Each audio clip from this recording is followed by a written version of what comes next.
Mr. President, Democrat leader, we in a quorum. Ask unanimous consent the quorum be dispensed with. without objection. Well, Mr. President, as everyone knows, government funding expires at midnight tonight. As I announced yesterday, I will vote to keep the government open. I believe it is the best way to minimize the harm that the Trump administration will do to the American people. Clearly, this is a Hobson's choice. The CR is a bad bill. But as bad as the CR is, I believe allowing Donald Trump to take even much more power via a government shutdown is a far worse option.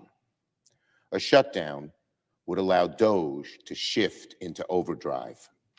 Let me repeat, a shutdown will allow DOJ to shift into overdrive. It would give Donald Trump and DOJ the keys to the city, state, and country. Donald Trump and Elon Musk would be free to destroy vital government services at a much faster rate than they can right now, and over a much broader field of destruction that they would render. In a shutdown, Donald Trump and DOJ will have the power to determine what is considered essential and what is not. And their views on what is not essential would be mean and vicious, and would decimate vital services and cause unimaginable harm to the American people. Making matters even worse, in a shutdown, there is no check on their determinations, Trump and DOJ's determinations on what is essential and what is not. In fact, on February the 26th, OMB, led by Russell Vought, told agencies to work with DOJ to create a list of non-essential workers so that they could reduce staffing even faster in a shutdown. They're already preparing for a shutdown. Musk has told everybody he wants a shutdown because he knows it will help him achieve his horrible goal of just decimating the federal government from one end to the other. In other words, if government were to shut down, DOJ has a plan in place to exploit the crisis for maximum destruction. In a shutdown, American families would be hurt in ways they almost have never been. It could disrupt regional Veterans Affairs offices, curtail mental health services, accelerate plans to slash-stash at Social Security offices. The list goes on and on and on of the damage, the severe damage they could do, virtually unchecked. And they can stay in a shutdown as long as they want. There is no off-ramp unless they decide to take that off-ramp, and they won't, because this is their best tool for achieving their goal: slash government, slash spending, and use that money for tax breaks for billionaires. So a shutdown would be the best distraction Donald Trump could ask for. So distraction from his awful agenda. Donald Trump owns the chaos in government. He owns the chaos in the stock market. He owns the damage happening to the economy. But he knows if government shuts down and all the fighting is over which agencies should be kept and which shouldn't, and Republican senators and congressmen and just obeisance to Trump keep putting bills on the floor to decide that, it will totally distract from the most important fight of all: fighting Republicans for eviscerating Social Security, Medicare, and Medicaid while giving trillions in tax cuts to the ultra-rich. That is the fight. That is the fight American people must know about. A shutdown will be a costly distraction from this all-important fight. Finally, I want to close by reminding everyone it was Republicans who pushed this false shutdown choice. Their inability to govern has led us to this precipice. Our caucus members have been torn between two awful alternatives, and my colleagues and I have wrestled with which alternative would be worse for the American people. Different senators come down on different sides of this question, but that does not mean that any Senate Democrat supports a shutdown. Whatever the outcome, our caucus will be united in our determination to continue the long-term fight to stop Donald Trump's dangerous war on our democracy and on America's working families. I yield the floor and note the absence of a quorum. The clerk will call the roll. Ms. Alsobrooks.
Senator from Michigan.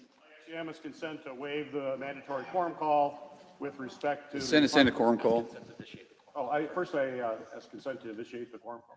without objection. I ask unanimous consent to waive the mandatory quorum call with respect to the Feinberg nomination.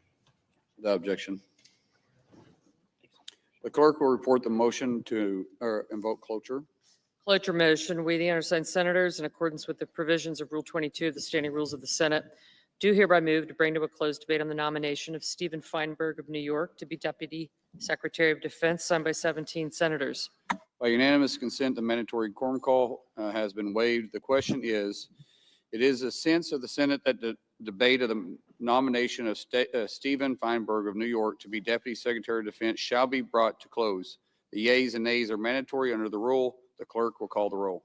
Ms. Alsobrooks, Ms. Baldwin, Mr. Banks, Mr. Barrasso, Mr. Bennett, Mrs. Blackburn, Mr. Blumenthal, Ms. Blunt Rochester, Mr. Booker, Mr. Bozeman, Mrs. Britt, Mr. Budd, Ms. Cantwell, Mrs. Capito, Mr. Cassidy, Ms. Collins, Mr. Coons, Mr. Cornyn, Ms. Cortez Masto, Mr. Cotton, Mr. Kramer, Mr. Crapo, Mr. Cruz, Mr. Curtis, Mr. Daines, Ms. Duckworth, Mr. Durbin, Ms. Ernst, Mr. Fetterman, Mrs. Fisher, Mr. Gallego, Mrs. Gillibrand, Mr. Graham, Mr. Grassley, Mr. Haggerty, Ms. Hassan, Mr. Hawley, Mr. Heinrich, Mr. Hickenlooper, Ms. Hirono, Mr. Hoven, Mr. Husted, Mrs. Hyde-Smith. Aye.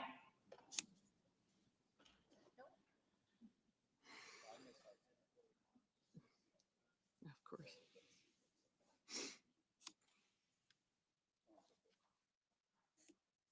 I got him. Thank you. Mr. Johnson. Mr. Justice. Mr. Kane. Mr. Kelly. Mr. Kennedy.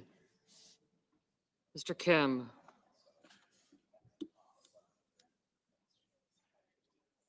Mr. King. Ms. Klobuchar. Mr. Langford. Mr. Lee. Mr. Lujan. Ms. Lemus. Mr. Markey. Mr. Marshall. Mr. McConnell. Mr. McCormick. Mr. Merkley. Mrs. Moody. Mr. Moran. Mr. Marino. Mr. Mullen. Ms. Murkowski. Mr. Murphy. Mrs. Murray. Mr. Ossoff. Mr. Padilla.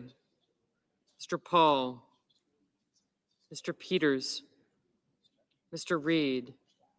Thank you. Mr. Ricketts. Mr. Risch. Ms. Rosen. Mr. Rounds. Mr. Sanders. Mr. Schatz. Mr. Schiff. Mr. Schmidt. Mr. Schumer. Mr. Scott of Florida, Mr. Scott of South Carolina.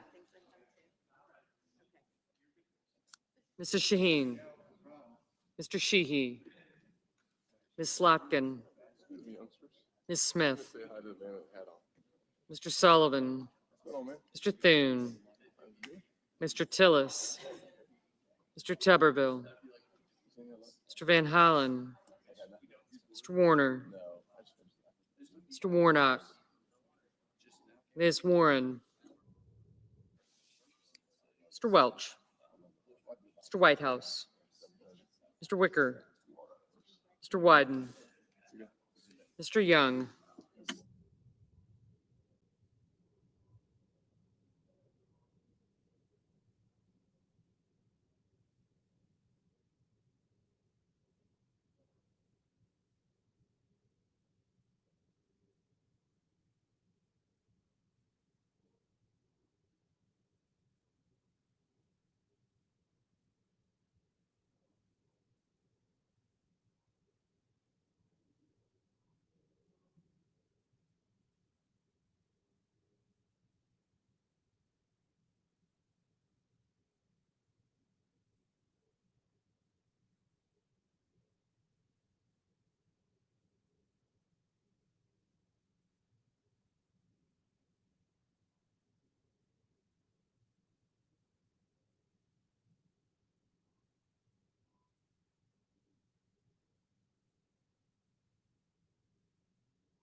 Senators voting in the affirmative: Capito, Cotton, Hyde-Smith, Mullen, Ricketts, and Scott of South Carolina. Senators voting in the negative: Padilla, Peters, and Warren.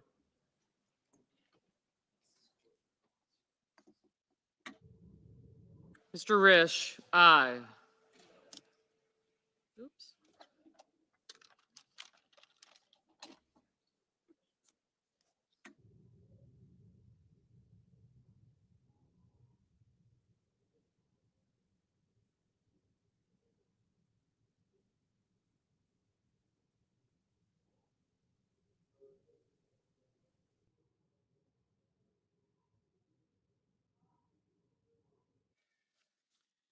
Ms. Ernst, aye.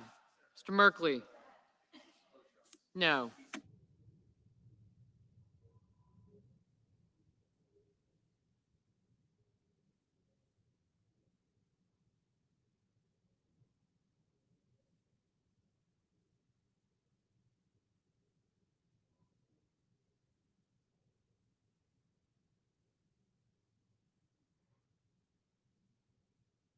Mrs. Britt, aye.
Mr. Husted, aye.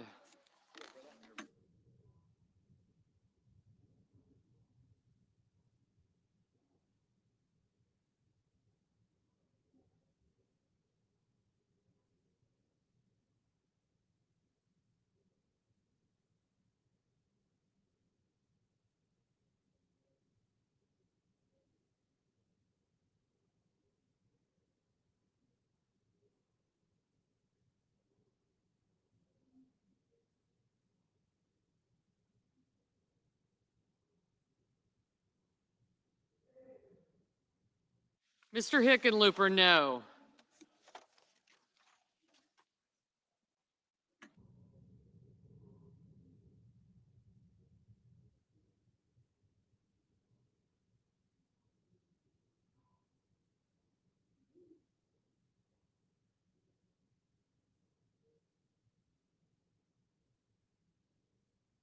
Mr. Kennedy, aye.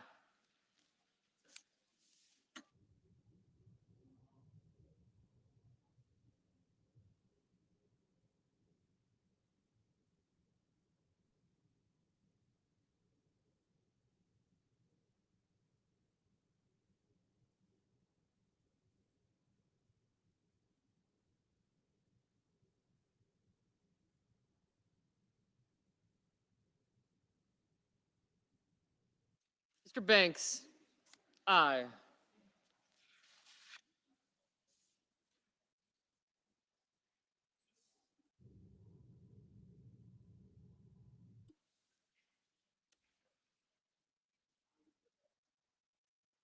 Ms. Hassan, no.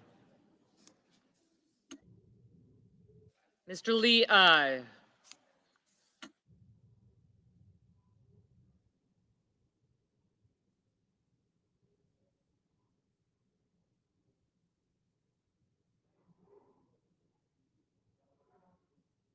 Mr. Young, aye.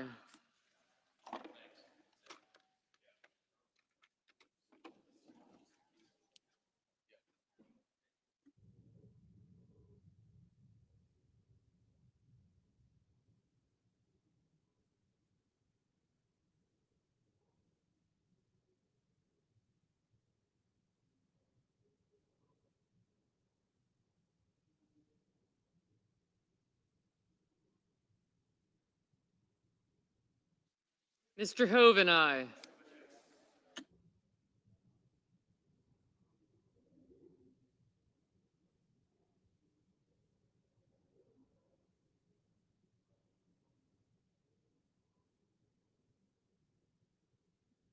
Mr. Fetterman, aye.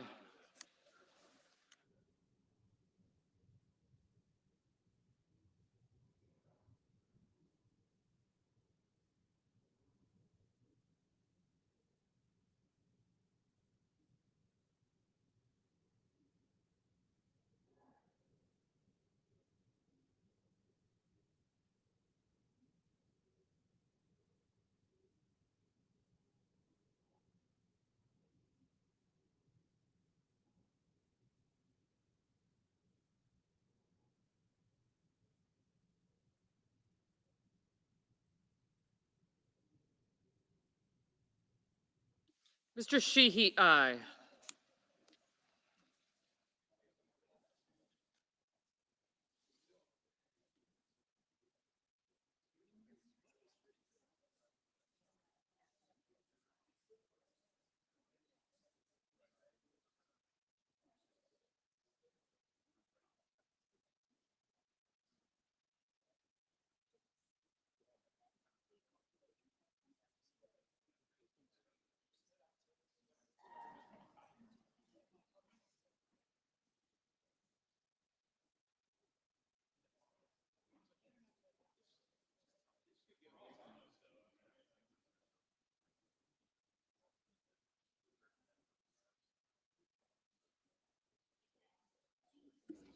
Mr. Paul, aye. Ms. Rosen, no.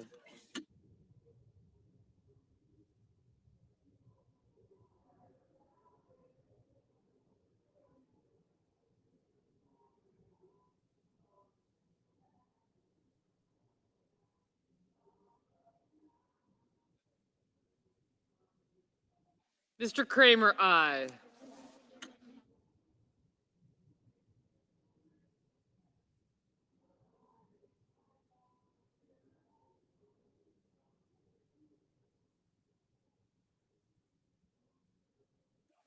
Mr. Langford, aye.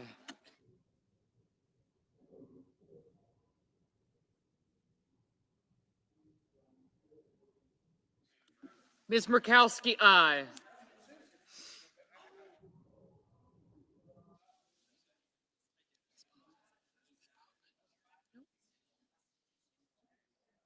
Ms. Baldwin, no.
Mr. McConnell, aye.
Mrs. Murray, no.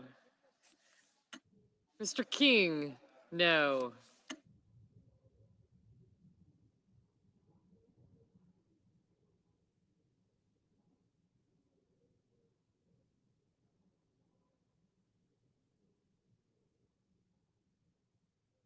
Mrs. Gillibrand, no. Mr. Coons, no.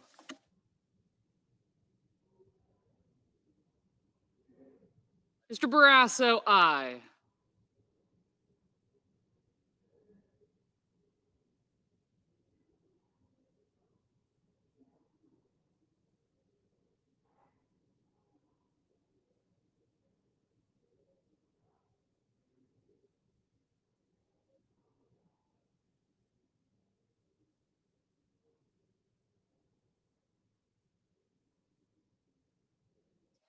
Mrs. Fisher, aye.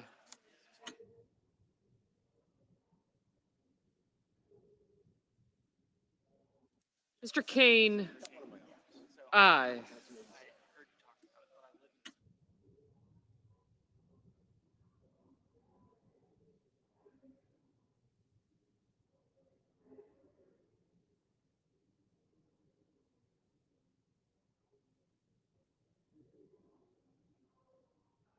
Ms. Cantwell, Ms. Cantwell, no.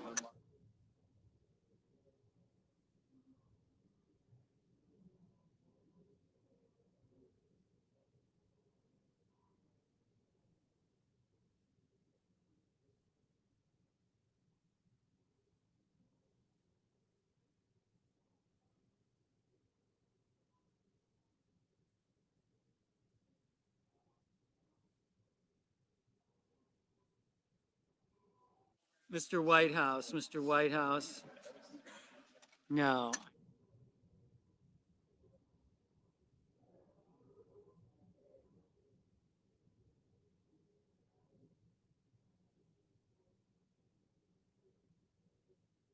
Mr. Moreno, aye. Mr. McCormick, aye.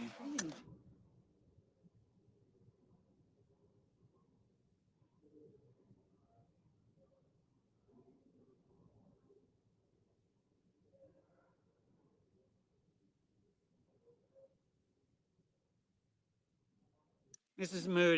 Moody, aye.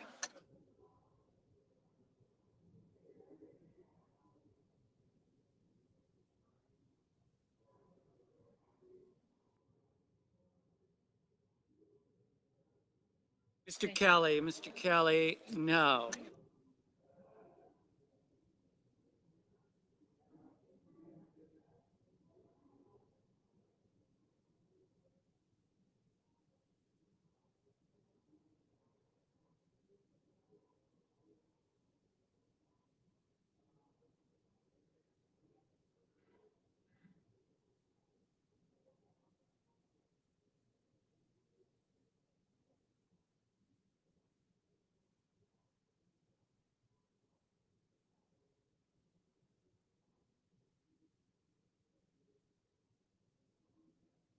Mr.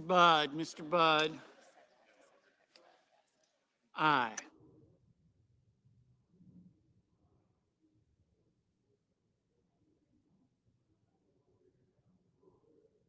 Mr. Gallego, no. Mr. Thune, aye.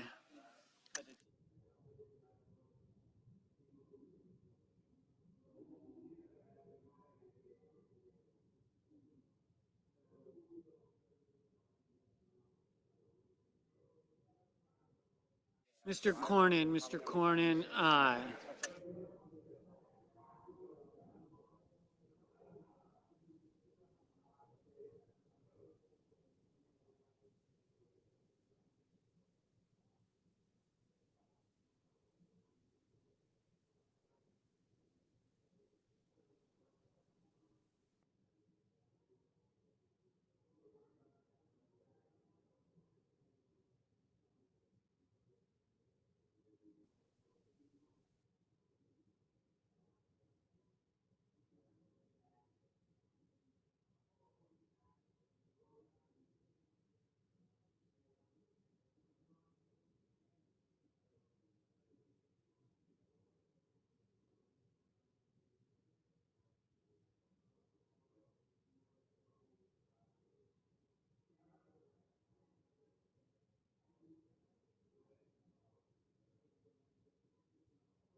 Mr. Moran. Mr. Moran, aye.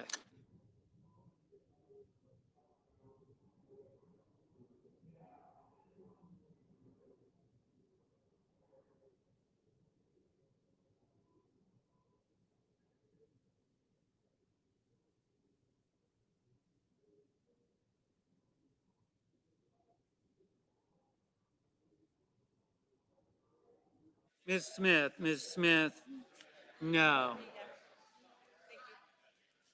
Mrs. Blackburn, aye. Mr. Daines, aye.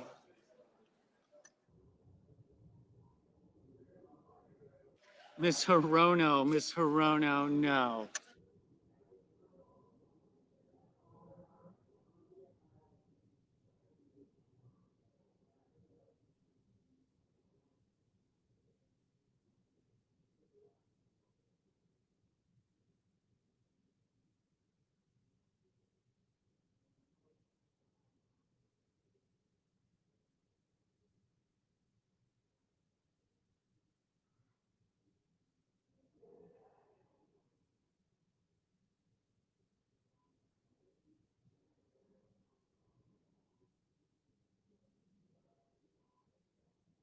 Ms. Collins, aye. Mr. Welch, no.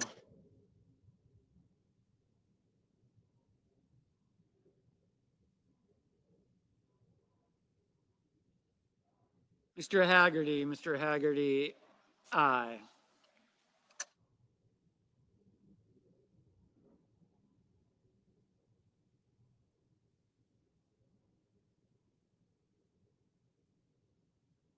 Mr. Scott of Florida, aye. Mr. Graham, aye. Mr. Heinrich, no. Mr. Rounds, aye.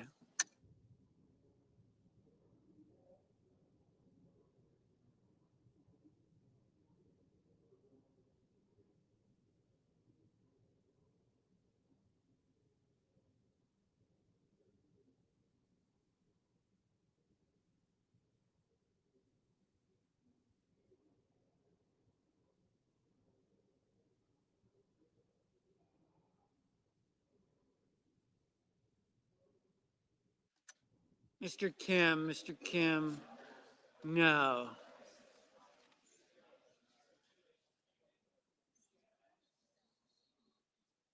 Mr. Reed, aye. Ms. Cortez Masto, no.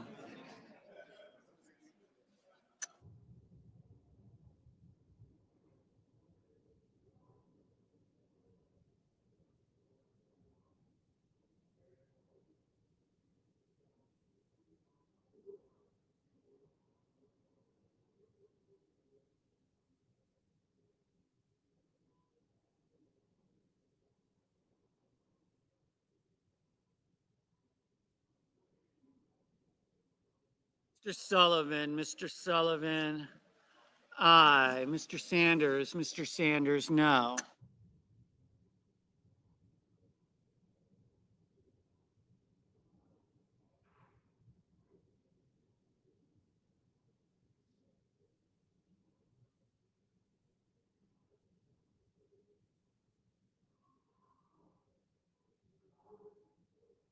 Ms. Blunt Rochester, no. Mr. Wicker, aye.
Mr. Crapo, aye.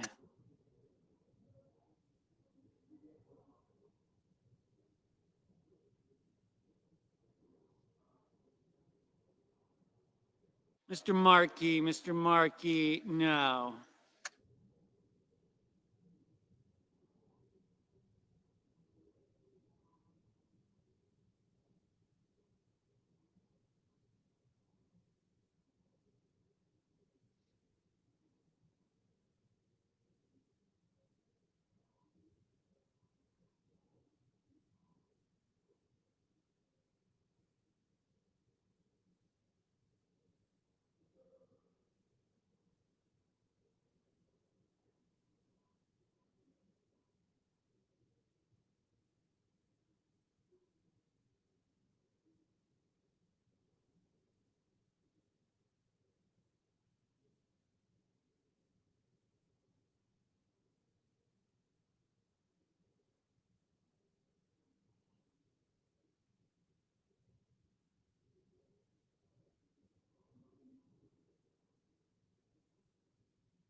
Mr. Johnson, aye.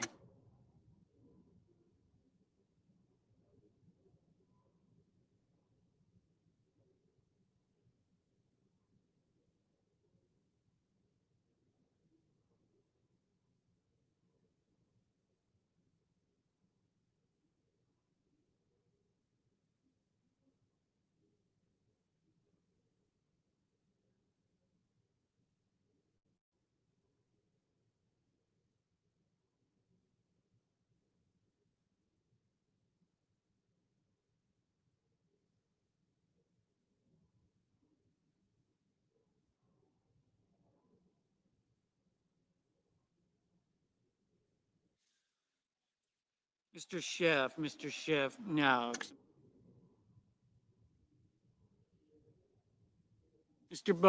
Mr. Bozeman, aye.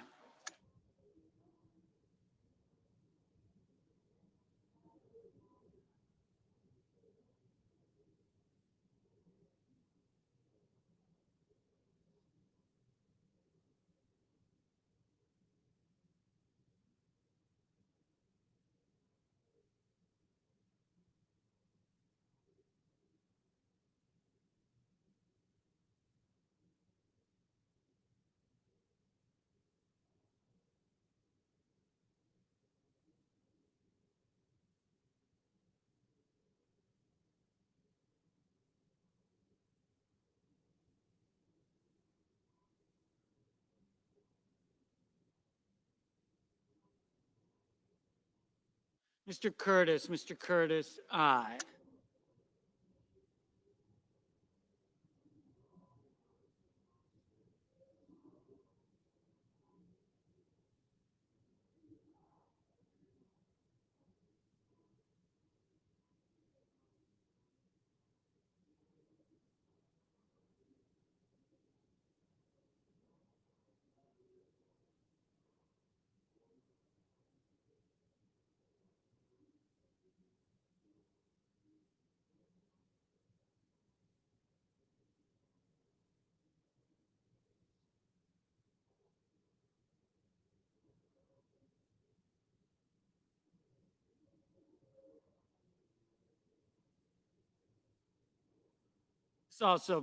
Miss Also Brooks, no.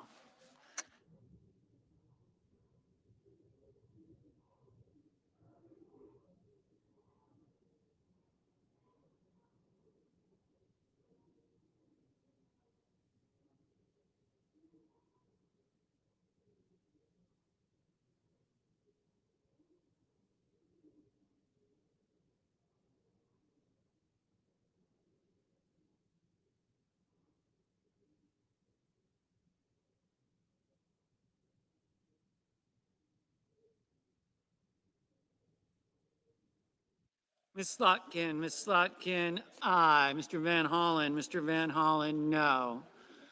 Mr. Murphy, no.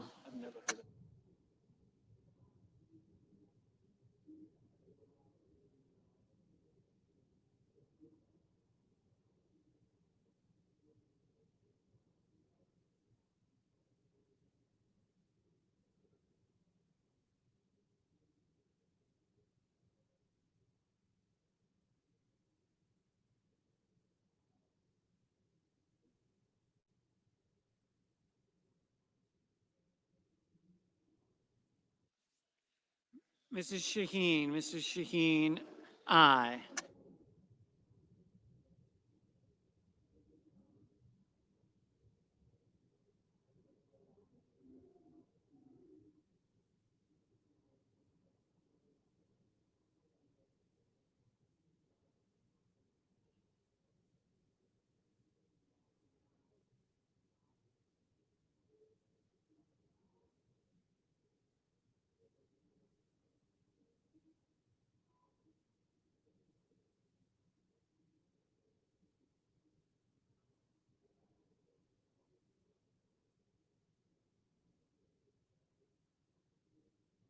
Mr. Marshall,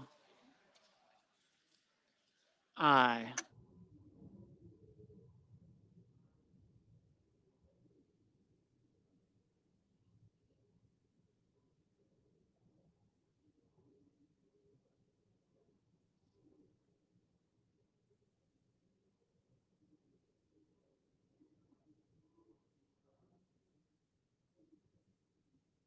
Mr. Durbin, no.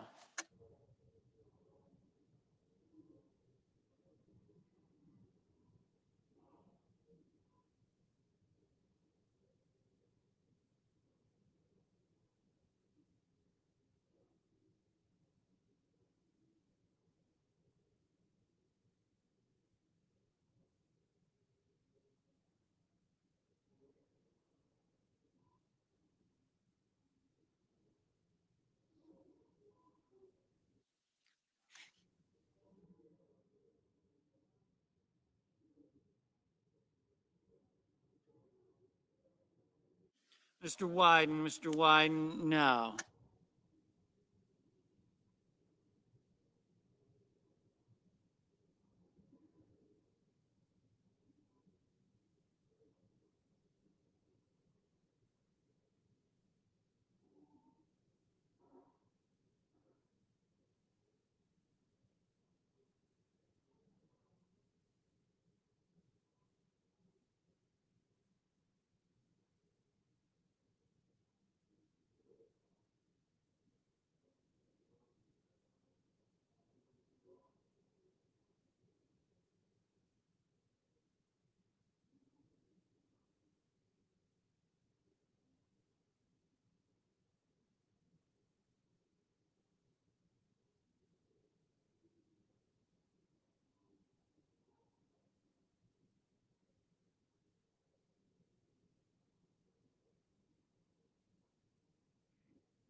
Ms. Klobuchar, aye. Mr. Schmidt, aye.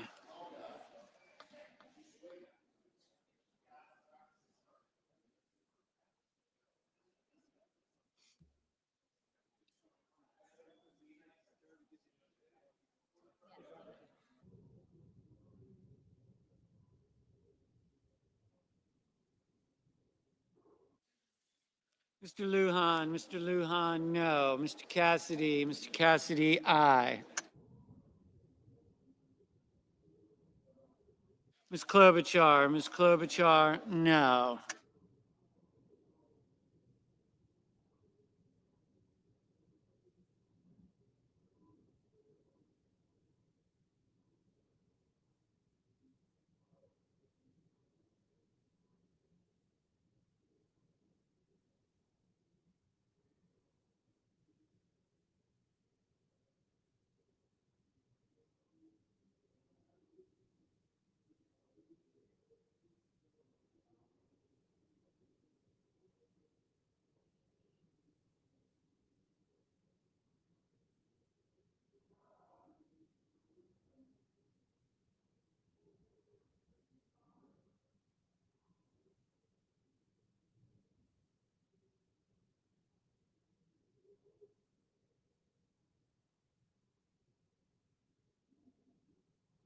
Mr. Tuberville, aye.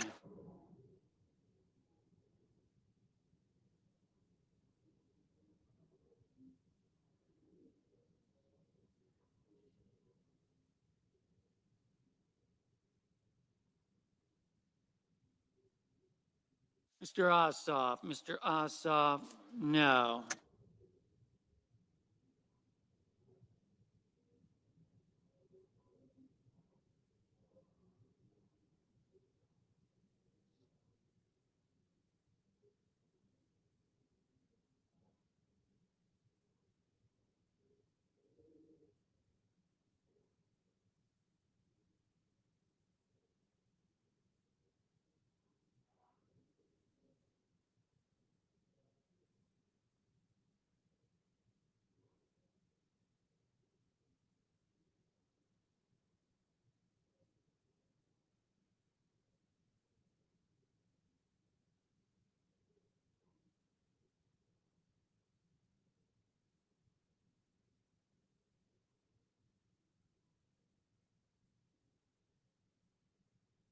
Mr. Tillis, aye.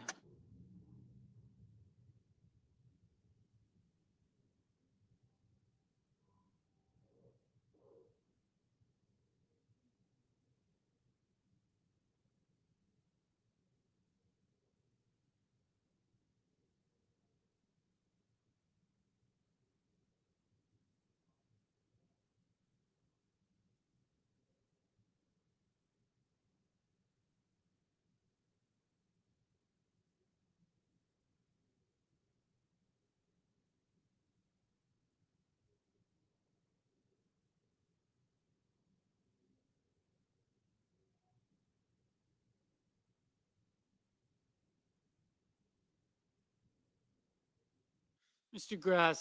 Grassley, aye.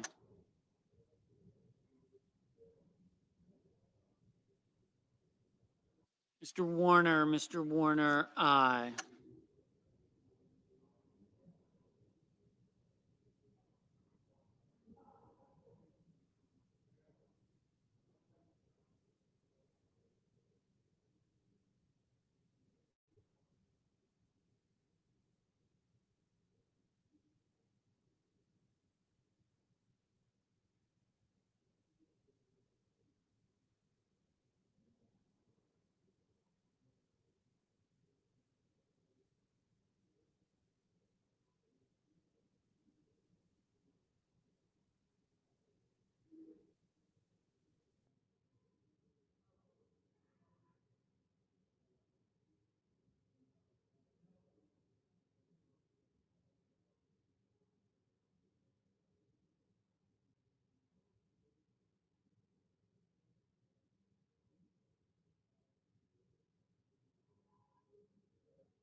Mr. Warnock, no.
Mr. Cruz, aye.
Mr. Schumer, no.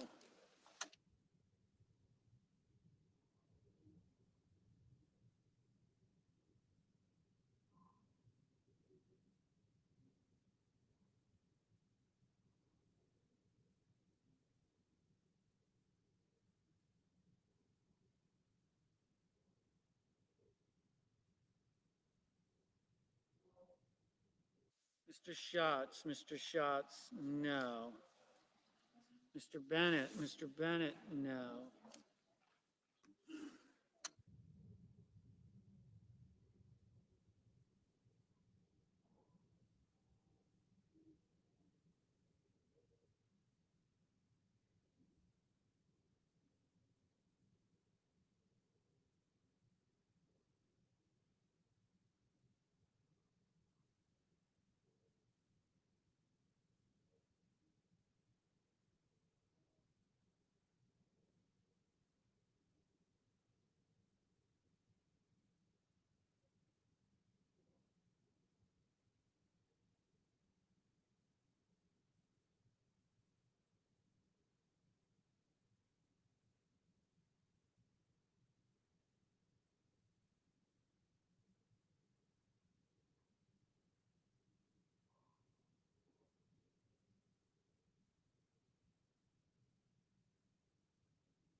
Mr. Blumenthal. Mr. Blumenthal, no.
The yeas are 56, the nays are 39, and the motion is agreed to.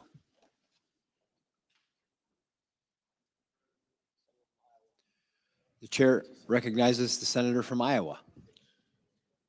Thank you, Mr. President. Today is a good day for the Senate and a good day for the American people. The Senate will soon pass a bill that is entitled Halt Fentanyl Act. The House is expected to take the measure up very soon and send it to President Trump, who's waiting with pen in hand to enact one of his campaign promises. The Halt Fentanyl Act permanently schedules these deadly substances that have been the main driver of overdose deaths in the United States No longer does the Drug Enforcement Agency need to play this game of whack-a-mole every time a cartel develops a new fentanyl knockoff. In other words, today a fentanyl knockoff might be illegal and then change the chemical makeup of it and it becomes legal. It's a nightmare for law enforcement.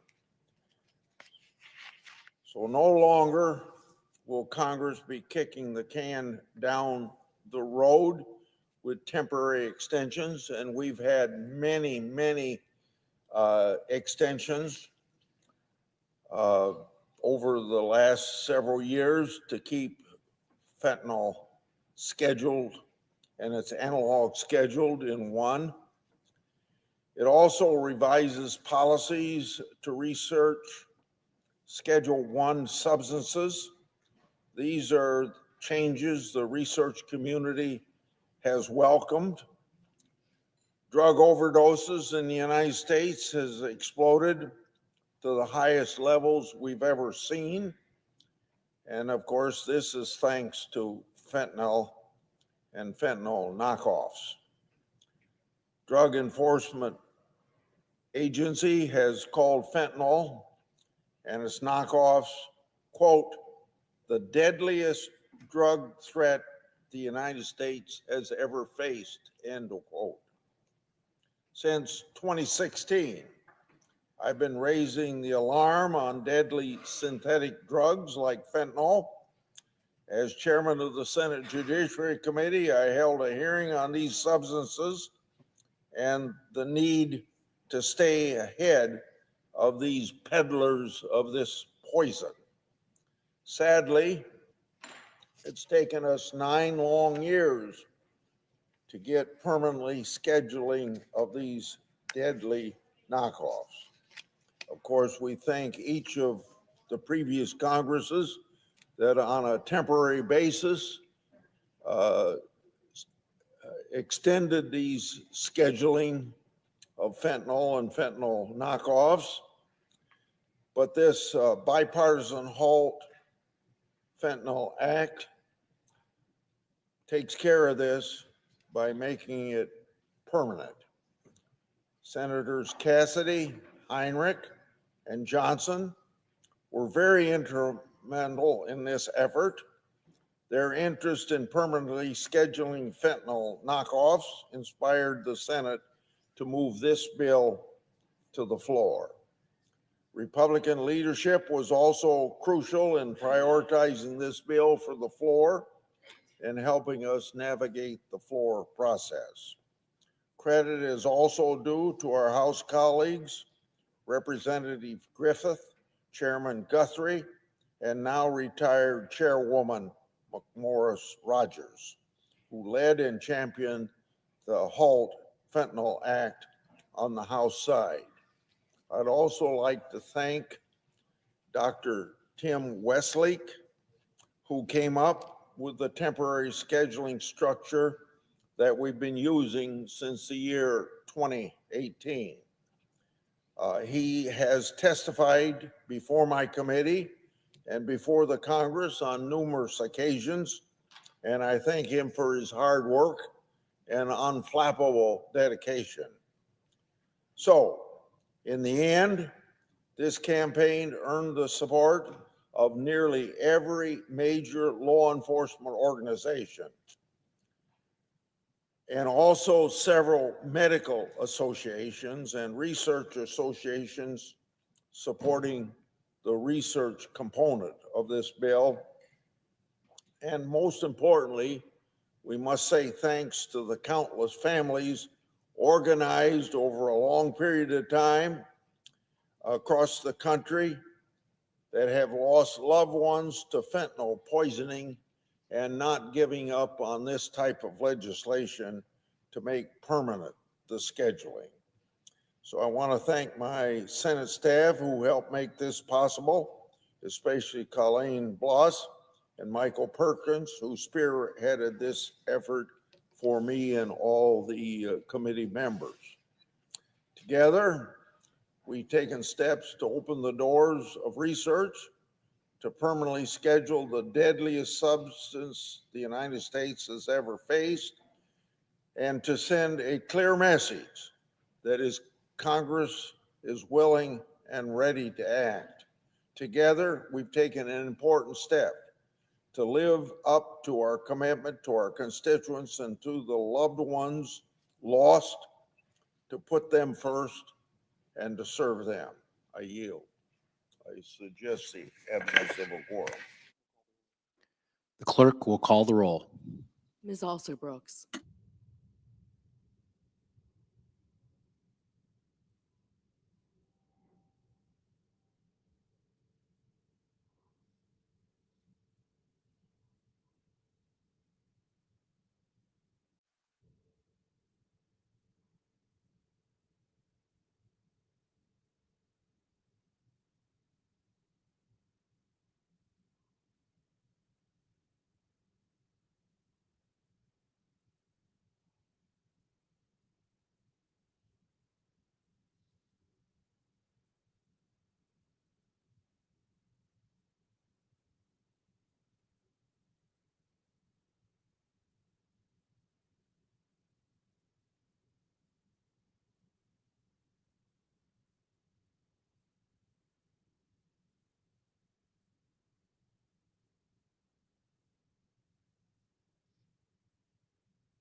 Mr. President.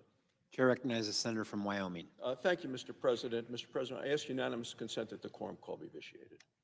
Without objection. Thank you, Mr. President. Mr. President, I come to the floor with my colleague from Wyoming, Senator Cynthia Lummis, to mourn one of Wyoming's most beloved and fiercest champions. Passed earlier this morning, that would be former U.S. Senator Al Simpson. Not just former senator, former member of the Wyoming House of Representatives, former Army veteran, passed away earlier today at the age of 93 in his hometown of Cody, Wyoming.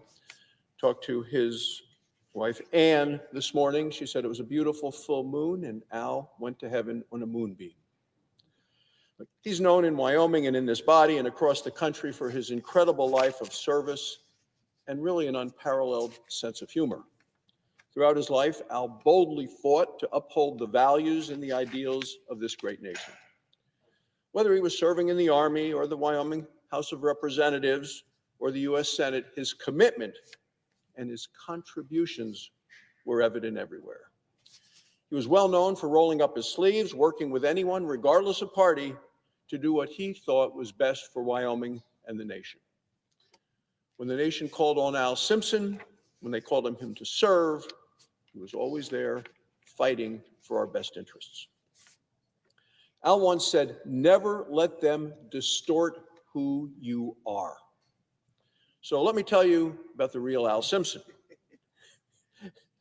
His life, his legacy are defined by the C's, C standing for his hometown of Cody, and collegiality is a big part of it.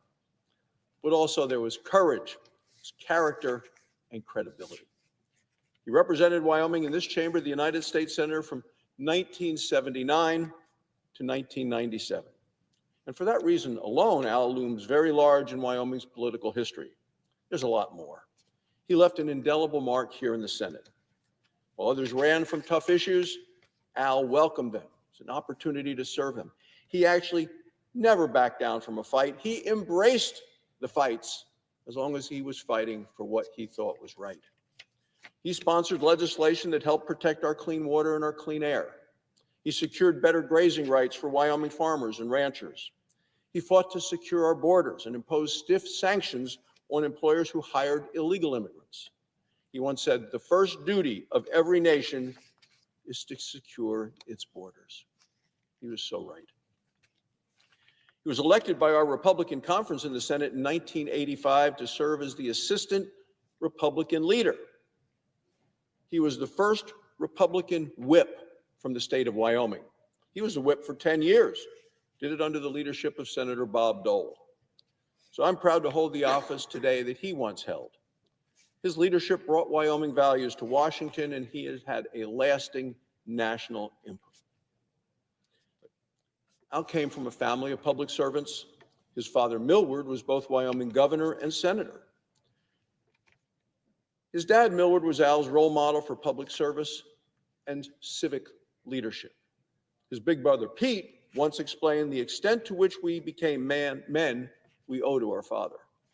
Everyone who knew Al well knows that his most important influence of his life came from the love of his life, his wife, Ann, and it's his wife of 70 years.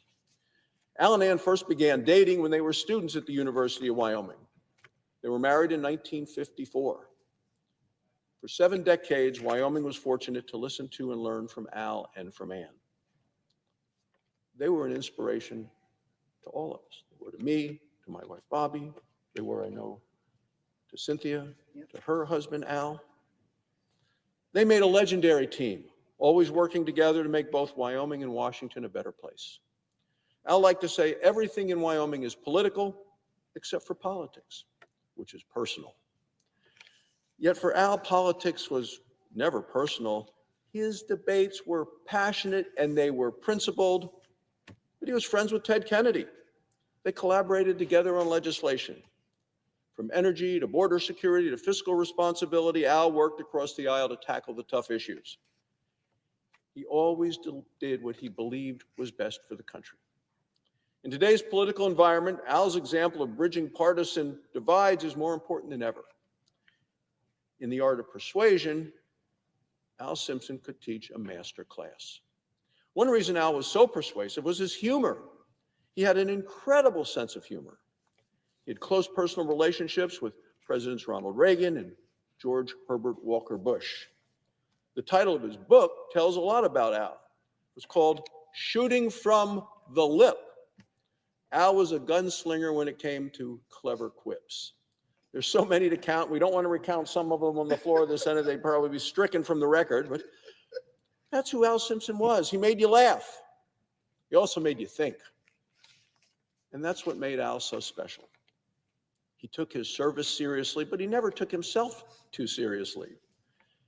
Al and Ann returned to Wyoming after he retired from the Senate. Fortunately for Wyoming and our nation, that service did not end because they never really retired. Al enthusiastically served numerous groups and organizations which all have benefited from his presence. From his beloved alma mater, the University of Wyoming, to the world-renowned Buffalo Bill Historical Center, Al Simpson devoted his time, his talent, and his treasure. When Al saw an unmet need in his community, he worked to see that it was addressed. He was especially active in mentoring future leaders. It's no wonder that he was awarded the Presidential Medal of Freedom in 2022. It's the highest honor an American civilian can get for service to our country. He was a model of leadership for everyone, regardless of party. He did it all across Wyoming and through the years here in Congress. Once he said, if you have integrity, nothing else matters. If you don't have integrity, nothing else matters. Integrity, work ethic, incredible wit. Al truly leaves behind a legendary career. For Wyoming, Al is a native son, also a North Star and a rock star. For the United States Senate, Al's a leader, a legislative craftsman, and a principled lawmaker. For me, he was a mentor and friend to Ann, to their children, Bill and Colin and Sue, and I talked to Bill and Colin this morning, to their entire extended family.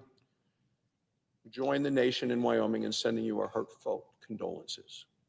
You can take solace in knowing that the decades of work Al did to make Wyoming and our country a better place will be felt for generations to come. Senator Lummis? Well, thank you, Senator Barrasso, for those lovely remarks. We both loved Al Simpson and will always love Al Simpson. So today we join the entire state of Wyoming, his family and his close friends in celebrating his life and mourning the passing of U.S. Senator Al Simpson. He was absolutely larger than life and always will be. A beloved statesman. He dedicated his entire life to serving others, his entire life of 93 years. For 18 years here in the U.S. Senate, 12 years in the Wyoming House of Representatives, and 28 years as a very active elder statesman, particularly in his efforts to help and serve our beloved alma mater, the University of Wyoming. He tirelessly advocated for the state of Wyoming, fighting to ensure every corner of our state was not only a great place to work, but a great place to make a home and raise a family. And indeed, he contributed to that as well, with his children and grandchildren and his beloved, beautiful Ann Simpson. My gosh, I saw a picture in the hallway in their home of Ann Simpson when she was in college. She was an absolute knockout. They became the inseparable dynamic duo of Wyoming. She playing the straight woman to his hilarious antics that everyone so loved. There was no stronger advocate for the needs, industries, and interests of Wyoming than Senator Al Simpson. As Senator Barrasso mentioned, during his U.S. Senate tenure, he was repeatedly chosen by his colleagues to serve in leadership as the Republican whip and was a close friend and ally of both Presidents Reagan and George H.W. Bush. Those who met Senator Al Simpson knew he never forgot a face or an interaction, good or bad, and he was happy to remind you of either.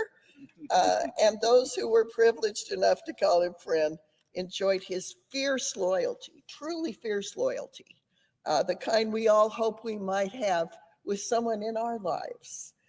And his famous sense of humor. I once went to a reception here in Washington, D.C. at a beautiful home, and we walked in and there's a fireplace in the hallway with an original Pizarro hanging over the fireplace. And he goes, "Oh, look, Cynthia, it's a pisseroo." And that was classic Al Simpson. Al was well known around the Capitol for his pithy one-liners, and families in Cody looked forward to spotting him towering. He was a very tall man, maybe 6'7" or so.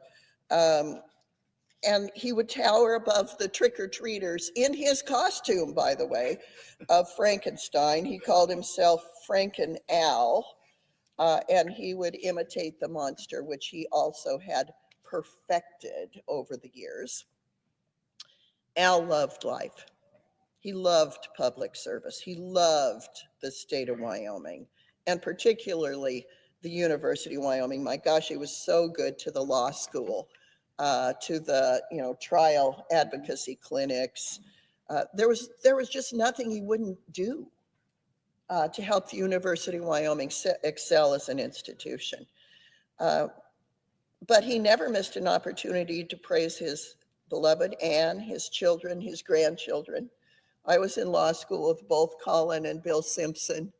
The legacy of that family for the practice of law in Wyoming and elsewhere in the country is truly significant, in addition to the many other legislative victories and policy wins and the fabulous museum, the Buffalo Bill Historical Center in Wyoming, which is truly world-class institution, in large part because of Anne and Al's complete dedication to it. Last year, Anne and Al celebrated their 70th wedding anniversary. How did they celebrate it? They held an ice cream social at Cody City Park with family, friends, and neighbors. That was the Simpson way of doing things. At every gathering Al Simpson attended, people flocked to him and I mean flocked, for a moment with a man each considered one of their closest friends. That's the effect that he had on people. That's the incredible aura that was part of Al Simpson. He truly was a proud son of Cody, Wyoming. Coming from an early pioneer family, Al never forgot his ancestors and the people who came before him. Senator Barrasso just mentioned that his father, Millward, was also a noted Wyoming character, and that trait continues on in the entire family. He never forgot his goals, which were to spread integrity, humor, service, and make sure that the Wyoming he left, the country he left, would be better for the next generation. And I can tell you he accomplished that. He's one of those people you can look to and say he did that in his life. Al's family were his pride and joy, and he was our pride and joy. As a beloved son of Wyoming, a great mentor, a fabulous human being, someone in your life that if you met Al Simpson, it's something you'd say, what was one of my great joys in life? And one would certainly be, I knew Al Simpson. So I ask you all to join us in celebrating the tremendous, extraordinary, curious life of United States Senator Al Simpson. Mr. President, I yield back. Mr. President. Chair recognizes the senator from Illinois. Mr. President, I wanted to join my colleagues from Wyoming when I heard that they were paying a tribute to Al Simpson, who recently passed away. It was my good fortune 15 years ago to be a member of the Simpson Bowles Commission, where Al Simpson, who had then retired from the Senate, co-hosted that with Erskine Bowles in a bipartisan effort to deal with the deficit. I never had a better time and a more educational experience than to be on that commission. And of course, you can't talk about Al Simpson's public service without referring to his sense of humor. I said to a friend the other day on the floor of the Senate, I miss that part of the Senate. There used to be, you could count on several senators to always have a joke, and he was one of them. And good joke tellers, I found, have two qualities. First, they tell the same joke many times, but it seems like it's the first time. And second, they usually start laughing before the punchline because they're enjoying the joke so much themselves. But in addition to his good humor and nice way about him, he was a wonderful person to work with. Really bipartisan. Being a Democrat, I didn't know quite how I'd deal with him since we'd never served together in the Senate. But he took me under his shoulder like any member of his own party or family. I might also mention for the record that Al and his wife were close friends, Paul and Jean Simon from Illinois, my predecessor. And Ann Simpson attended the funeral service for Jean Simon in Carbondale, Illinois, which I thought was a nice tribute, family to family. I'm sorry that we don't have people like Al Simpson still serving. Maybe it's an incentive for all of us to get a little better at our joke telling. Thank you, Mr. President.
Mr. President. Chair recognizes the senator from Oklahoma. Mr. President, we are in the 10th week of the first 10 weeks, obviously, of the Senate's session. It's been exceptionally productive during this time period. We've not only moved more nominees into confirmation for President Trump than any Senate has done in more than 2 decades. We passed bills like the Lake and Riley Act, which will absolutely help us in trying to be able to remove criminal aliens out of the country. We've rolled back a lot of Biden's last-minute regulations that he literally threw in the final hours that did not have the oversight, did not have the appearance, and they obviously didn't do it in the first 3.5 years of their term. They stalled it to the very end on that for a reason, because it was unpopular with the American people. Those have been rolled back, many of them, and we still have several to go. Today, we're finishing out a bill called Halt Fentanyl. Fentanyl epidemic is raging in our country. If you go back to just 2019 and compare that to 2023, in that short period of time, in my state of Oklahoma, in 2019, we had 50 people that died of fentanyl. Fast forward 4 years to 2023, the last year we still have that we have complete records on, that is actually 730 people died. In 2023, across the country, we had 74,000 Americans that died from fentanyl overdose. Again, go back to 2019, only about 10% of the opioid deaths in my state had fentanyl connected to it. Fast forward to 2023, 90% of the fentanyl deaths are related to fentanyl. What the Mexican cartels are doing and what Chinese precursor chemicals coming into our country are causing is the death of our fellow citizens. as they slip it into different fake pills, as they slip it into methamphetamine, as they slip fentanyl into cocaine, as they slip it into different places, to have someone who's using a drug or someone who never intended to use that drug to take their life. It has to stop.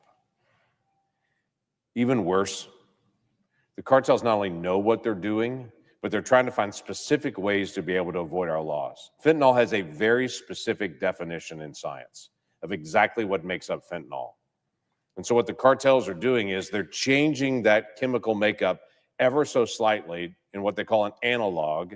And so it's really not fentanyl as a definition, meaning law enforcement, when they see it on the street, it has the same effect. It still kills you, but it's actually technically not fentanyl, so you can't be prosecuted for it.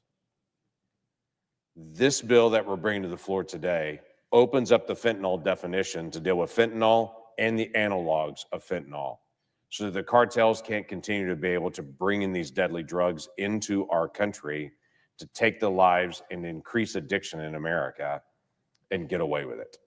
This puts in the hands of law enforcement, where they've been disarmed in that area, enforcement priorities, so they can actually enforce the law on these cartels and on the drug dealers. And so we can identify it for what it really is. It's a killer drug. The Halt Fentanyl Act is incredibly important. And I'm fully aware, in a week where our country is talking about, are we going to have another government shutdown? It's going to slip through and people aren't even going to notice it. But law enforcement will notice it, and families in the future will notice it. Folks aren't dealing with this same addiction, as we're putting one more piece out there to be able to take this on. And Mr. President, as we talk about the government shutdown looming tonight at midnight, I want to remind you in this body again, this is something I've spoken out on for years. Years ago, I sat down with my Democratic colleagues and said, how do we take government shutdowns off the table? How do we end this? There's been proposals for literally decades to be able to end government shutdowns. Republicans have had a proposal for decades that said, well, if we get to the end of the fiscal year and we haven't passed all the bills, we'll just cut spending 1% every month, and that'll force us to come to the table. And my Democratic colleagues have said to me over and over again, you guys are so crazy about reducing federal spending, you'll never reopen the government. It'll just cut funding every single month, and it's easy. Never going to vote for that. My Democratic colleagues literally have a bill to say we'll end government shutdowns by every single month that we don't have a bill passed on it. We'll increase funding by 1% every single month. And Republicans have looked at our Democrat colleagues and said, you've lost your mind. You want to increase spending every single month anyway. You'll never pass another bill. We're never going to do that. There's a bill that sat out there for a while that sounds great, called No Budget, No Pay, that says if we don't pass our budget, we don't get our appropriations work done, then members of Congress won't be paid. And a lot of people say, that's a great idea. I smile at folks back home and I say, I hate to be blunt, but do you know how much most members of the Senate are worth? Their congressional salary from many of my colleagues is a rounding error to their investment portfolio. They're really not worried about their congressional pay to be able to make ends meet at the end of that month. In addition to that, constitutionally, you actually can't change a member's pay during the time that they're actually set. So all it would mean is they wouldn't get their paycheck for however long it took to negotiate it, then they'd still get their money. That's really not going to make a difference. When I sat down with my Democratic colleagues several years ago and said, what's the one pressure point that we all feel that we can hold the American people harmless, but actually get our work done? It's the same thing. Rich or poor, live far away, live close. All of us have the same precious possession that we're all attentive to, and it's time. We all have the same amount of time in a day, and we all fight our calendars because they're full. So our simple solution to end government shutdowns is, if we get to the end of a fiscal year, like we are at tonight, and we haven't got our work done, like it's happening so far, government stays open, same year's level as last year, nothing changes on it. The American people are held harmless, all the agencies are held harmless, but members of Congress, both House and Senate, we stay in session 7 days a week. We have a quorum call at noon every single day, and we can't move to any bill other than appropriations. In other words, if you don't have your work done, you've got to stay until your work's actually done. And we can't go do something else. We have to stay here to be able to get it done. I guarantee you, if this body was in session 7 days a week for 2 weeks, by the end of the second week, we would all be staring at each other saying, I want to go see my family. I want to be able to do the other things that are responsibilities that a senator has. I need to be able to do those things. Let's get this resolved. If you remove all of our time, it puts the pressure on us to be able to actually get our work done. If I can say it just as simple as this, my mom, when my brother and I know it may be shocking to some people that my brother and I didn't always get along every day growing up, but when my brother and I would get into a fight, my mom would send both of us into one of our rooms and say, you guys stay in that room, fight it out. When you're done, then you can come out to the rest of the house. But go settle it in there, but make sure it's settled before you come out here. As silly as it sounds, this government shutdown prevention bill that I've brought year after year is just as simple as my mom's advice. Don't make everybody else have to listen to the fight. Members of Congress should get in the room, fight it out, settle it, and when we're done, we come out and actually vote for it. But in the meantime, the rest of the country shouldn't have to suffer because we didn't get our work done on time. That seems pretty straightforward to me. It's had wide bipartisan support. And there have been lots of moments we've been very close to passing it. There's no trick in it. There's no anything else. It's just, why do we have these crazy government shutdown fight moments that the rest of the world looks at us as Americans and says, why can't the Americans get their act together? And the rest of the country looks at us and says, we have to work out all the details. Why don't you guys have to work out all your details? Those folks are not wrong. We will one day solve this. Apparently, it's not today. Today, there's still a fight over whether we're going to keep the government open for tomorrow. Federal workers that are already dealing with a lot of tension in their life, quite frankly, they've gotten emails and messages. They're hearing about downsizing in federal agencies. They're anxious right now. And there are a lot of folks in my state and quite frankly around the country that say we need to reduce the size of the bureaucracy, which we do. The last time we had a major reduction in the size of the bureaucracy was under Bill Clinton. When Bill Clinton was president, he declared we're going to reinvent government. And under Bill Clinton's presidency, they reduced the federal workforce by 400,000 people. It was a big reduction in federal workforce. That's the last time that's occurred, decades ago. We've grown now to a massive size that we've got to reduce again. Everybody knows it, but if you're a federal worker or a family member or a next door neighbor, you go to church together, you know how agonizing this really is. The last thing those federal workers need is one more thing hanging over their head of a government shutdown at the same time. But it's being debated right now. And my Democratic colleagues are trying to determine if we're going to go into shutdown tonight still. I would simply say, let's get our work done. We disagree on many issues, okay? That's what grown-ups have. We have disagreements. Let's settle our disagreements. Let's keep us operating. Let's take this off the table for good at some point so we don't have this threat hanging over us and some countdown clock on 24-hour news. Here's how many minutes it is until we have a government shutdown. Let's take that off the table and let's get our work done. We have a giant deficit, giant, $2 trillion in overspending this year. We should have budget fights. We should be more efficient. We should allow DOJ and some of those folks to be able to go after some of the wasteful spending. I don't have a lot of people back in my state that are contacting me and saying, I really want to make sure that we're still spending all that money for the grants to go to the transgender opera in Colombia that USAID is funding, or the DEI initiatives in Serbia that USAID is funding. No one's calling me and saying, we need to make sure we keep doing those things. Everyone looks at it and shakes their head and says, what in the world? I want my tax money to go to education, and I want it to go to roads, and I want it to go to national defense. Don't do that. So let's find ways to be more efficient. Let's find ways to be able to reduce waste and fraud. But let's also have the fight during office hours so the American people don't have to feel the effect of a government shutdown. Clock's ticking today. My Democratic colleagues have got to determine if we're going to have this vote today. Let's pass it. I yield the floor.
Chair recognizes the senator from Alaska. Mr. President, before I begin my comments, I wanted to acknowledge the extraordinary life and the contributions of Senator Alan Simpson from Wyoming. I had an opportunity to hear several of my colleagues speak to the accomplishments of Senator Alan Simpson. And while I did not have an opportunity to serve with him, my father served many years with Al Simpson. And he and my mother, Nancy, were very close friends with Al and his wife, Ann. They traveled together, they joked together, and I had an opportunity to occasionally meet with Al Simpson. As has been mentioned, his humor was legendary, and as a young woman who's kind of observing, here you have this very important person, this senator from Wyoming who was very accomplished in so many years with a sense of humor and a joke for just about everything, sometimes appropriate and maybe sometimes not quite as appropriate. But he was a genuinely beautiful individual, and you saw how he reacted and interacted with people at all levels. I can only imagine the depth of appreciation and love that he had from the people in the great state of Wyoming, because those of us who had just mere glimpses of an opportunity to see him and to know him found him to just be truly a lovely and a good man. And so I know that my parents would want me to be able to express my condolences to the Simpson family and the great appreciation for the contributions that he made to his state of Wyoming and to our great country. I come to the floor this morning with my annual update. As the occupant of the chair heard just a couple weeks ago, we began the last great race, also known as the Iditarod. This is the sled dog race that typically begins from Willow, Alaska, and goes northward to Nome, little less than 1,000 miles. This was the 53rd running of the Iditarod this year. And with great excitement, I am able to announce the winner of this year's Iditarod. At 2:55 a.m. this morning, Jesse Holmes crossed the finish line. He crossed the finish line in a remarkable time of 10 days, 14 hours, 55 minutes, and 41 seconds. Now, this is not the fastest Iditarod, but it is by far the longest Iditarod. I mentioned that typically you have an Iditarod race of just about 1,000 miles. This was 1,128 miles through extraordinary wilderness, across conditions that were grueling in perhaps different ways. Soft snow, howling winds, blasting sand, believe it or not, as they were crossing through river areas. It is a tough race every year, but this year was particularly rough. They moved the start of the race this year from Willow to begin in the community of Fairbanks, one of my hometowns there, but took a northern route through the interior along the Yukon River, circling all the way down and doing a loop-de-loop down in Grayling, Angvik, and Shagaluk. The conditions coming up into Eagle Island were described as some of the worst. Actually, the terms that were used were not ones that I'm going to share on the floor here, but it was a pretty tough trail, hard conditions on everyone. But then moving back to Caltag and coming along here across Norton Sound, 8-hour stop here just out of Nome in safety. And Jesse Holmes, again, came under the Burled Arch at 2:55 a.m. this morning with 10 dogs in harness. His lead dogs were Polar and, gosh, who was the other? It was Polar and, I got to find it here because you got to remember, you've got to acknowledge the names of your dogs, because it is the dogs themselves that make sure that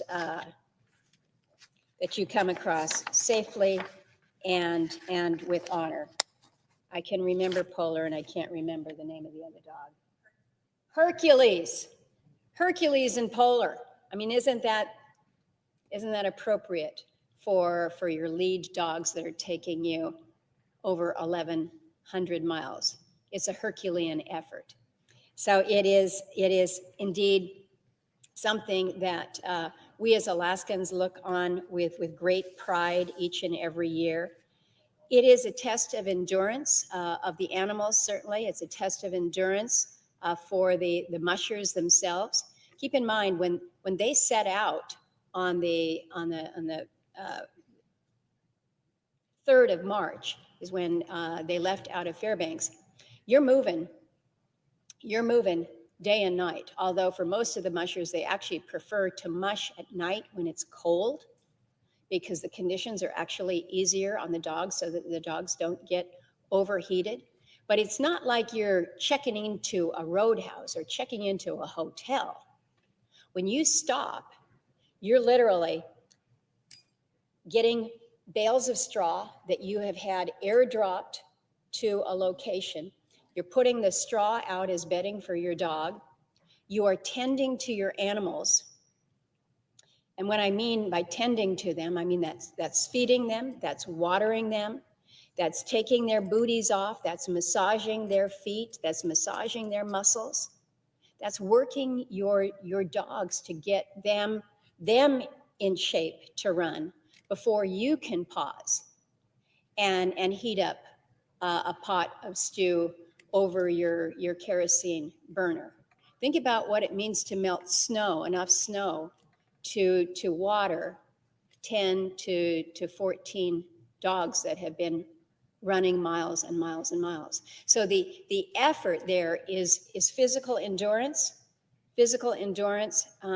most certainly, but also mental endurance. Because when you're just head down, running into the wind, taking on conditions that look the same as you have seen for the past 17 miles because you're running down the width of the wide open river, or going through tussocks and hillocks and a trail that is just so rough and jerky that you've got to stay mentally awake.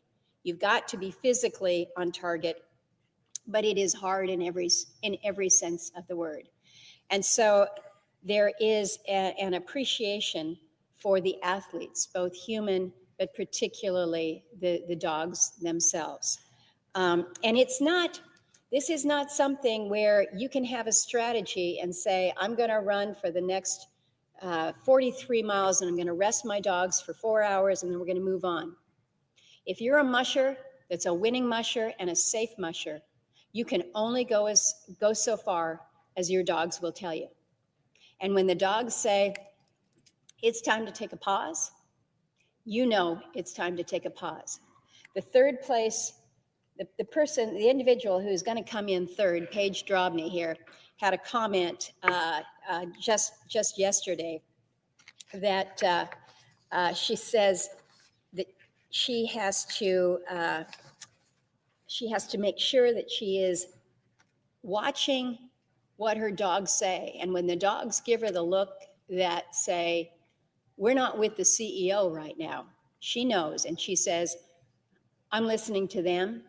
I've got to work. I've got to make sure that they trust me just as I am trusting them. So there is a relationship that is extraordinary when you think about the humans and the canines teaming together. So we have Jesse Holmes, who came in first. Matt Hall has come in second. He's already in Nome, and Paige Drobny is well on her way in. But every single one of these mushers is a winner. Every single one of these 33 teams are winners. And those dogs remind us of that. So people have asked me, what do you get if you win the Iditarod?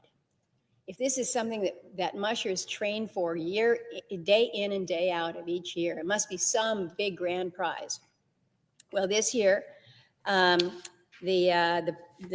prize is $52,000, I believe the total sum was. And in addition to that, Jesse Holmes has won several other acknowledgments as he has entered different checkpoints ahead of the rest of the pack here. So his winnings, in addition to the first place finish, total $4,500 in cash, okay, on top of what he is receiving, $4,500 in gold nuggets, 25 pounds of fresh Bristol Bay salmon, and multiple trophies to commemorate each event. So it's not just about the money. It's not just about the accomplishment, but getting some good old Bristol Bay salmon is also not a bad way to be recognized. A little bit about our first place winner this year, Jesse Holmes. I was able to share with my colleague from Alabama. Jesse Holmes hails from Alabama. Alabama is a far piece from Alaska. The temperatures are a little bit different, but Jesse came to Alaska in 2004. He's been there ever since. He fell in love with Alaska. He found that running dogs on a remote trap line along the Yukon River was the lifestyle that he wanted to adopt, and he has embraced it. Some of you may recognize the name. He was a regular between 2015 to 2023 on the Alaska reality TV show, Life Below Zero. I don't know, maybe some of the people follow Life Below Zero. A lot of you follow Alaska reality TV shows, but let me tell you, Jesse Holmes is the real deal. You may see him on reality TV, but he is the real deal. He's raced in the Iditarod every year since 2018. He placed 7th then as a first-time runner and became the 2018 Iditarod Rookie of the Year. So this guy has just been cruising. He has placed in the top 10 now 5 times. So again, an extraordinary musher, but a gentleman who has been proving his worth all along for years now. And we're just honored to be able to congratulate him. This race is one that my colleagues know I get excited about it. This is March Madness, I know, but for us, it's also about the excitement that comes with this amazing race. And it is a reminder to us that Alaska is a place that does not yield to those who are unprepared. It rewards those who respect it, who understand its power, and who find strength when faced with some pretty impossible obstacles. And most people would say it's impossible to run 1,128 miles on a dog sled across these conditions. But the Iditarod is a living tribute to the pioneering spirit and a reminder that hardships are not something to be feared, but just faced with courage. Just run into the storm. So I want to recognize the values that it upholds, the perseverance in face of adversity, the partnership that transcends words, and really the unbreakable will to keep it going no matter what the storm is. So I wanted to share that with colleagues. And before I conclude my time here on the floor, I just want to acknowledge kind of the place that we are at here today on the 14th of March, a day that we have seen coming, not just on the calendar, but we here in the Congress have known that this is the day that our continuing resolution was going to run out. The clock runs, and we had a choice. We have a choice that we've got to make, and that choice is: does the government shut down at 11:59 tonight, or do we keep it open? And I think most of us would say a shutdown is never, ever a good idea. But you want to be able to have an option that is tenable. And I stood here earlier this week and I described what a Morton's fork is. It is a phrase that basically refers to a choice between 2 equally untenable positions. And that's exactly where we are. We have 2 equally untenable positions, in my view. We have a shutdown, which we cannot do. And we have a long-term CR in front of us, meaning a continuing resolution that continues the operations of the government until the 30th of September. People would say that is good, but it doesn't allow for the good work that those of us that have tried to shepherd the appropriations bills through this process. It doesn't allow for that direction from the Congress. It basically continues FY24 levels, but without the parameters that the Congress, that we have directed, not just those of us on the Appropriations Committee, but along with all of our colleagues. And so I do not like a long-term continuing resolution. If we had the ability, if we had had the ability to move our appropriations bills through the floors as we should have, as we set ourselves up to do, but as we were not allowed to do, we were not able to bring those completed appropriations bills, even though the vast majority of them were not only bipartisan, but overwhelmingly supported through the committee. And the Democratic leader didn't bring them to the floor. Didn't happen. And so we didn't have the chance to finish our work. We need to be able to make sure that the work that we do here is concluded. Why? Because that's the responsibility that we have as members of Congress. This is our job. This is our job under the Constitution. It's not the executives. It's not the president's. It's our job. And so if we had had the ability to have a short-term CR to just give us a little more room to finish these up, that could have given us a better option. It could have given us a third option that would have been tenable. But my colleague and the chairman now of the Appropriations Committee, working with her ranking member, tried to get us to that place, multiple offers extended. We didn't get there, and that's a shame. And it's a shame because it puts us again in a place where we have two untenable, equally untenable choices in front of us. So Mr. President, I am reluctant. I am very reluctant to support a long-term CR. I do not like the fact that it gives the executive branch the authority that we own as members of Congress when it comes to defining spending priorities. But I also cannot be part of anything that ultimately shuts this government down. I've been in the Senate for a long while now. I have never voted to go into a government shutdown. In fact, I have been, along with my colleague, engaged in many of those ventures where once the shutdown happened, we were scurrying to try to find ways to avoid extending it, because the danger to our governmental functions and our operations, the harm that it brings to good individuals is simply not worth it. So we're in a bad place. We are in a bad place, and it's a place that I regret. But I can tell you, for one, as a member of the Appropriations Committee, I want us to be able to do our work, and I want to be able to see our work completed, voted on, and then signed into law as the American people expect us to do. With that, Mr. President, I see that my friend from Maine and the chairman of this great committee that we're going to make sure is able to do its work. I yield to her. Mr. President. Recognizes the senator from Maine. Thank you, Mr. President.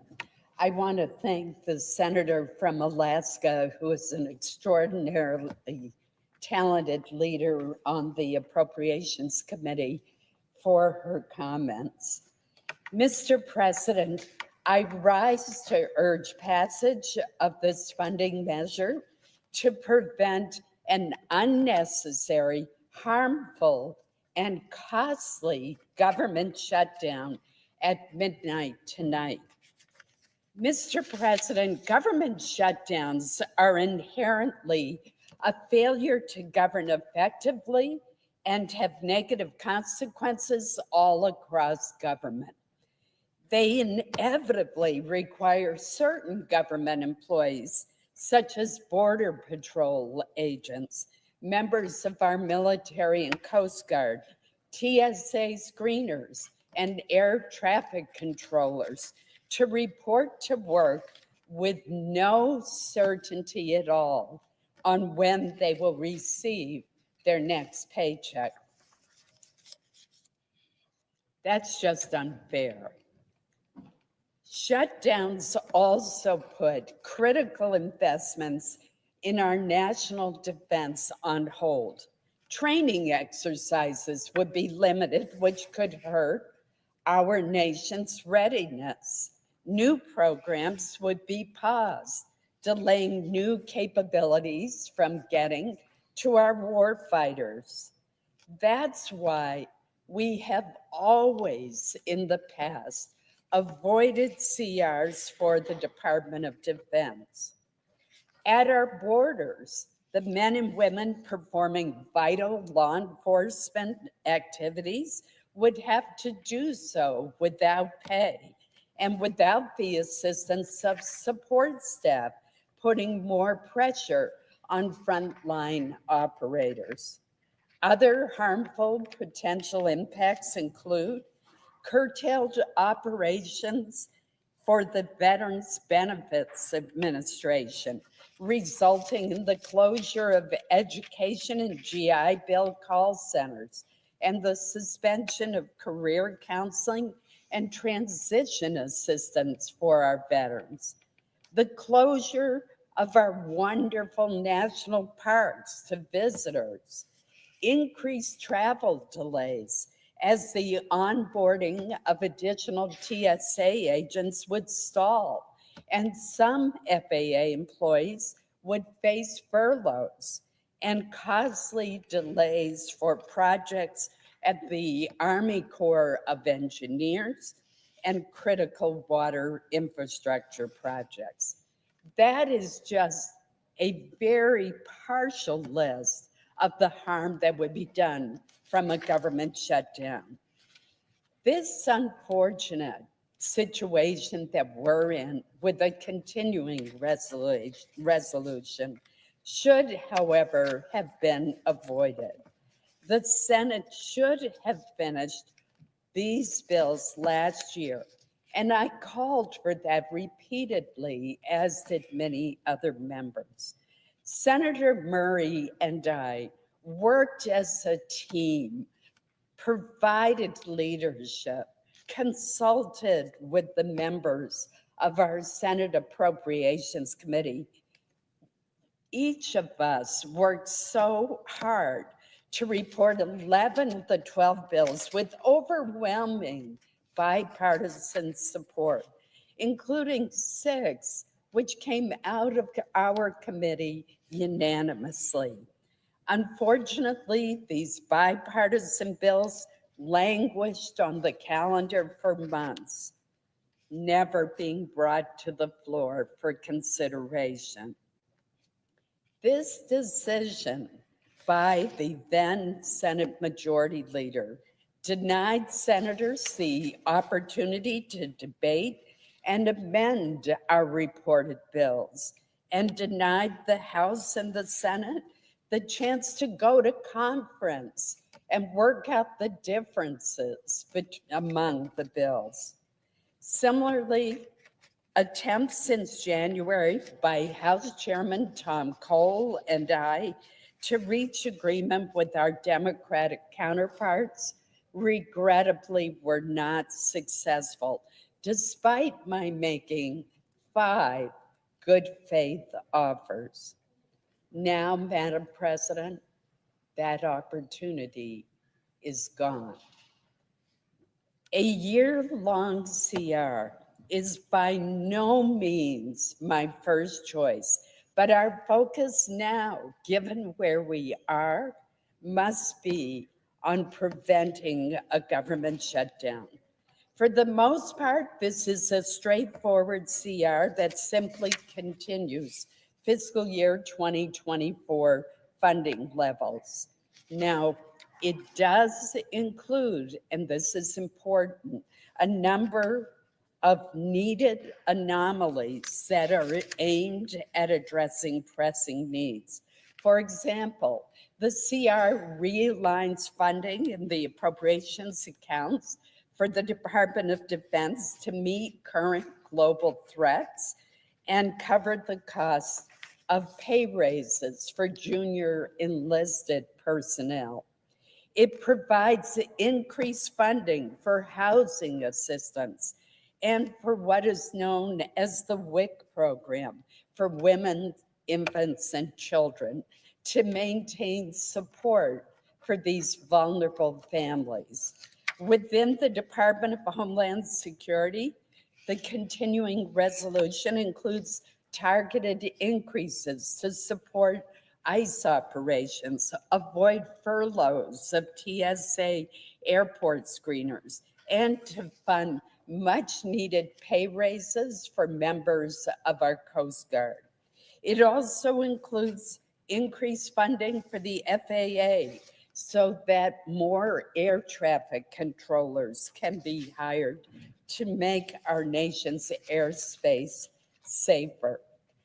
Madam President, we can delay no longer.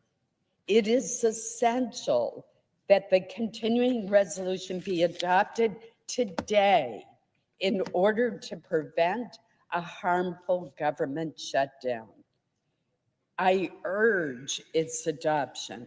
And Madam President, let each and every one of us here commit to working together on the FY 2026 budget so that we enact appropriations bills prior to the start of the new fiscal year. Thank you, Madam President.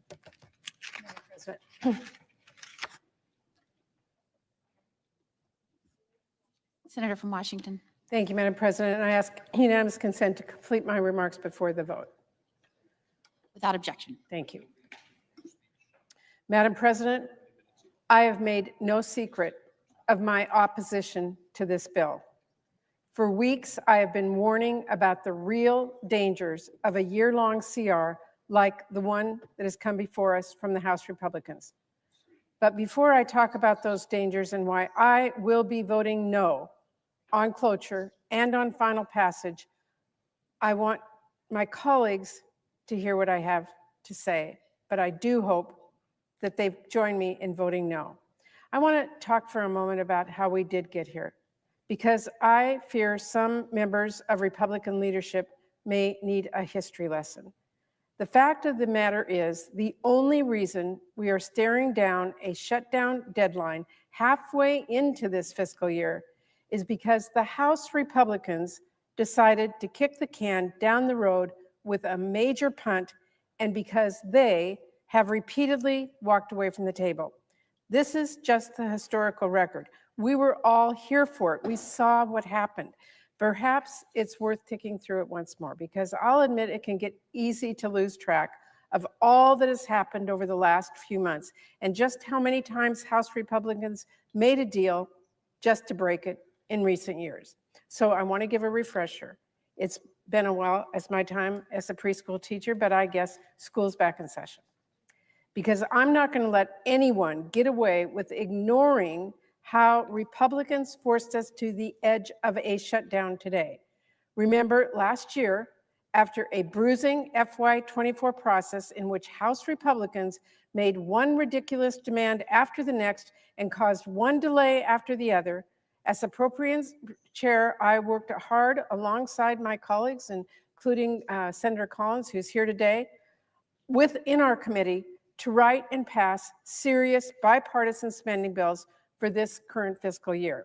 It was no easy feat. We had less resources at our disposal to make use of, and we had even more challenges to address. But we managed to work together, Senator Collins and I and our committee members, and we cleared all of but one of our bills overwhelmingly in committee, and many of those bills cleared on unanimous votes. Then come November, after the election, I was pushing very hard to get our funding bills done and wrapped up by the end of the year. My Democratic colleagues and even many of my Republican colleagues wanted to get that done. But Speaker Johnson and Trump chose to kick the can down the road. They chose to. Trump reportedly wanted to make sure his fingerprints were on our spending bills for this fiscal year.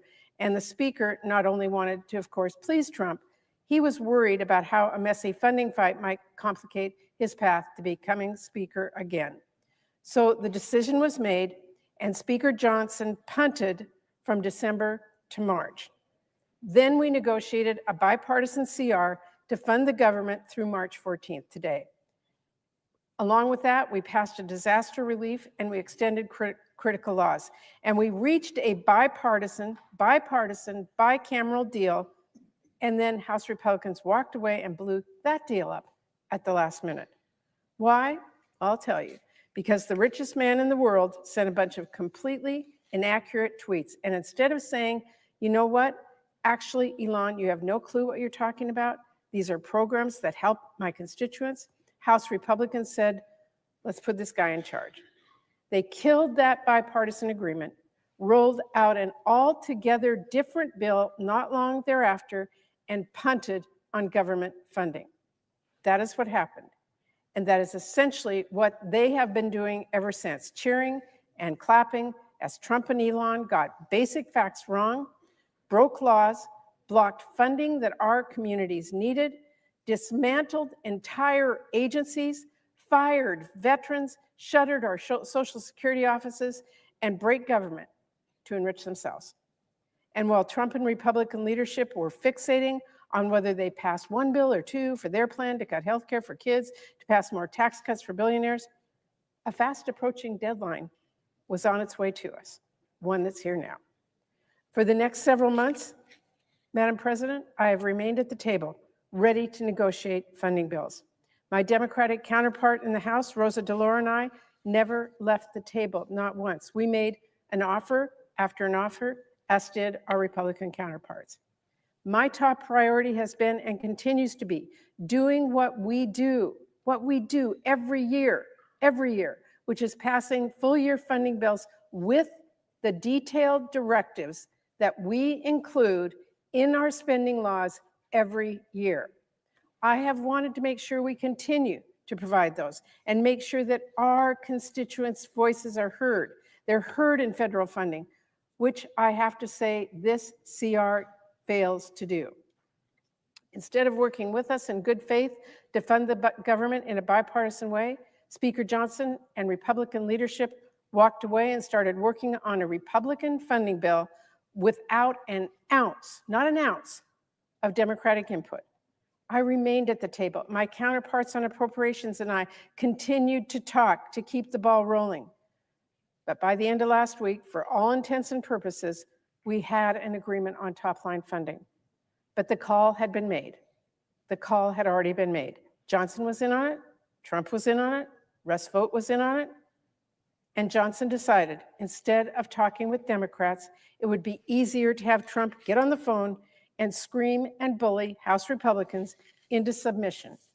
He figured if outright intimidation from Trump was enough to convince every Republican to vote for a budget resolution that will cut Medicaid for seniors and kids, then it might also be enough for them to pass a Republican CR, especially if Trump threatened dissenters with political retribution, which of course he did. And that is the bill they rolled out on Saturday and passed earlier this week. Now, as I have laid out in depth, the year-long CR House Republicans sent our way hands a blank check to Elon Musk and Donald Trump to decide how our constituents' taxpayer dollars get spent, all while cutting the funding working people count on each and every day. It is anything but a, quote, clean CR.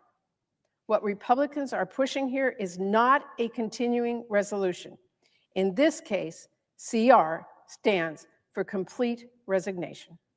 Because what Republicans are doing here is ceding more discretion to two billionaires to decide what does and does not get funded in their states. It is a power grab CR. But not only that, it does make serious cuts to domestic funding. It leaves our working families in the dust. We are talking about a nearly 50% cut to life-saving medical research into conditions affecting our service members. It is a giant shortfall in funding for NIH. It is a massive cut in funding for Army Corps projects and $15 billion less for our domestic priorities. Madam President, this bill will force Social Security to cut staff and close offices and make it harder for our seniors to get the benefits they spent their careers paying into the system to earn. It creates a devastating shortfall that risks tens of thousands of Americans losing their housing. So this bill causes real pain for communities across the country. And let me be clear, this bill empowers Trump and Musk to pick winners and losers. And I guarantee you they will not only go after Democrats. Inexplicably, House Republicans are saying, give Trump all this power or we'll shut down government. Well, let's be very clear. That is and always has been a false choice. The reality is there were other options House Republicans could have chosen. But they chose to pull out of bipartisan negotiations and send a deeply partisan bill here to the Senate today.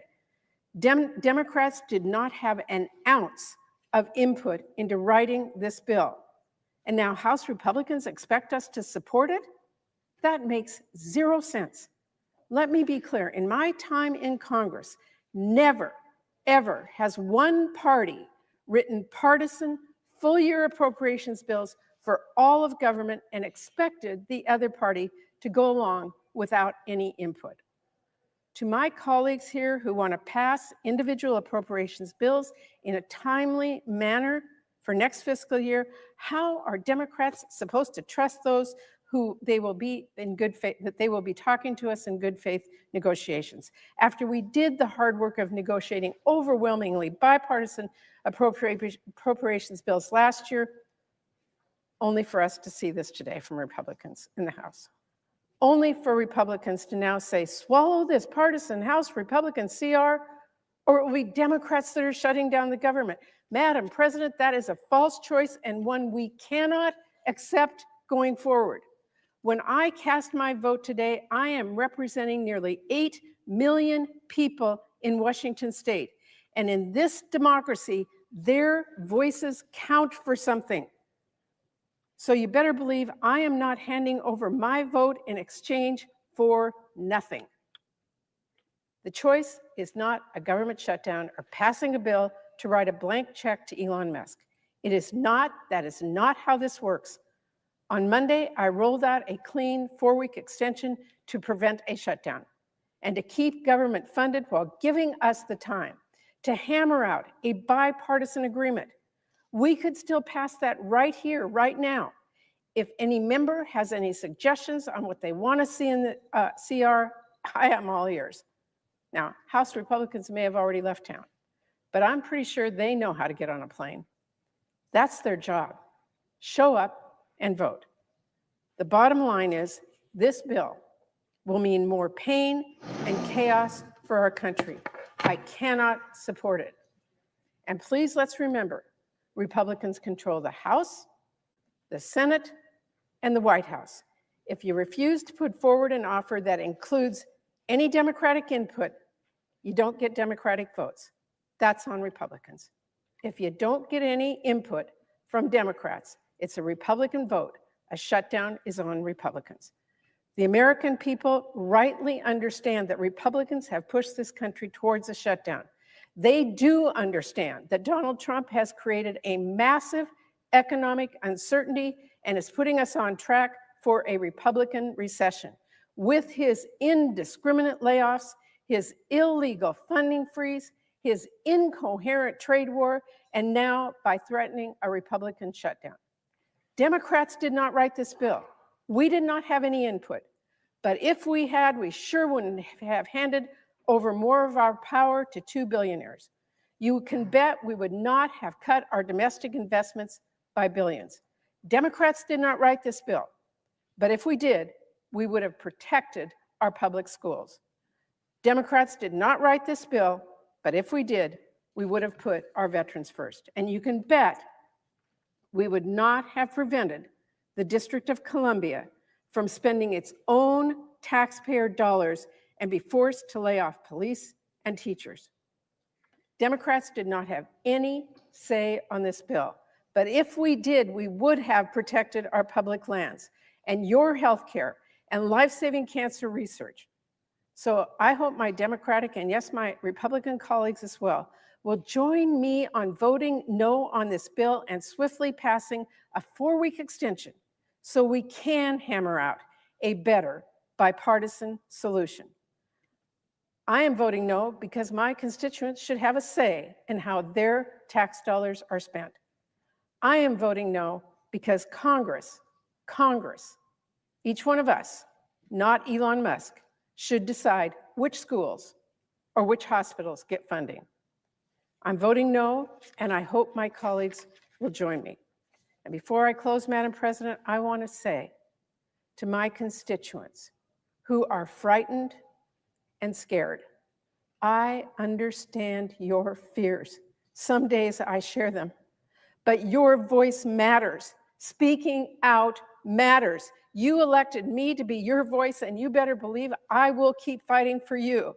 So shoulders up, keep the faith. We stand strong, but we do not stand down. We're going to keep fighting for the America we love. Thank you, Madam President. I yield the floor.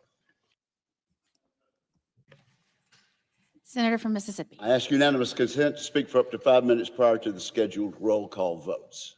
Without objection. Thank you, Madam President. I have the greatest respect for the previous speaker and also for the distinguished chair of the Appropriations Committee. If she gets her way this afternoon or later tonight, the government will shut down. We'll have to call the House back in. It will be a long period of uncertainty and a shutdown, and that's the choice we're faced with. The Speaker of the House has been faced with a very, very slim margin in the House of Representatives. He's had to do a deal that none of us likes, but he's decided that we have a responsibility to govern, and the better choice is to keep the government open. The previous speaker has had 6 months to try to negotiate the deal, which she says we can do now in 30 days. It's not going to happen. But we're here to make tough choices today. Senator Collins and I and others will make tough choices.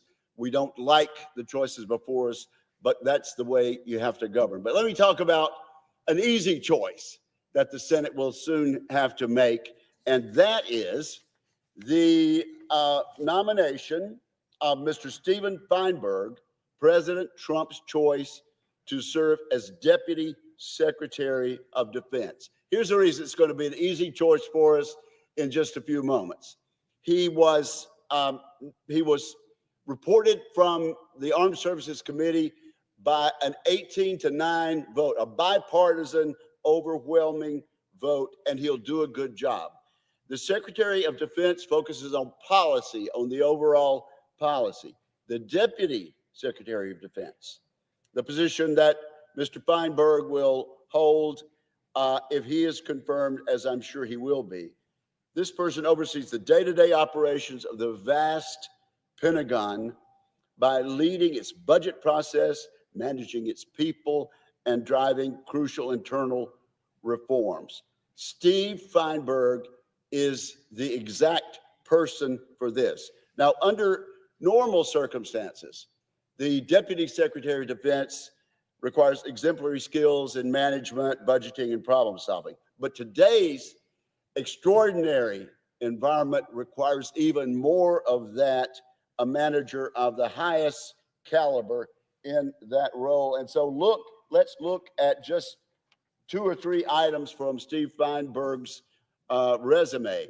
He's been founder and co-chief executive officer and chief investment officer of Cerberus. He's also founded and co-founded other Cerberus affiliates and Cerberus funds. He's managed separate pools of capital for Gruntel and Company, and he's also had high responsibilities in Drexel, Burnham, and Lambert. He knows how to manage huge billion-dollar operations and to manage people. He's also a perfect person for this role. He's well-spoken, he's calm, he's understated, he'll be largely invisible, but he is the man to help us rebuild the military, reform the way the Pentagon does business, and turn this unaudited Pentagon bureaucracy around. He will get a resounding bipartisan vote on the floor, I predict, as he did in the committee. And I congratulate the president on this nomination and on the bipartisan vote that we'll soon get on a vote that is relatively easy compared to some of the harder votes later on today. And I yield the floor, Madam President. The question occurs on the nomination.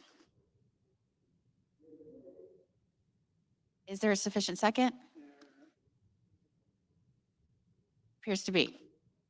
Clerk will call the roll. You will run. Ms. Also Brooks, Ms. Baldwin, Mr. Banks, Mr. Barrasso, Mr. Bennett, Mrs. Blackburn, Mr. Blumenthal, Ms. Blunt Rochester, Mr. Booker, Mr. Bozeman, Mrs. Britt, Mr. Budd, Ms. Cantwell, Ms. Capito, Mr. Cassidy, Ms. Collins, Mr. Coons, Mr. Cornyn, Ms. Cortez Masto, Mr. Cotton, Mr. Kramer, Mr. Crapo, Mr. Cruz,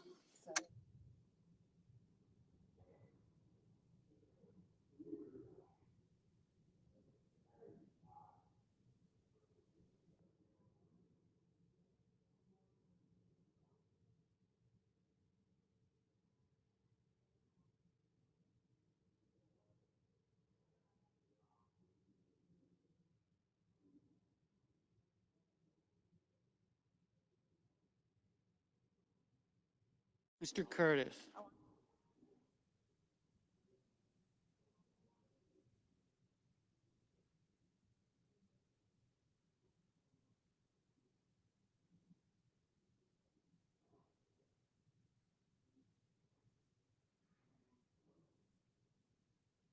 Mr. Daines,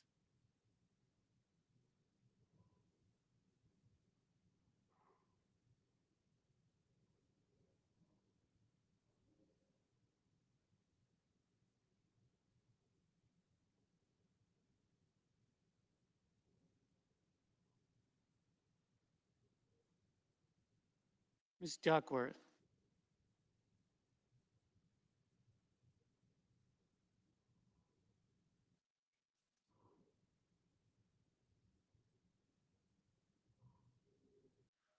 Mr. Durbin,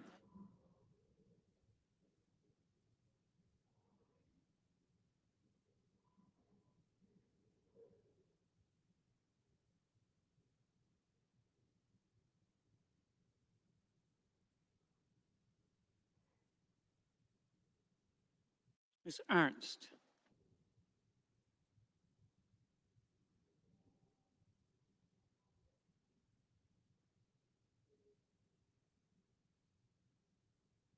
Mr. Betterman,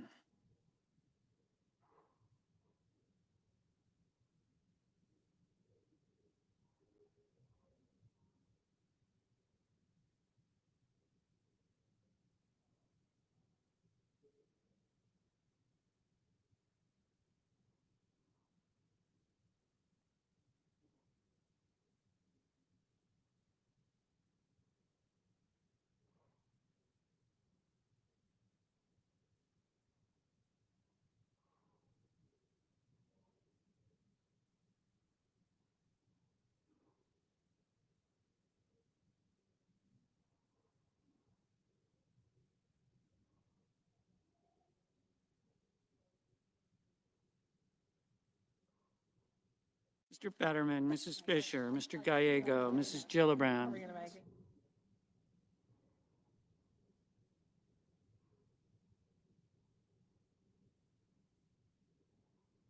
Mr. Graham, Mr. Grassley, Mr. Haggerty, Ms. Hassan, Mr. Hawley, Mr. Heinrich, Mr. Hickenlooper, Ms. Hirono,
Mr. Husted, Mrs. Hyde Smith, Mr. Johnson,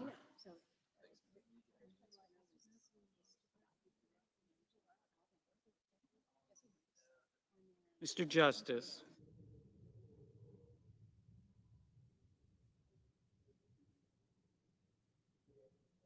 Mr. Kane, Mr. Kelly, Mr. Kennedy, Mr. Kim, Mr. King,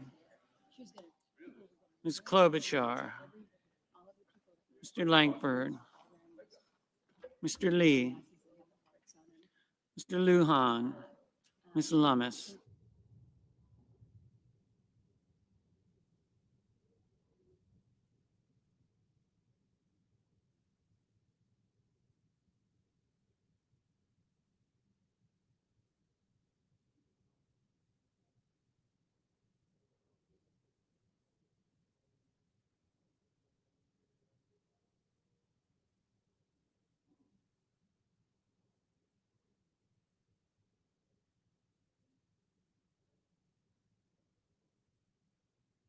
Mr. Markey, Mr. Marshall, Mr. McConnell, Mr. McCormick,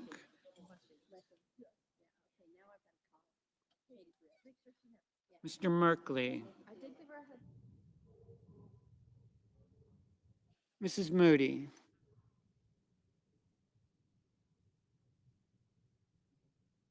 Mr. Moran,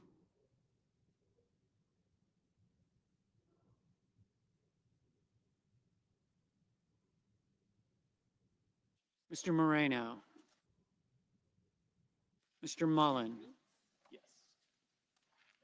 Ms. Murkowski, Mr. Murphy, Mrs. Murray, Mr. Ossoff, Mr. Padilla,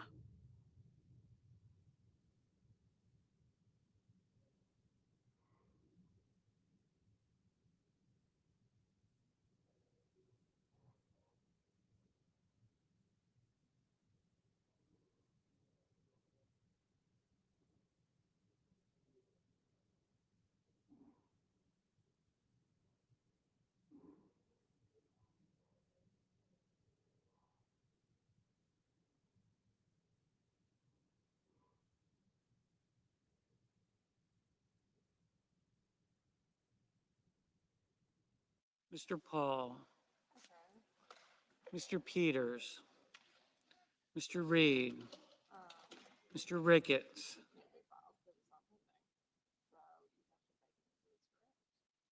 Mr. Resch, Ms. Rosen, Mr. Rounds, Mr. Sanders, Mr. Schatz,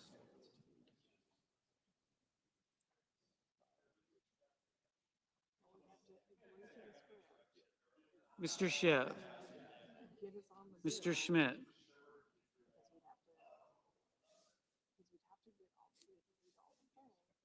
Mr. Schumer, Mr. Scott of Florida, Mr. Scott of South Carolina,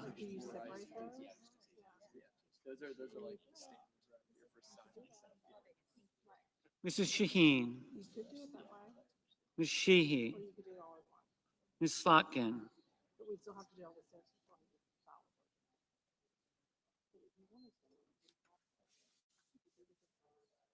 Ms. Smith, Mr. Sullivan,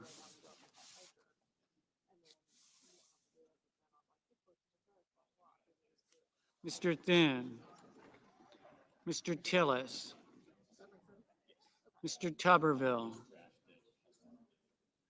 Mr. Van Hollen, Mr. Warner, Mr. Warnock,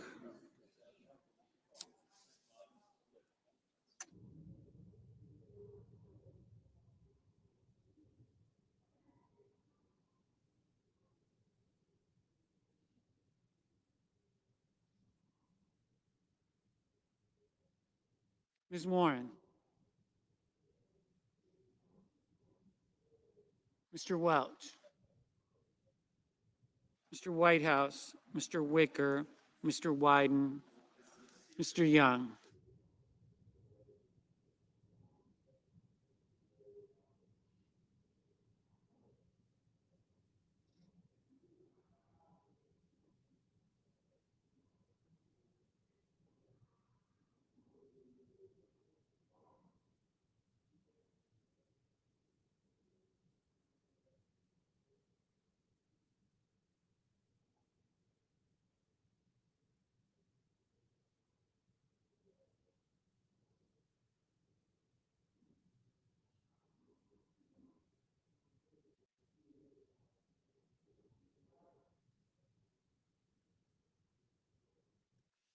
Senators voting in the affirmative: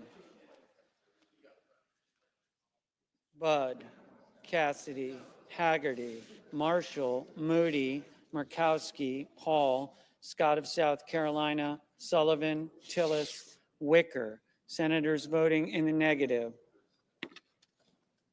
Baldwin, Hassan, Heinrich, Kelly, King, Lujan, Markey, Padilla, Schatz, Smith, Warnock, Whitehouse, Wyden.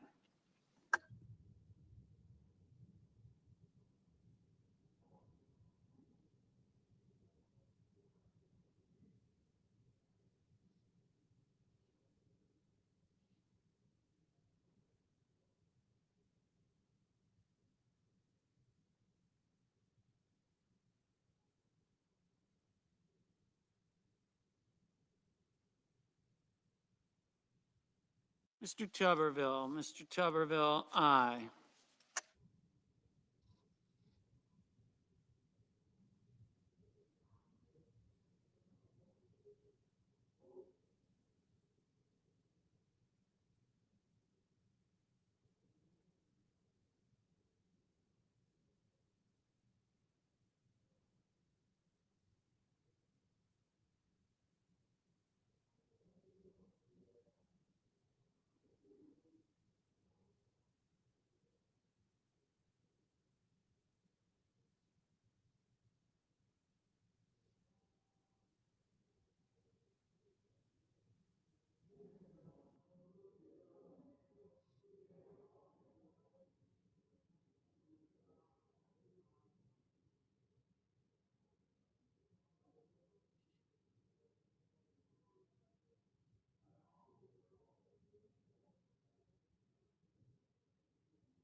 Mr. Cotton, aye. Mr. Sheehy, aye. Mr. Welch, no. Mr. Merkley, no.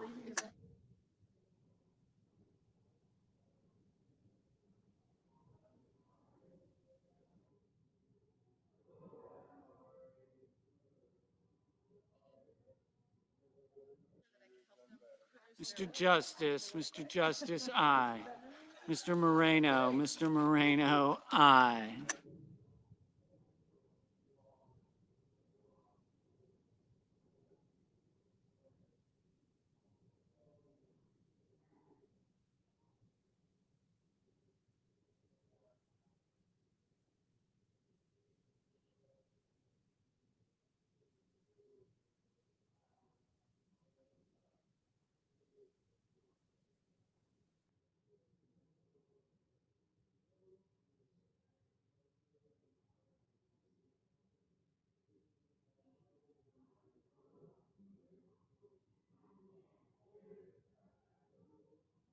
Mr. Ricketts, aye.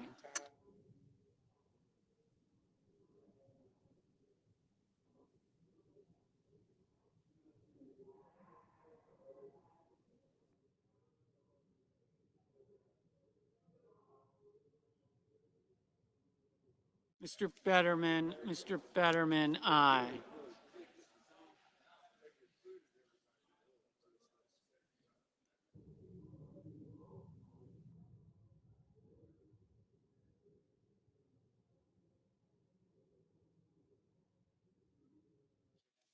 Ms. Hirono, no.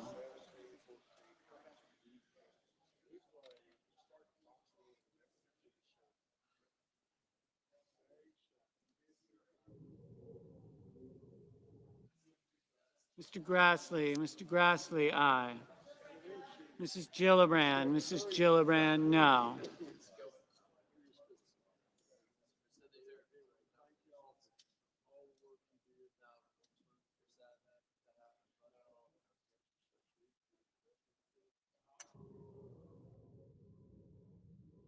Miss Ernst, aye. Mr. Barrasso, aye.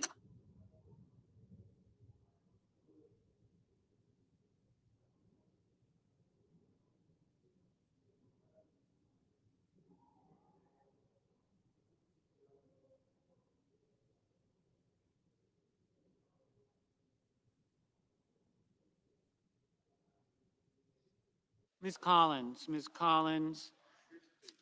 aye. Mr. Daines, aye.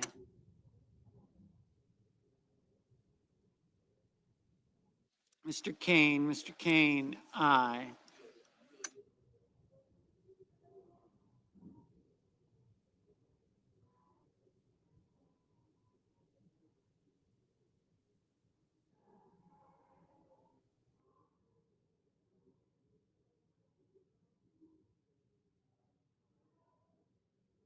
Mr. Blumenthal,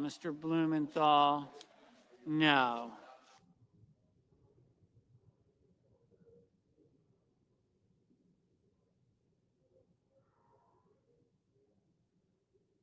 Mr. Langford, aye. Mr. Crapo, aye.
Mr. Rounds, aye.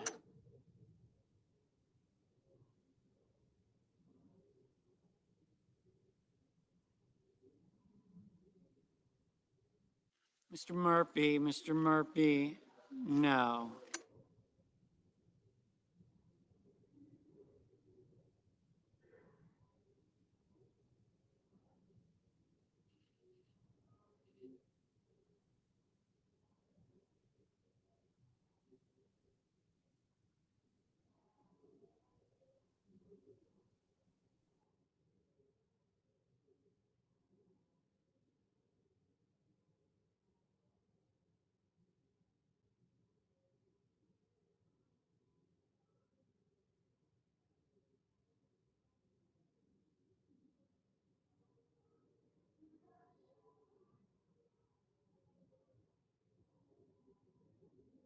Mr. Bozeman, aye.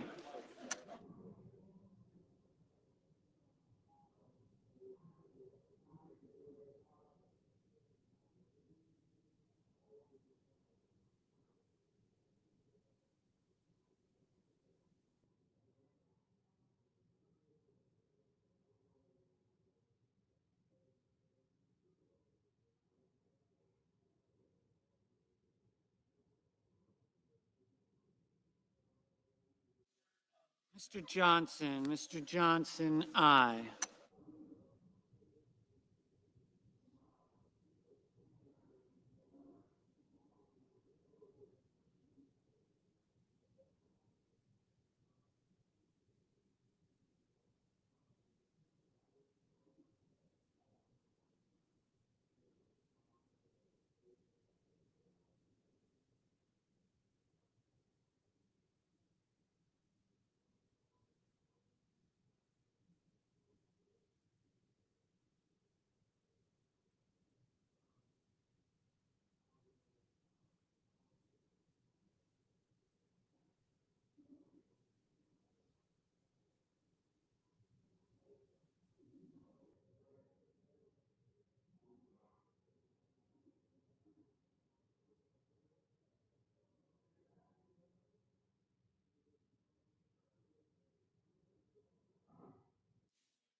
Ms. Blunt Rochester. Ms. Blunt Rochester, no.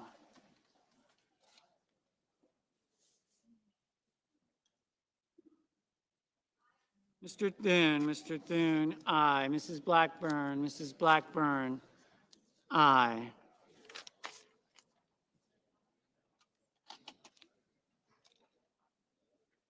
Mr. Moran, aye.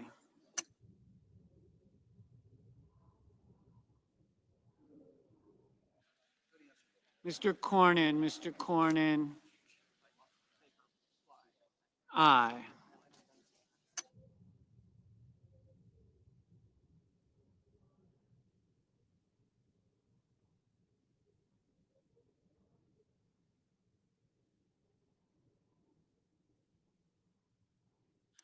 Mr. Reed, aye.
Mr. Hawley, aye. Ms. Lummis, aye. Mr. Kramer, aye.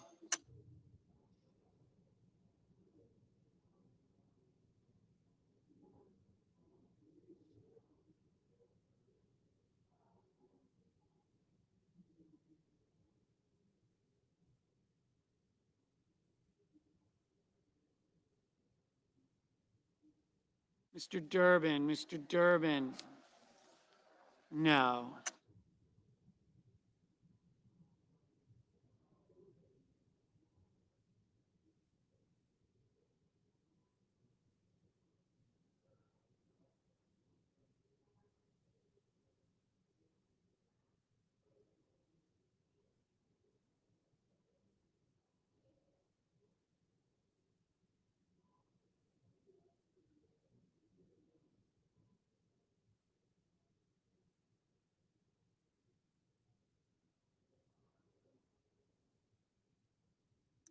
Ms. Also Brooks, no.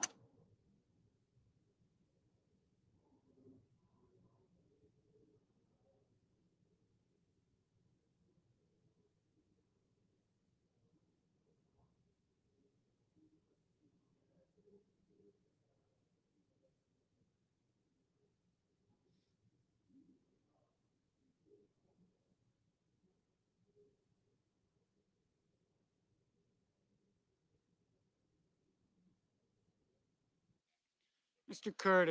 Curtis, aye. Mrs. Murray, aye.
Mr. Kim, Mr. Kim, no.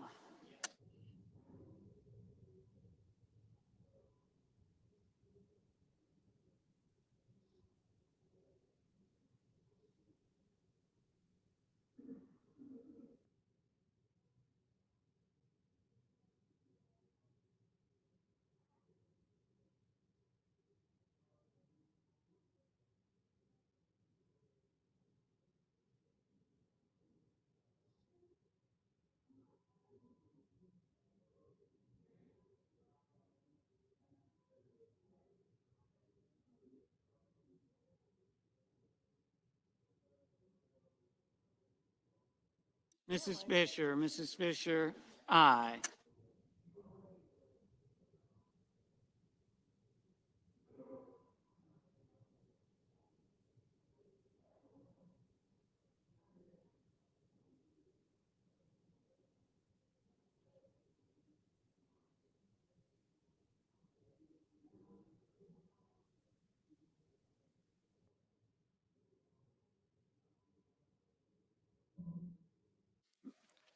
Mrs. Shaheen, aye.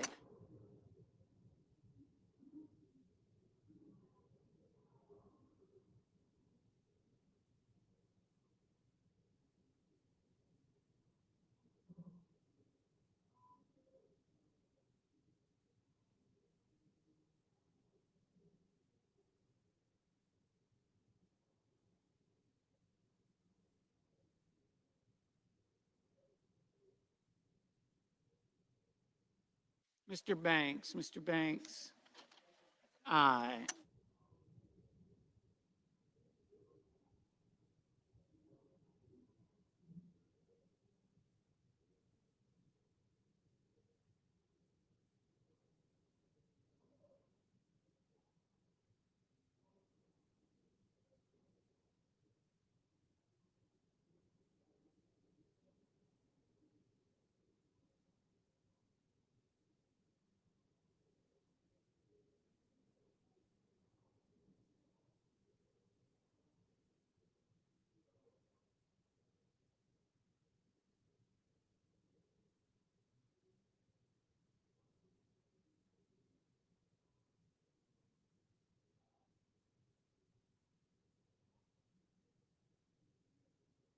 Mr.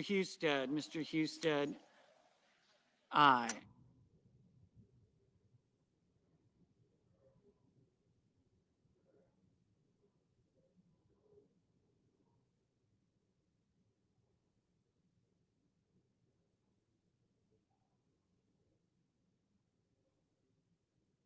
Mr. Mullen, aye.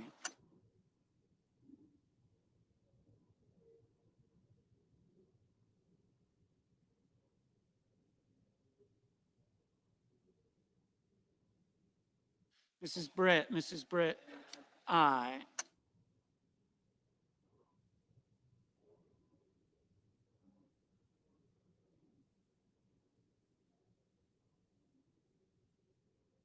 Mr. Peters, no.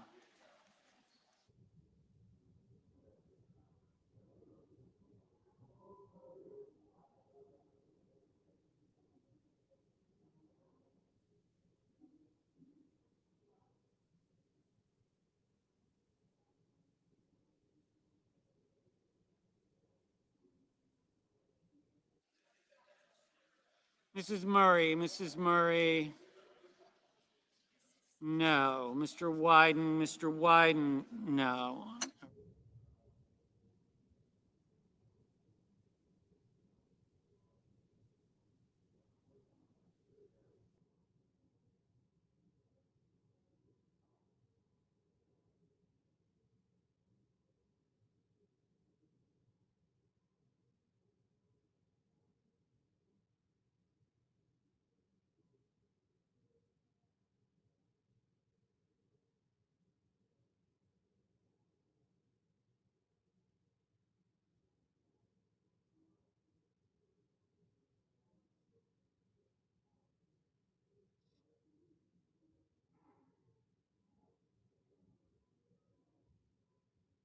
Mr. Graham, aye.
Ms. Cantwell,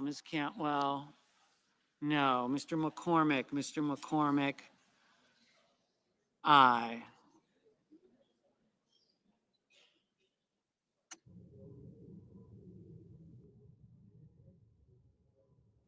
Mr.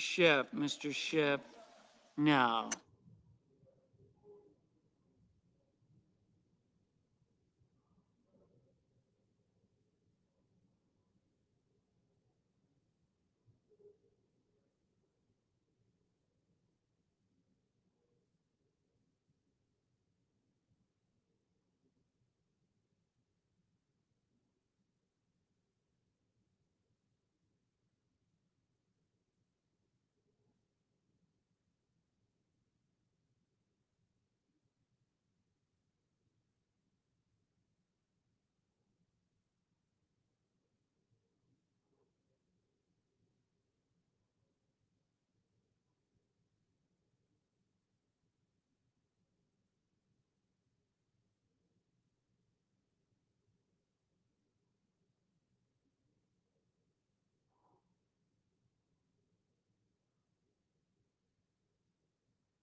Mr. Rish, aye.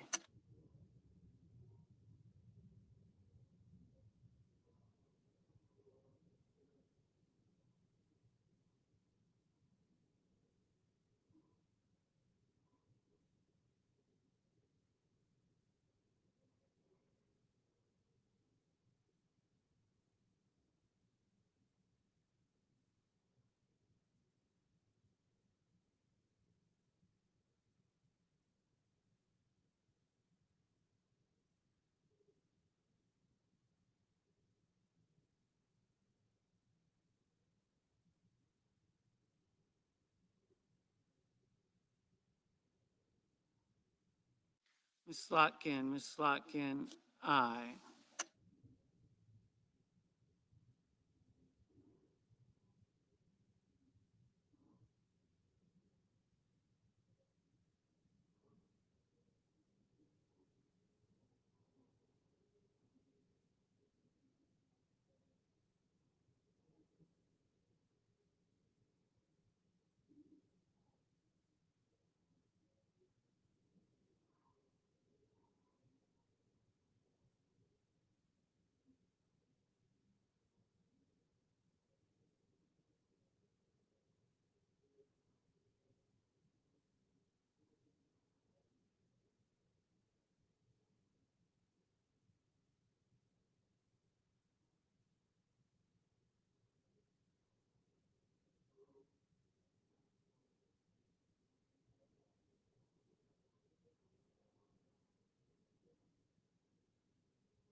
Mr. Gallego, no.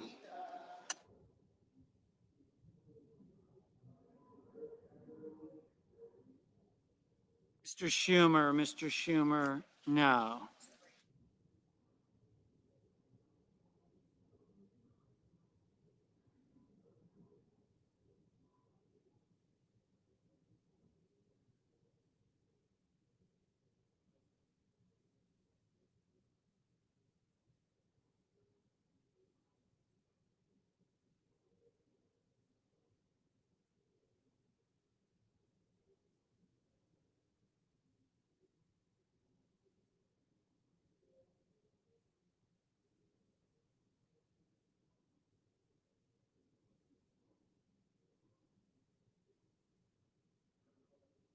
Mr. Young, aye.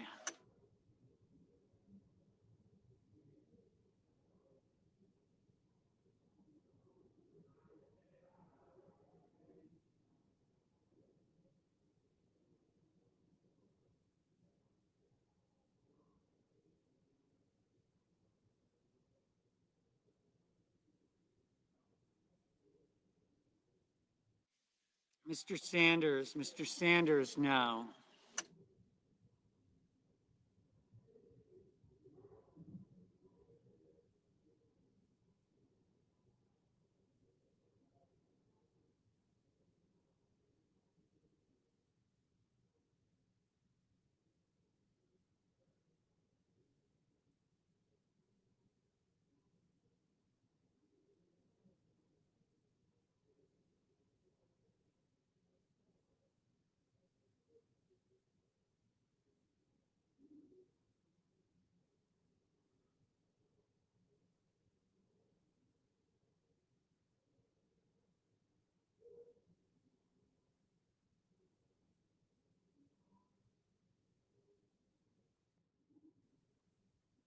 Mr. Van Hollen, no.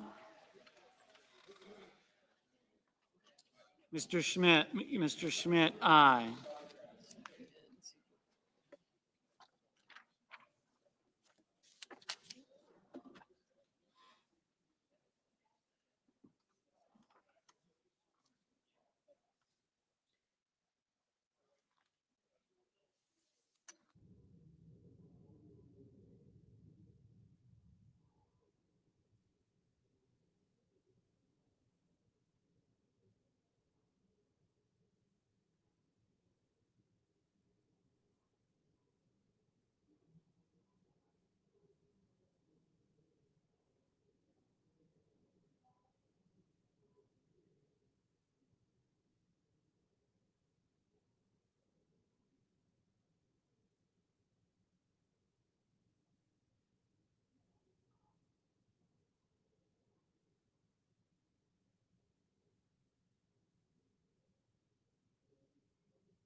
Mr. McConnell, aye.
Ms. Warren, no.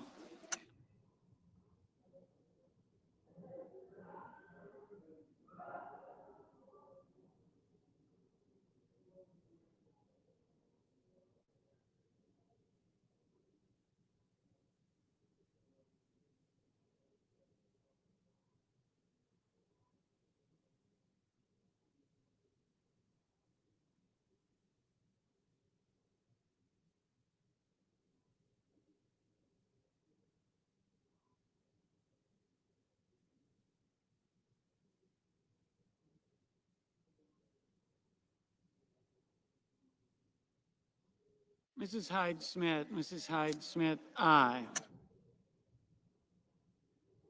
Mr. Ossoff, no.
Mr. Lee,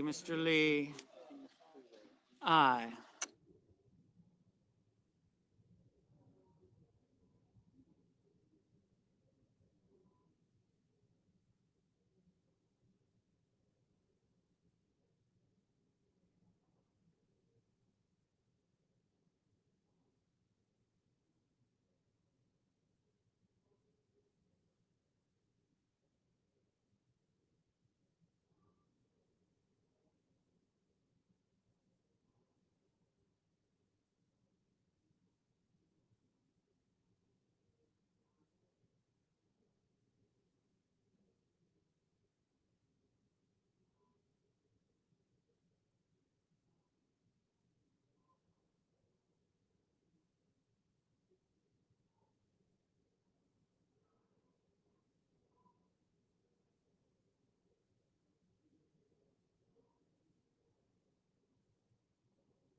Mrs. Capito, aye. Mr. Kennedy, aye. Mr. Coons, no.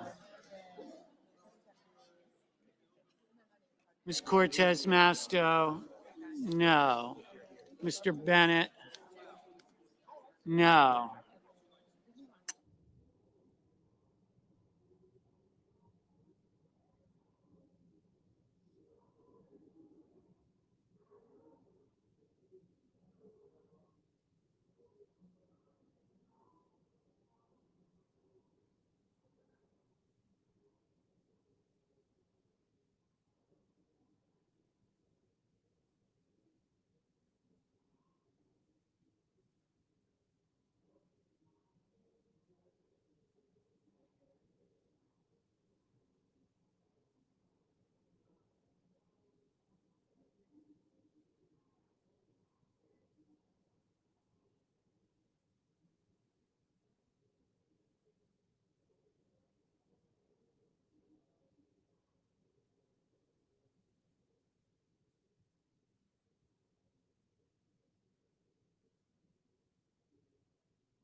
Mr. Warner, Aye.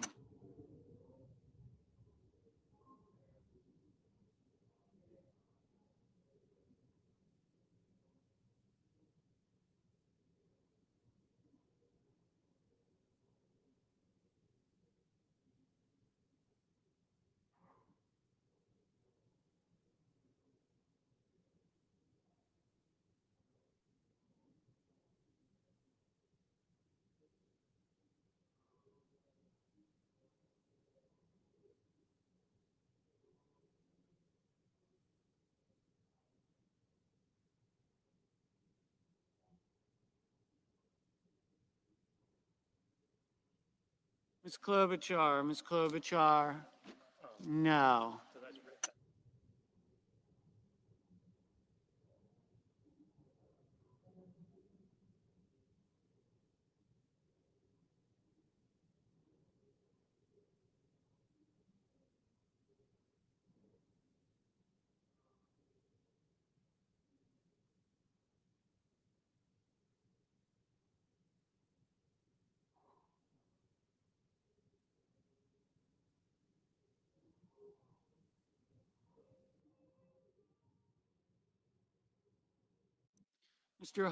Mr. Hoven, aye.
Ms. Rosen, no.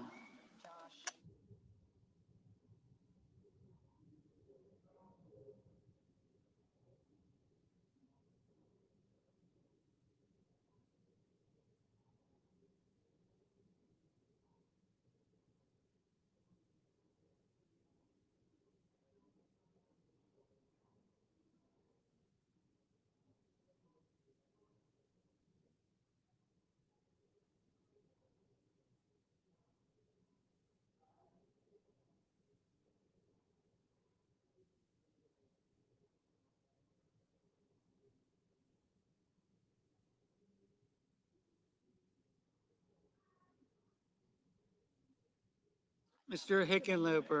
Hickenlooper, no.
Mr. Cruz, Mr. Cruz.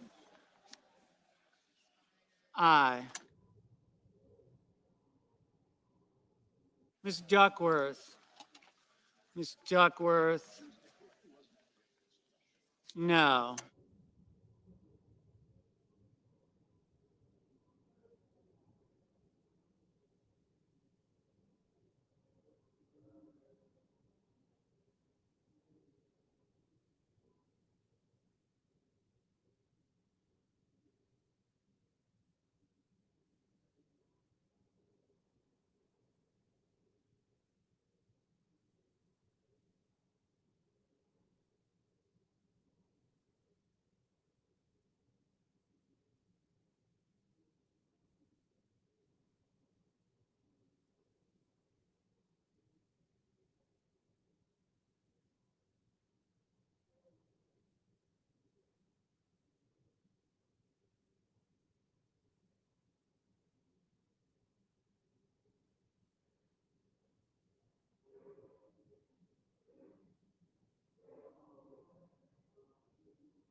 The yeas are 59, the nays are 40. The nomination is confirmed. Under the previous order, the motion to reconsider is considered made and laid upon the table, and the president will immediately be notified of the Senate's action. Under the previous order, the Senate will resume consideration of will resume legislative session and resume consideration of Senate Bill 331, which the clerk will report. Calendar number 18 S331, a bill to amend the Controlled Substances Act with respect to the scheduling of fentanyl-related substances and for other purposes.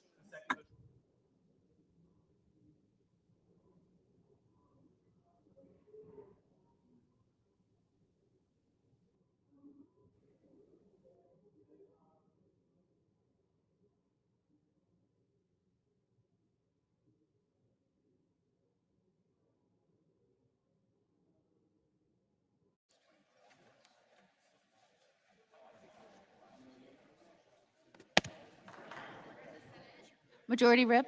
Madam President, I ask unanimous consent that the order of yesterday be amended so that the committee report the substitute amendment of S331 be agreed to with all other remaining provisions in effect. Without objection. Under the previous order, all post-cloture time on the bill is expired. Amendment number 1237 is withdrawn. The committee reported substitute is agreed to, and the clerk will read the title of the bill for the third time. Calendar number 18 S331, a bill to amend the Controlled Substances Act and so forth and for other purposes.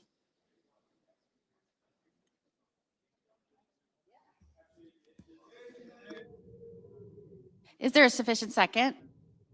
There appears to be. Clerk will call the roll. Ms. Also Brooks, Ms. Baldwin, Mr. Banks, Mr. Barrasso, Mr. Bennett,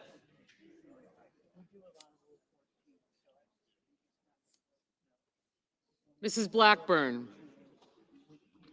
Ms. Blunt, Mr. Blumenthal, Ms. Blunt Rochester,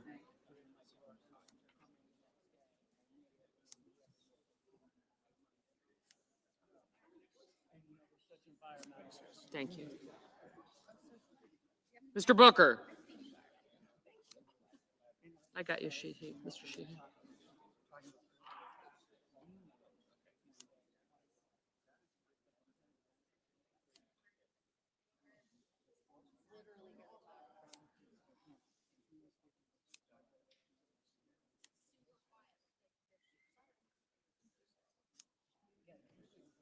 Mr. Bozeman,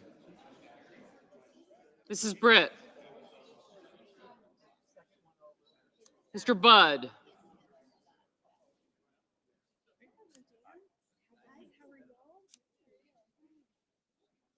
Ms. Cantwell,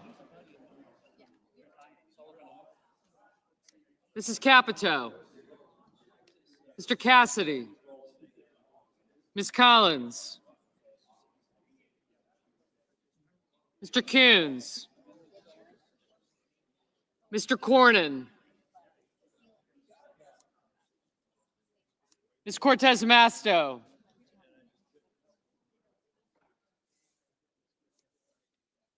Mr. Cotton. Mr. Kramer. Mr. Crapo. Got him.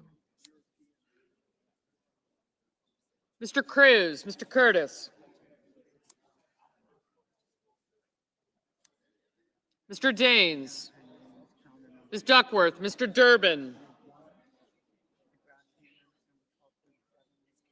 Ms. Ernst.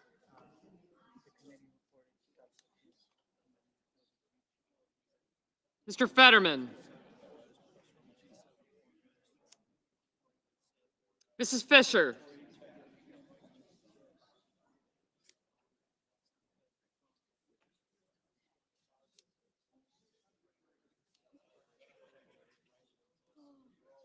Mr. Gallego, Mrs. Gillibrand.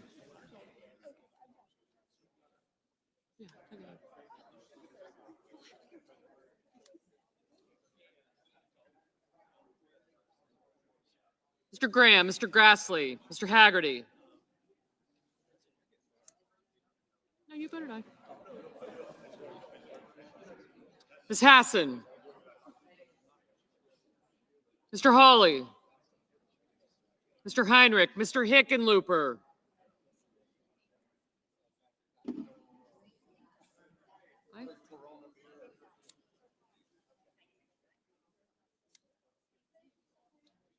Ms. Hirono.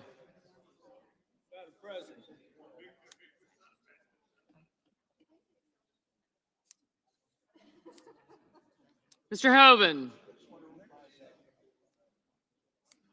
Mr. Husted, Mrs. Hyde-Smith, Mr. Johnson.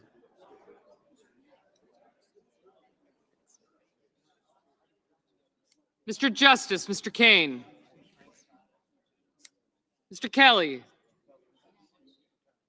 Mr. Kennedy. Mr. Kim. Mr. King. Ms. Klobuchar. Mr. Langford, Mr. Lee. Mr. Lujan. Ms. Lummis. Mr. Markey.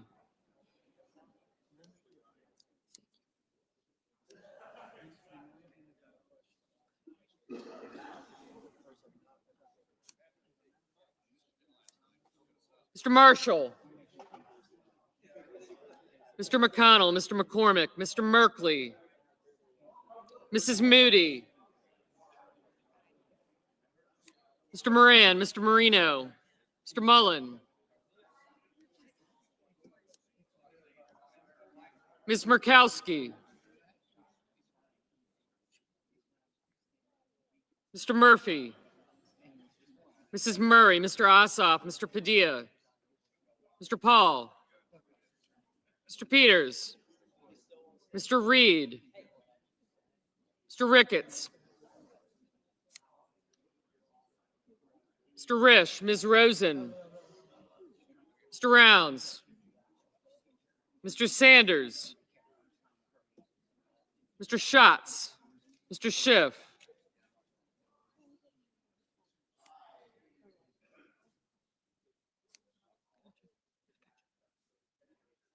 Mr. Schmidt, Mr. Schumer. Mr. Scott of Florida, Mr. Scott of South Carolina. Mrs. Shaheen. Mr. Sheehy, Ms. Slotkin. Ms. Smith. Mr. Sullivan. Mr. Thune. Mr. Tillis, Mr. Tuberville.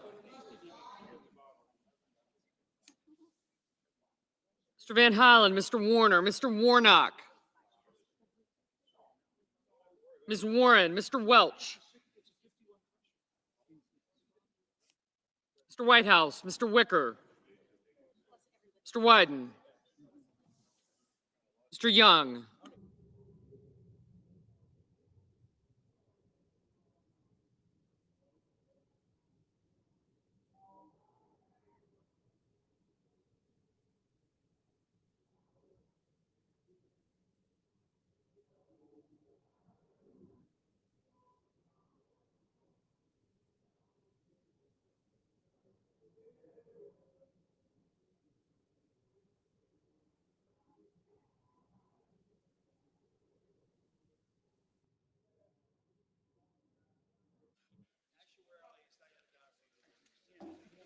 Senators voting in the affirmative: Banks, Barrasso, Blackburn, Blumenthal, Britt, Budd, Capito, Cassidy, Cornyn, Cruz, Curtis, Durbin, Fetterman, Fisher, Gallego, Graham, Grassley, Heinrich, Hickenlooper, Hoven, Husted, Hyde-Smith, Johnson, Justice, Kane, Kennedy, Kim, King, Langford, Lujan, Lummis, Marshall, McConnell, McCormick, Moody, Moran, Marino, Mullen, Murray, Ossoff, Risch, Schmidt, Sheehy, Smith, Sullivan, Thune, Tillis, Tuberville, Warner, Whitehouse, and Wicker. Senators voting in the negative: Blunt Rochester, Booker, Duckworth, Padilla, Sanders, Schiff, Van Hollen, Warren, and Welch. Mr. Peters, aye.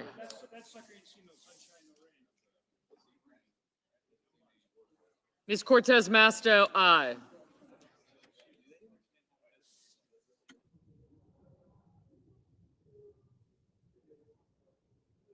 Mr. Lee, aye.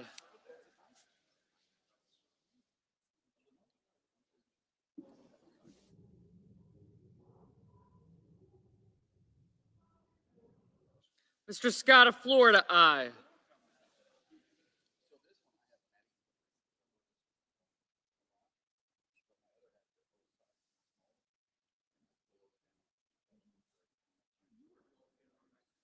Mr. Crapo, aye.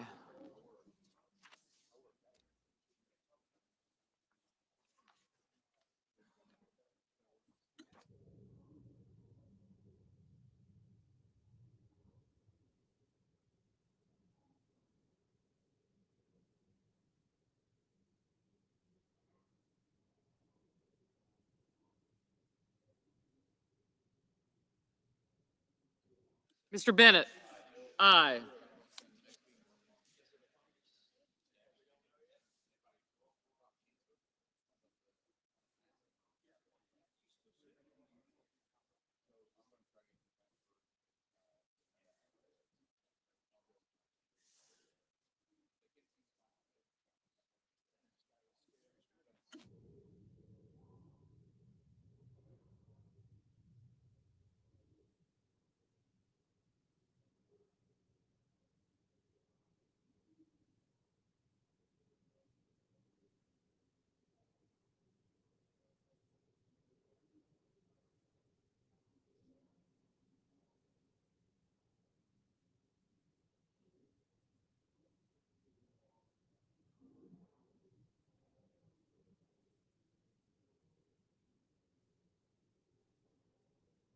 Mr. Ricketts, aye.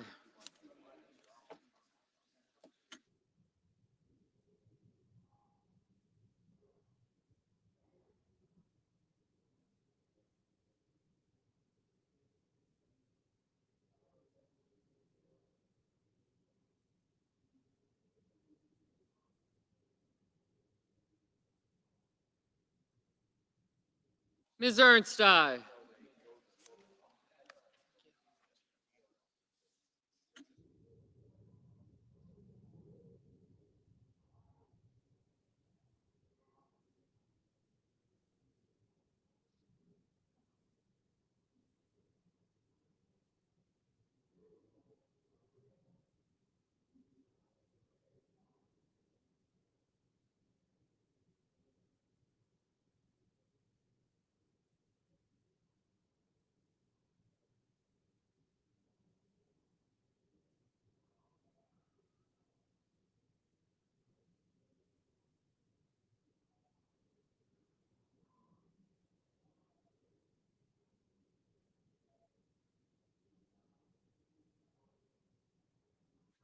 Mr. Coons, aye.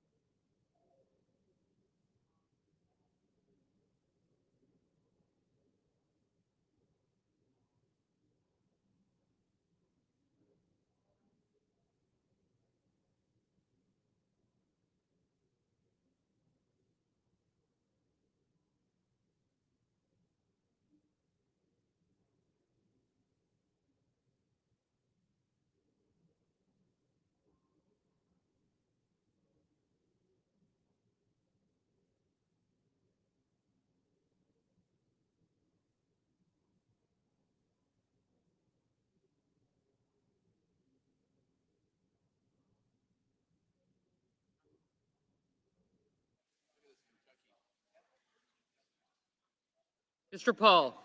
Aye.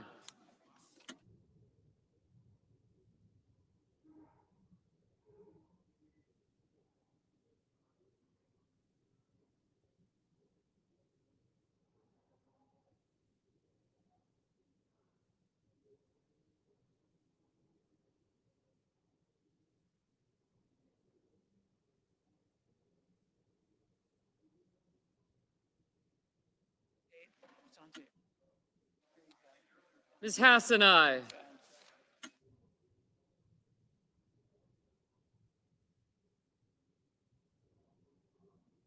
Ms. Collins. Aye.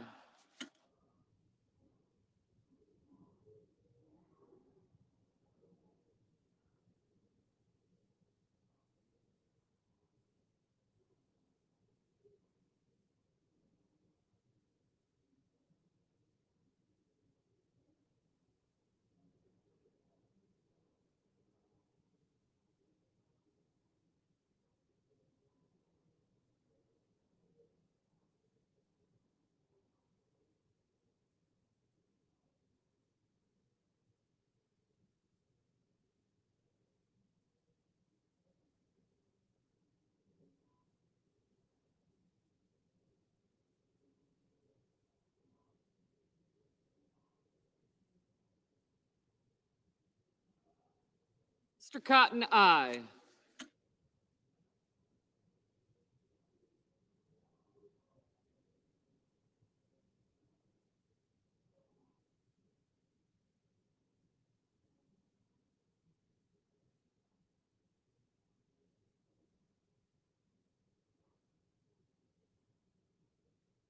Ms. Cantwell.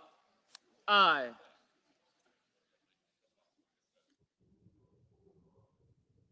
Mr. Rounds. Aye.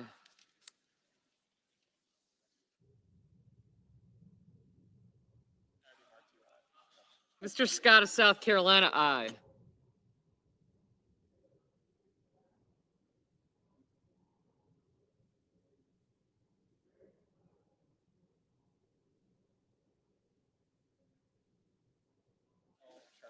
Mr. Schatz, aye.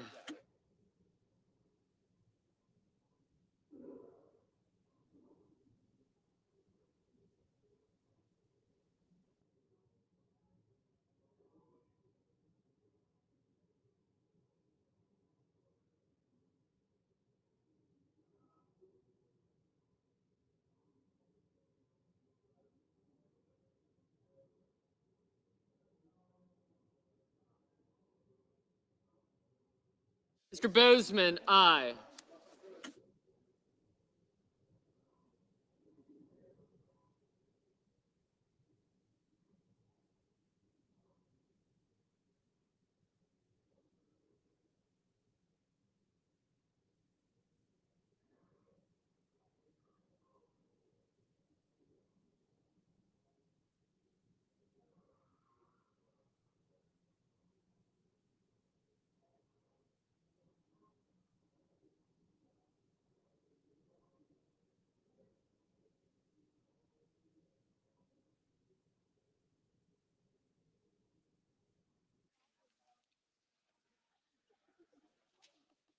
Ms. Rosen.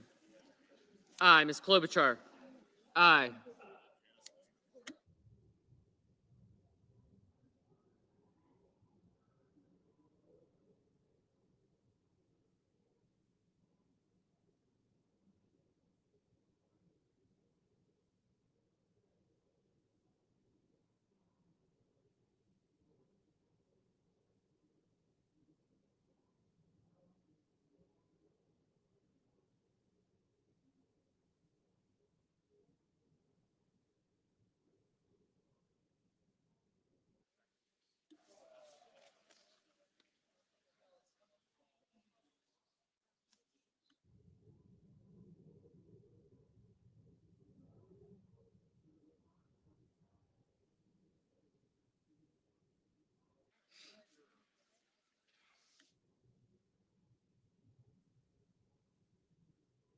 Ms. Hirono.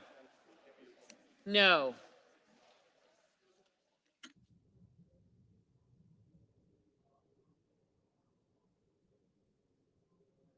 Ms. Slotkin, aye.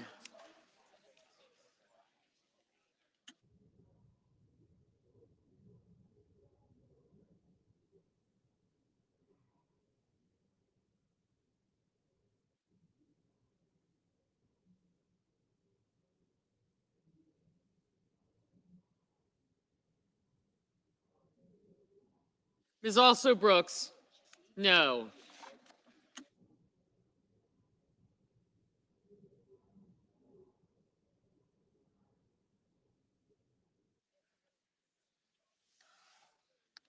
Mr. Markey, no.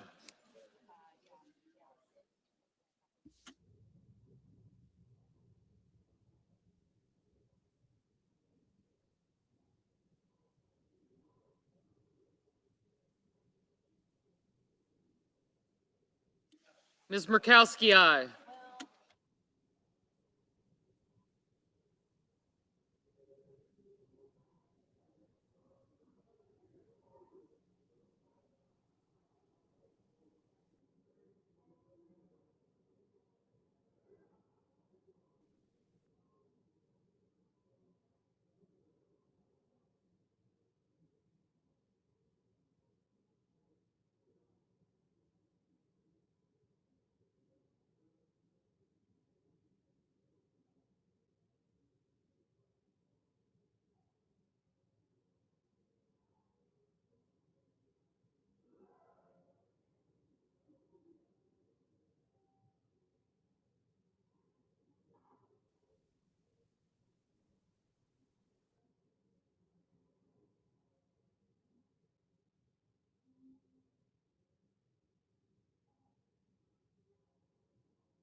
Mr. Murphy, no.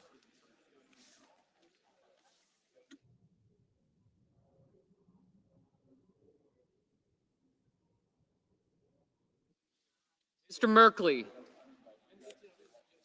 no.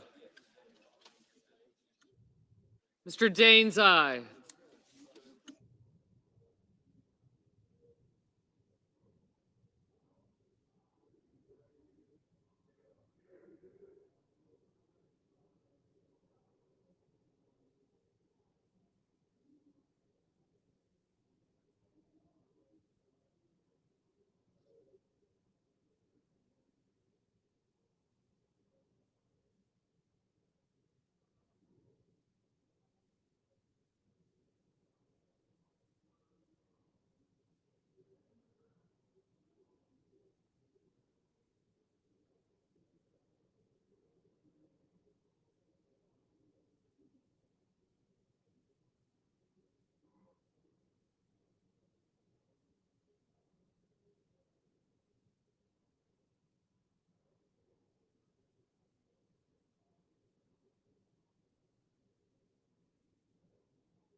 Ms. Baldwin.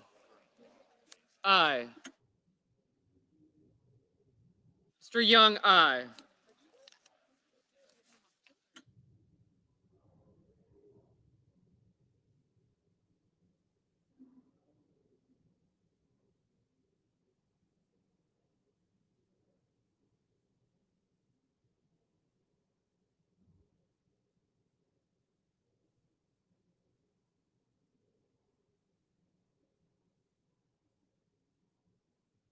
Mr. Hawley, aye.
Mr. Kramer, aye.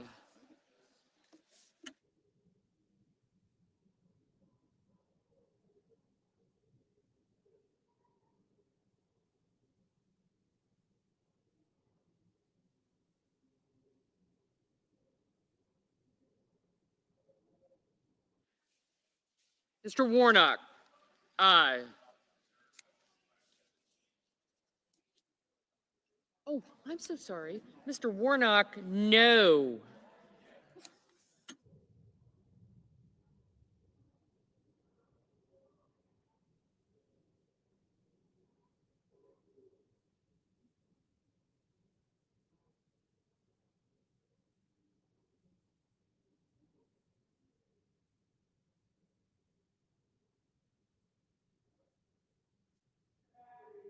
Aye.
Mr. Wyden, no.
Mr. Kelly,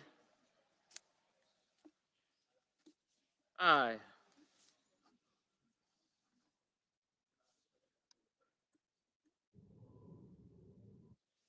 Mr. Reed, aye.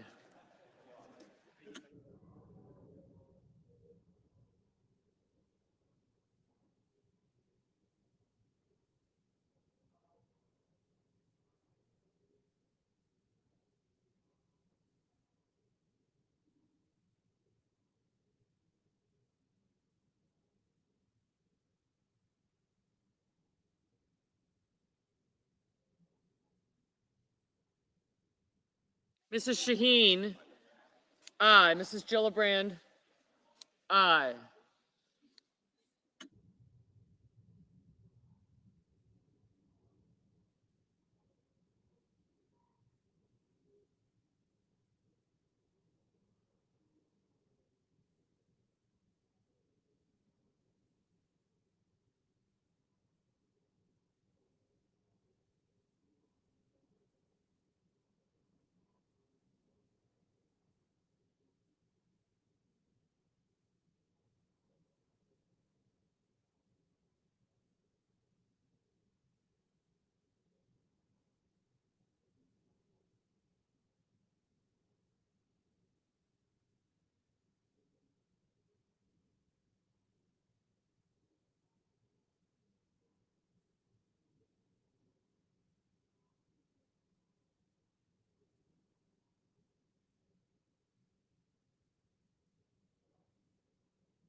Mr. Schumer, aye.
this vote, the yeas are 84, the nays are 16, and the bill as amended is agreed to. It's passed. I'm sorry. On this vote, the yeas are 84, the nays are 16. The bill is passed, as amended is passed. President. Under the previous order, the motion to reconsider is considered made and laid upon the table. Mr.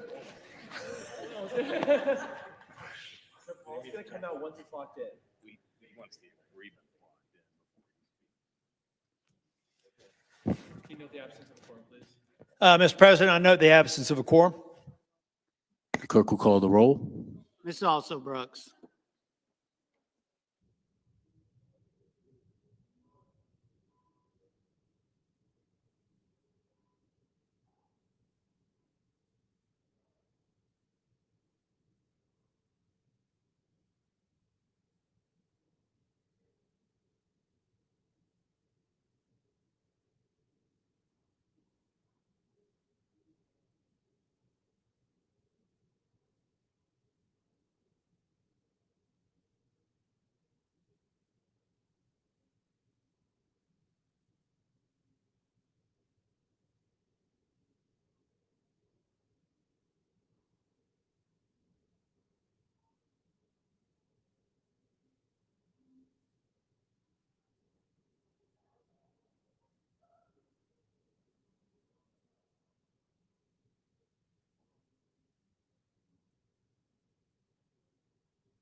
Mr. President, Senator from Arkansas. I ask consent to end the quorum call. Is there objection? I ask unanimous consent that there be up Without to objection. I ask unanimous consent that there be up to 20 minutes of debate under the control of Senator Paul for debate only. At this time? Yes. Without objection? Senator from Kentucky. President Trump has pledged to balance the budget. I want to help him. I want to help him with this task. But to balance the budget requires much less spending than this current bill entails. Our national debt now exceeds $36 trillion. That's 124% of the size of our economy. That should not be a surprise. We're adding $2 trillion every year to the debt, this year included.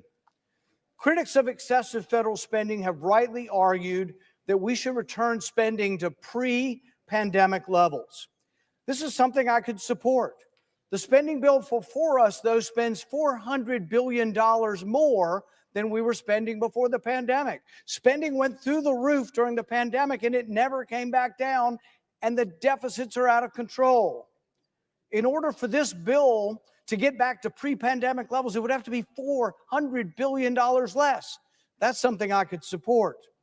3 months ago, when the current continuing resolution was passed at the end of last year, we were told that we just needed to clear the decks. President Trump was going to come in and the Republicans would be in charge, and then everything would be okay. Just wait. Pass it along in December. Come March, Republicans will be in charge and something will happen. And yet the bill before us doesn't change anything.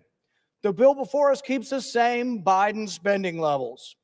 We were told with relentless fury that we would fight for the taxpayers come spring, and we are given a bill that doesn't change. It doesn't change the course of accumulating $2 trillion in debt every year.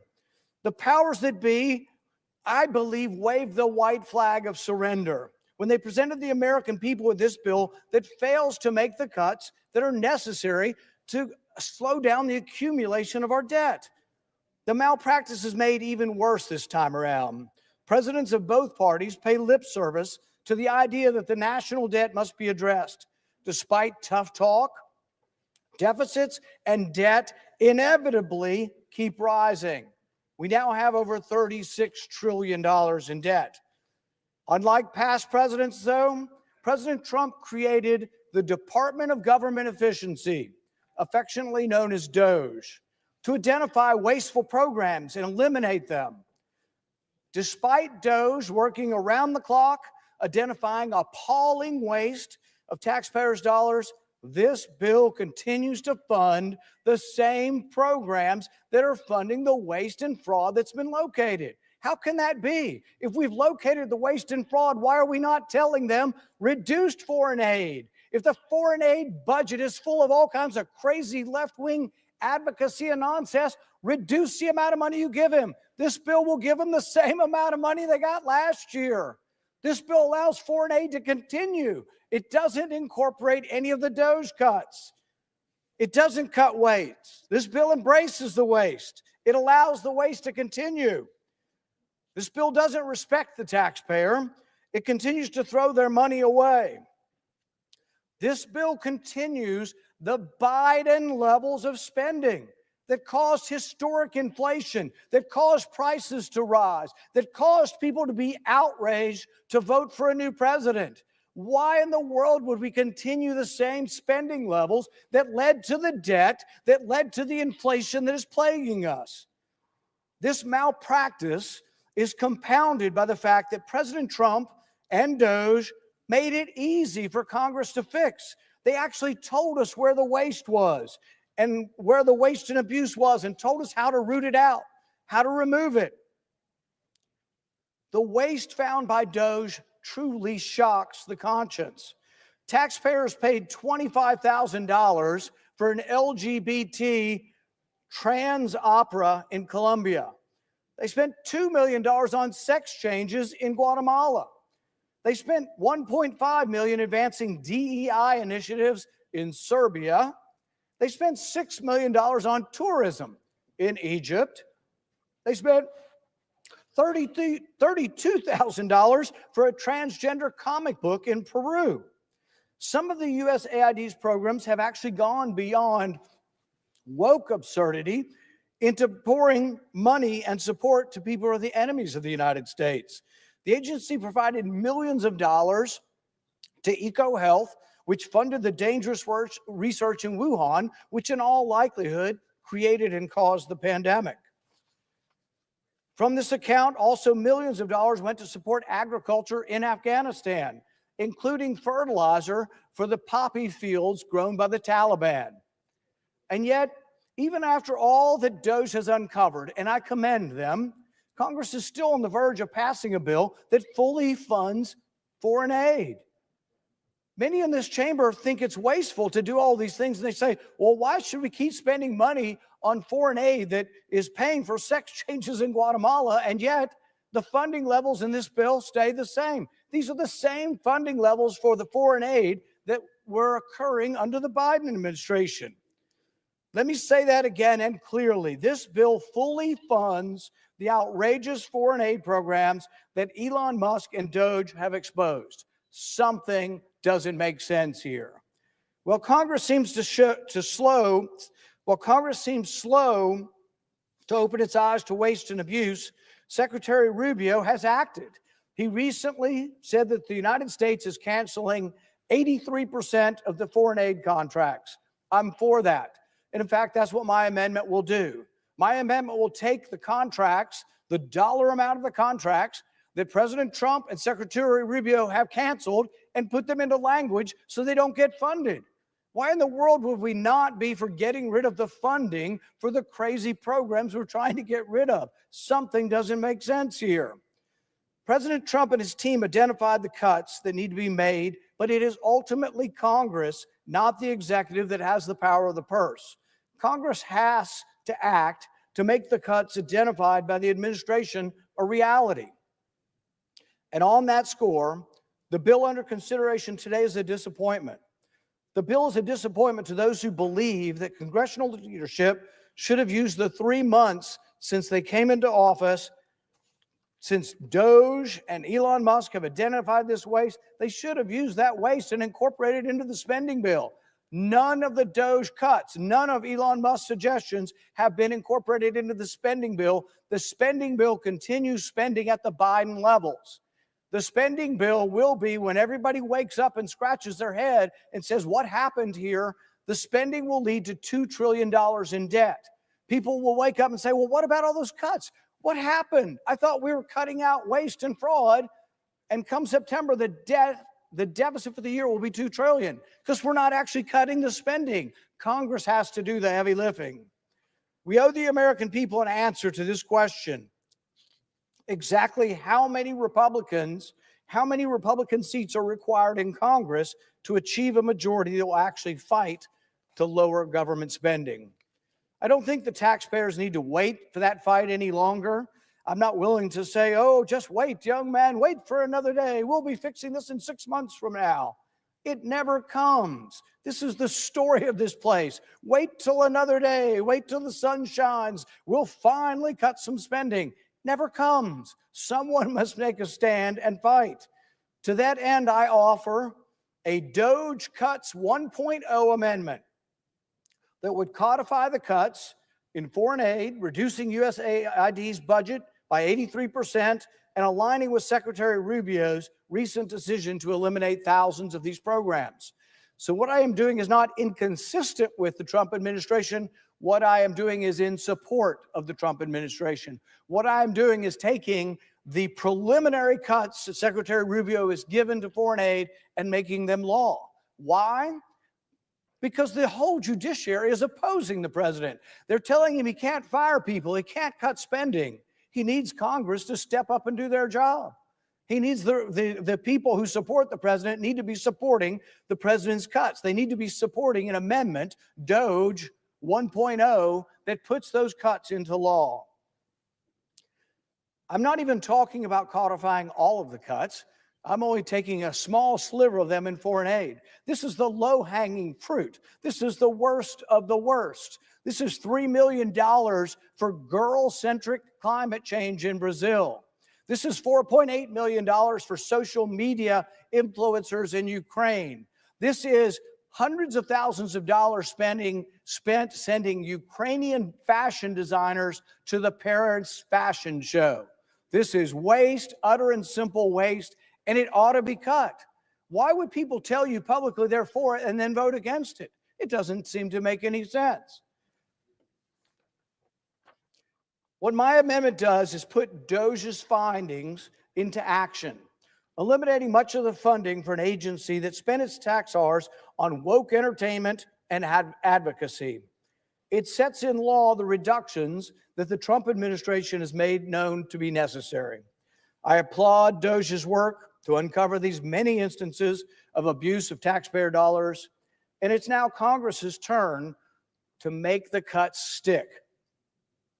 If we do not adopt my amendment, then taxpayers will simply continue spending substantial amounts of money to defund components of the government rather than using savings to pay down our mounting debt.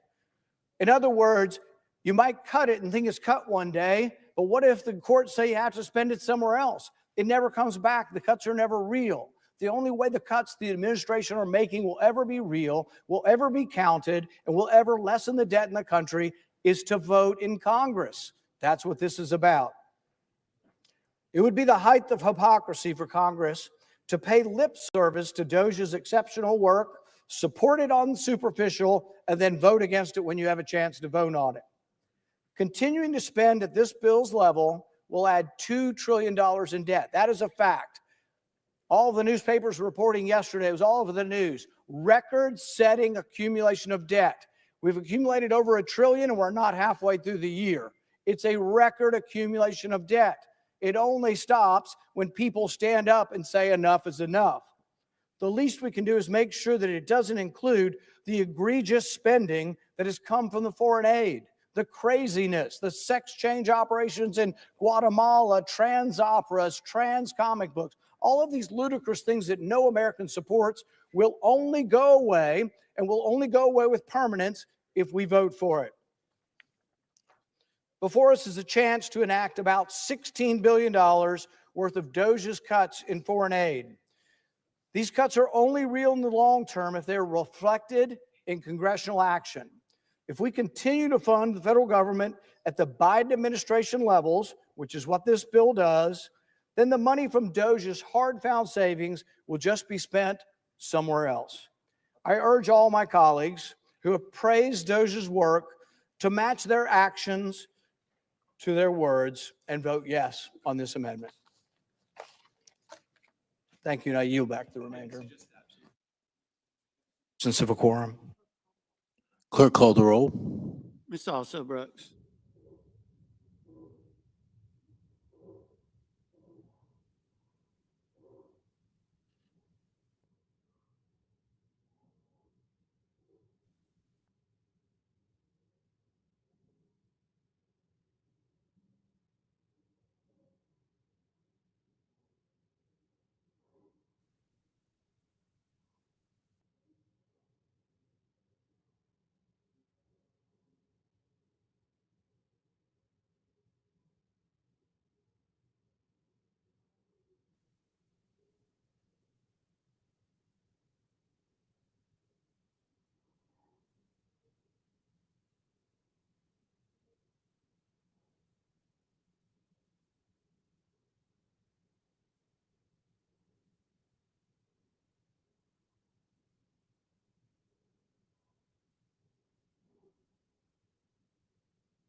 about should I say 15?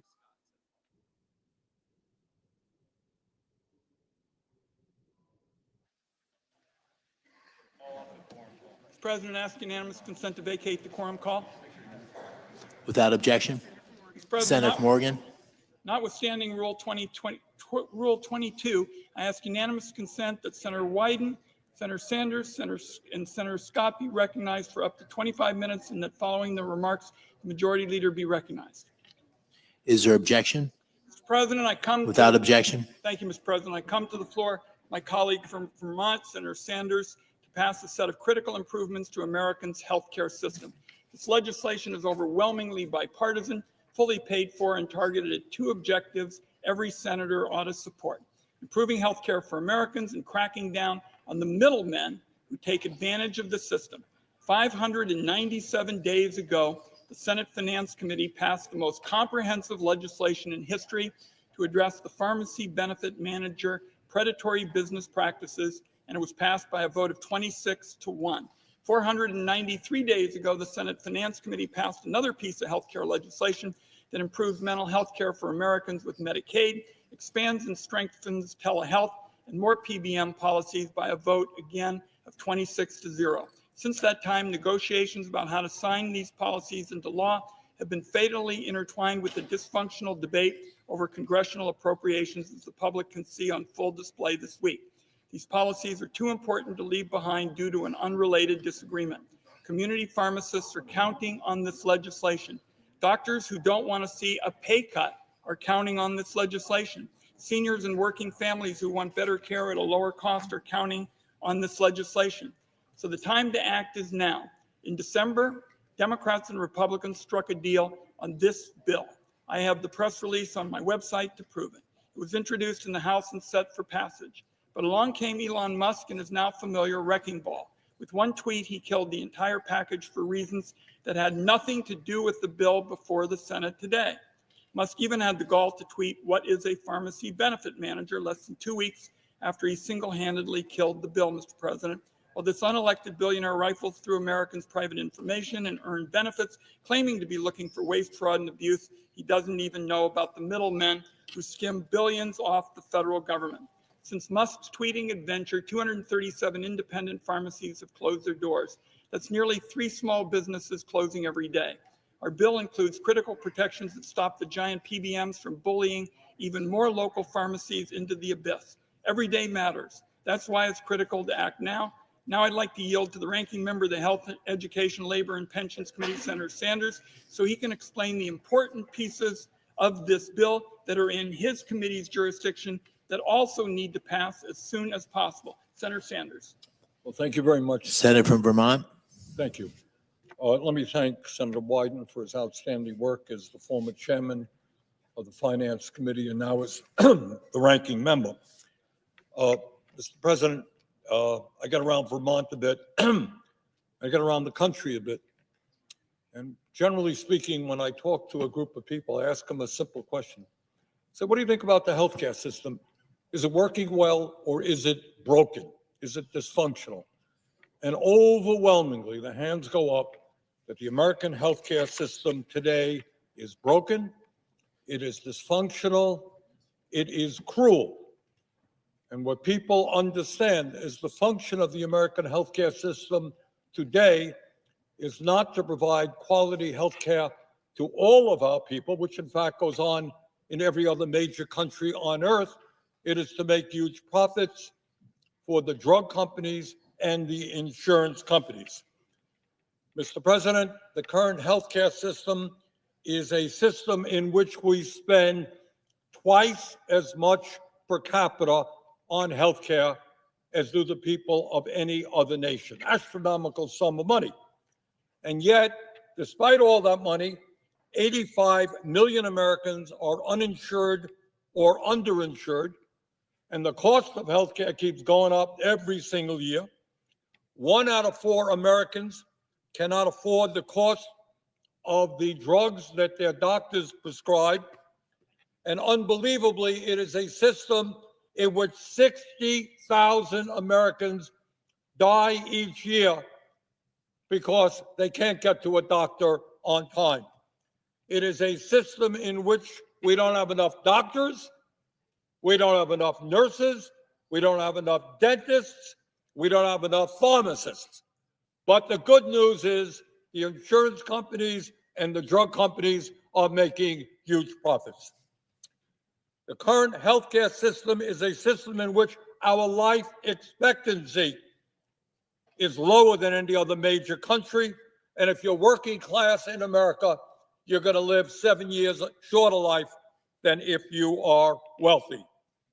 It is a system in which some 500,000 people go bankrupt each year because of medically related debt. It is a system where in large parts of our country, rural hospitals are being shut down and where people, even with decent insurance, have to travel hours in order to find a doctor.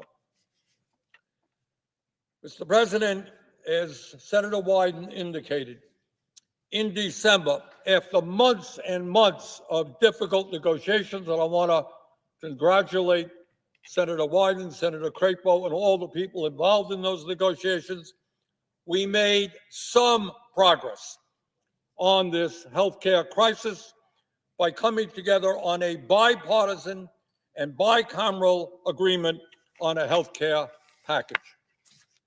That legislation, while more modest than I would have wanted, would have provided $4.5 billion for community health centers this year and $4.6 billion next year, up 15% from a few years ago. Community health centers provide primary health care to 32 million Americans, working class, lower income people. Do a phenomenal job, but they're under financial stress. That legislation would have provided $350 million a year over 2 years for the National Health Service Corps, so we can attract young people to go out and work, young doctors to work in underserved areas. And it would have provided $300 million a year for teaching health centers.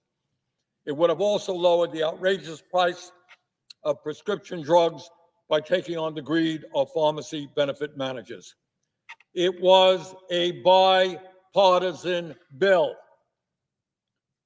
And just before that bill was going to be passed, Elon Musk, the wealthiest man in the world, who does not have to worry about whether he and his friends can afford health care, he sent out a series of tweets, some of them outrageously dishonest, to kill this legislation, and he succeeded in doing so. So today, Mr. President, it is important that we take a step forward and undo the damage that Mr. Musk caused. And the legislation that we are proposing today would in fact begin to take us back where we were. It would increase funding for community health centers and do all of the other important work that Senator Wyden wanted. We have a healthcare crisis in America today. The CR that we're going to be voting on in a little while will make a bad situation worse. This is an opportunity to tell the American people that we are aware of the healthcare crisis. We are at least trying to do something. And I would yield back to Senator Wyden.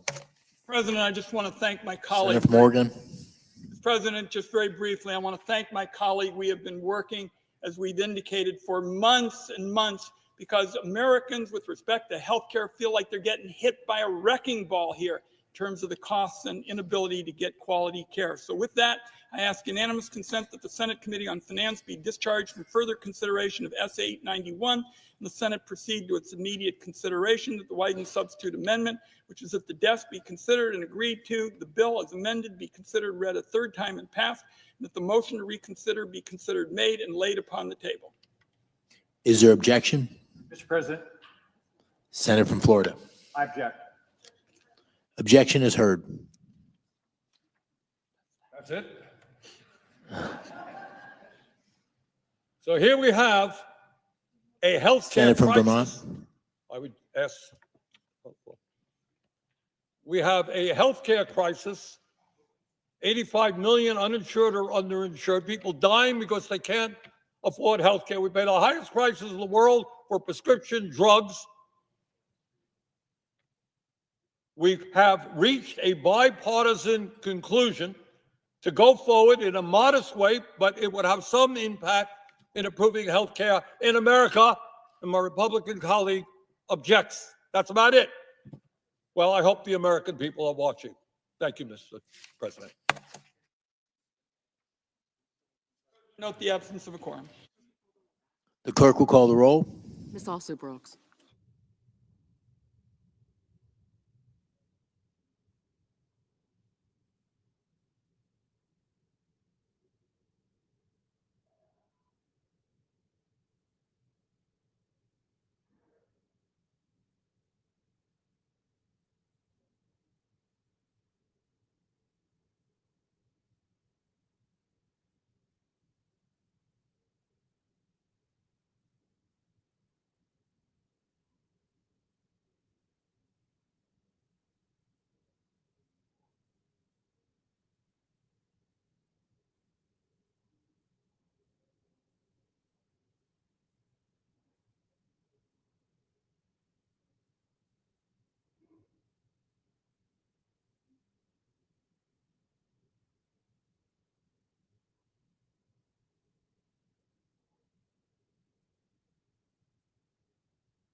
Mr. President.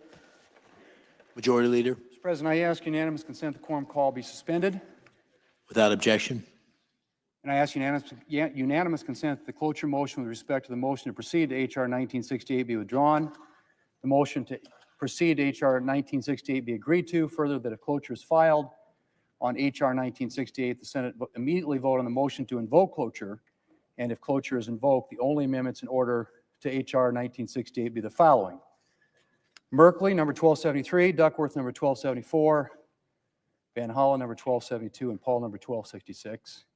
That the Senate vote on adoption of the amendments in the order listed with 60 affirmative votes required for adoption, with the exception of the Paul amendment, that there be 2 minutes for debate, equally divided prior to each vote. Further, that upon disposition of the Paul amendment, all post-cloture time be expired. The bill be considered, read a third time, and the Senate vote on passage of the bill as amended, if amended, all without further intervening action or debate. Further, that following disposition of H.R. 1968, the Senate proceed to the immediate consideration of S. 1077, that there be up to 10 minutes for a debate on the bill equally divided between the two leaders of their designees, that upon the use or yielding back of time, the bill be considered, read a third time, the Senate vote on passage with no amendments or motions to order the bill, and the motions to reconsider be considered made and laid upon the table with no intervening action or debate. Finally, following disposition of S. 1077, and notwithstanding Rule 22, the Senate resume executive session and vote on the motion to invoke cloture on Phelan nomination, and if cloture is invoked on the Phelan nomination, all post-cloture time be expired. The Senate immediately vote on the motion to invoke cloture on the Landau nomination, and if cloture is invoked on the Landau nomination, all post-cloture time be expired. The Senate vote on confirmation of the nominations at a time to be determined by the Majority Leader in consultation with the Democratic Leader no earlier than Monday, March 24th. Is there objection? Without objection. Mr. President. Under previous order, the clerk will report the bill. Calendar number 26, H.R. 1968, an act making further continuing appropriations and so forth and for other purposes. The Democratic Leader. Mr. President, before we finish today, I would like to say that soon the Senate will vote on a bipartisan piece of legislation that will make an important DC funding fix. This legislation will make sure that we take care of the residents of the district. It will support law enforcement and firefighters and teachers and city services. The legislation is very good news for the residents of the District of Columbia. I'm happy we're passing the bill today. I thank my colleagues for working quickly to bring this bill to the floor. Once the Senate acts, we urge the House to act quickly.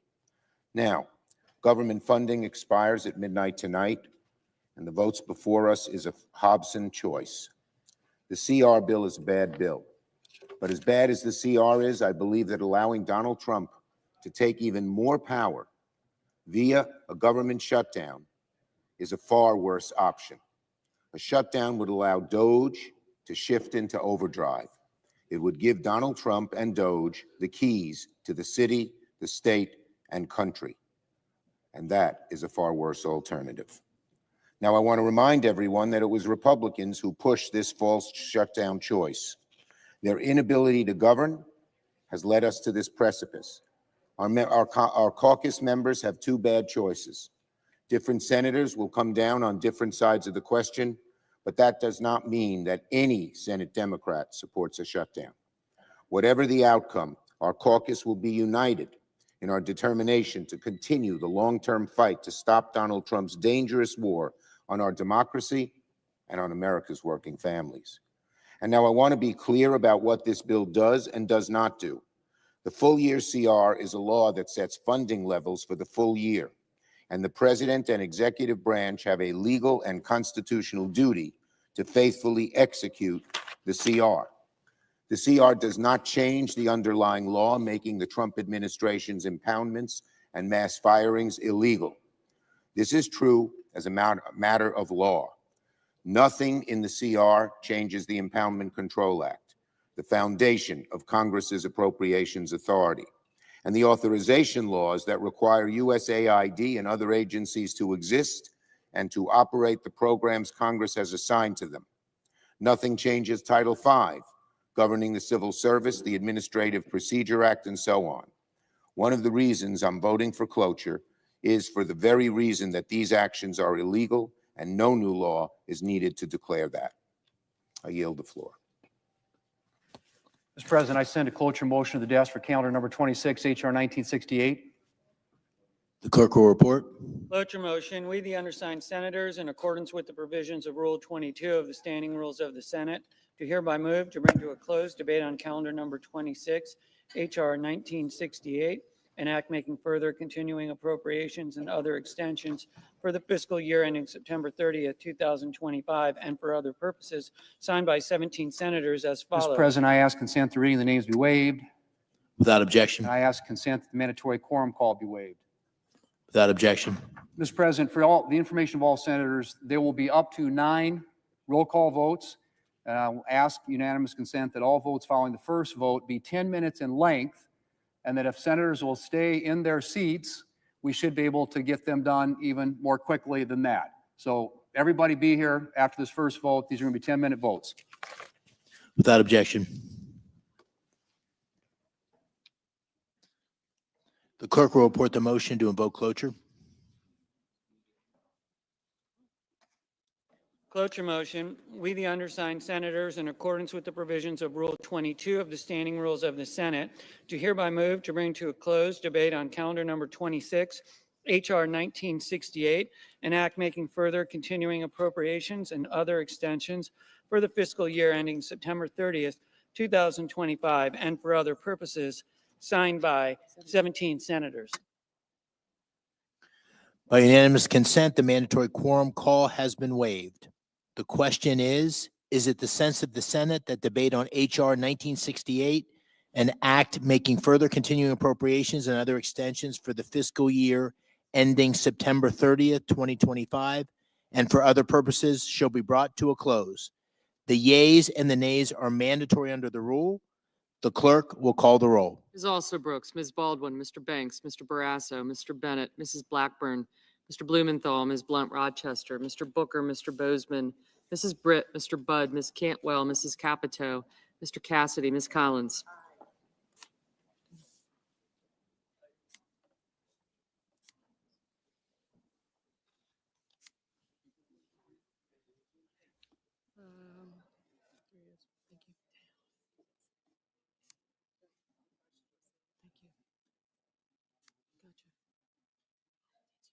I got you. Thank you. Mr. Schumer, I did get you. Thank you. Thank you. Thank you.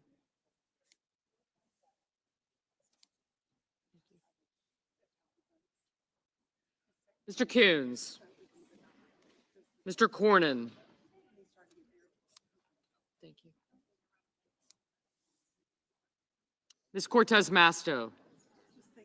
Mr. Cotton. Mr. Kramer. Mr. Crapo.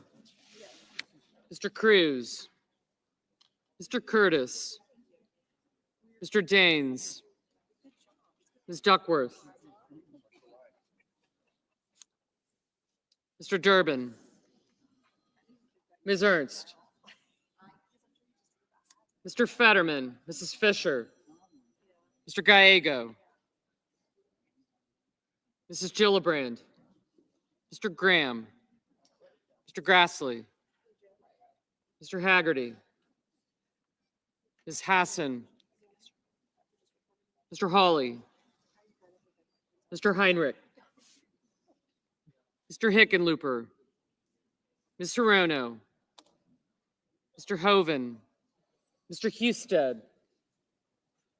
Mrs. Hyde-Smith. Mr. Johnson.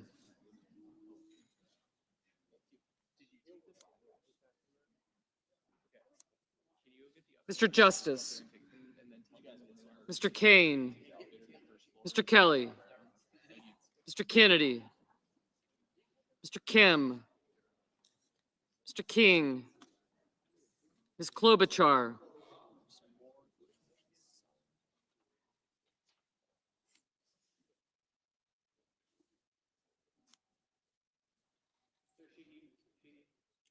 Mr. Langford.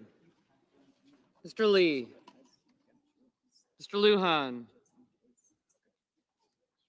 Ms. Lummis. Mr. Markey. Mr. Marshall. Mr. McConnell, Mr. McCormick, Mr. Merkley, Mrs. Moody, Mr. Moran, Mr. Marino, Mr. Mullen, Ms. Murkowski, Mr. Murphy, Mrs. Murray, Mr. Ossoff, Mr. Padilla, Mr. Paul,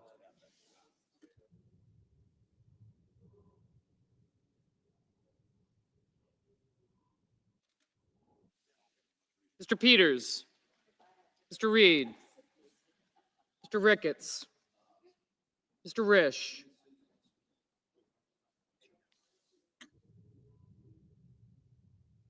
Ms. Rosen, Mr. Rounds, Mr. Sanders, Mr. Schatz, Mr. Schiff, Mr. Schmidt, Mr. Schumer, Mr. Scott of Florida, Mr. Scott of South Carolina, Mrs. Shaheen, Mr. Sheehy, Ms. Slotkin, Ms. Smith,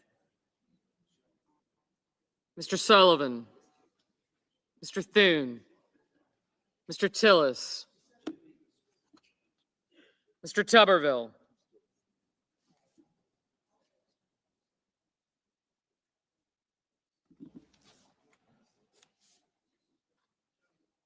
Mr. Van Hollen, Mr. Warner,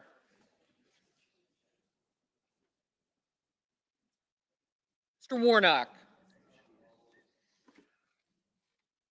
Ms. Warren, Mr. Welch,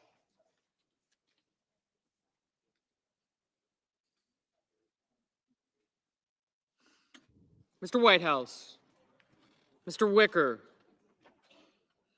Mr. Wyden, Mr. Young,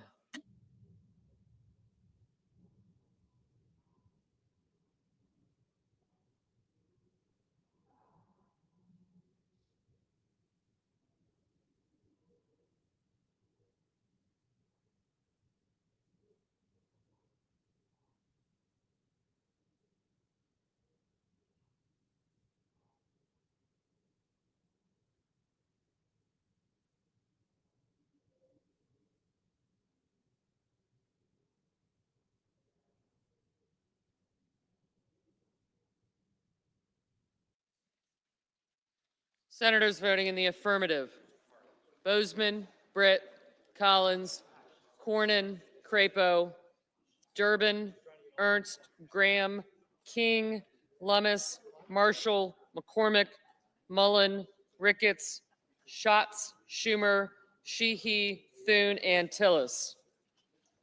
Senators voting in the negative: Cantwell, Duckworth, Heinrich, Hirono, Kane, Murray, Ossoff, and Paul.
Ms. Cortez Masto, aye. Mrs. Fisher, aye. Mr. Schiff, no. Mr. Kelly, no.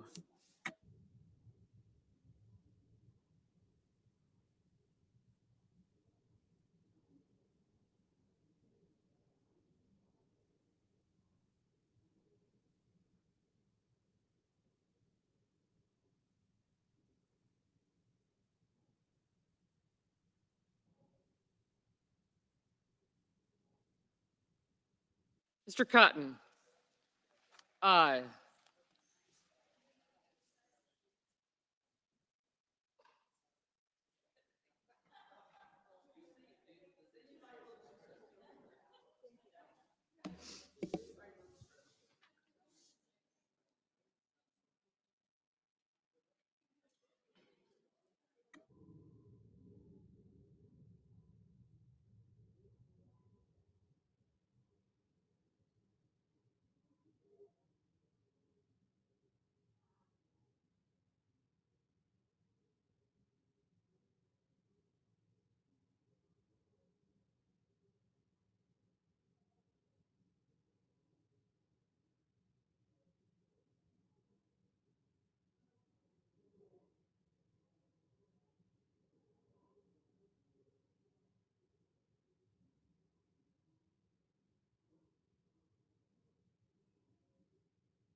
Mr. Padilla, no.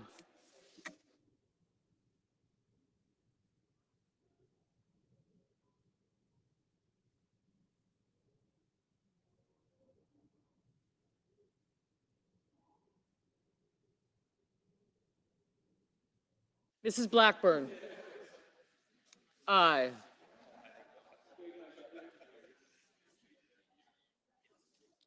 Mr. Tuberville, aye. Mr. Cassidy, aye. Mr. Grassley, aye.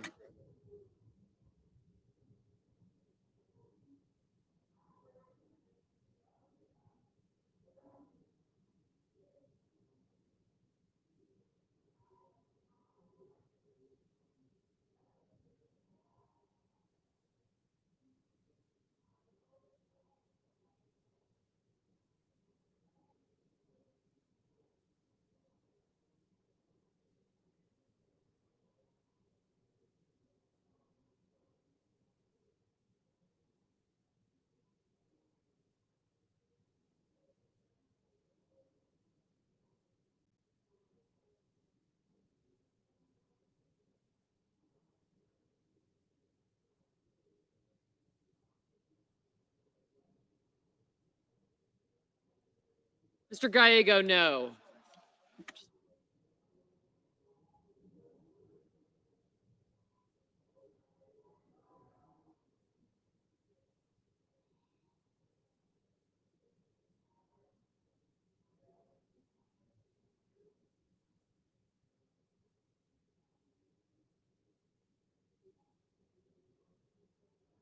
Mrs. Hyde Smith, aye. Ms. Alsobrooks, no. Mr. Rounds, aye.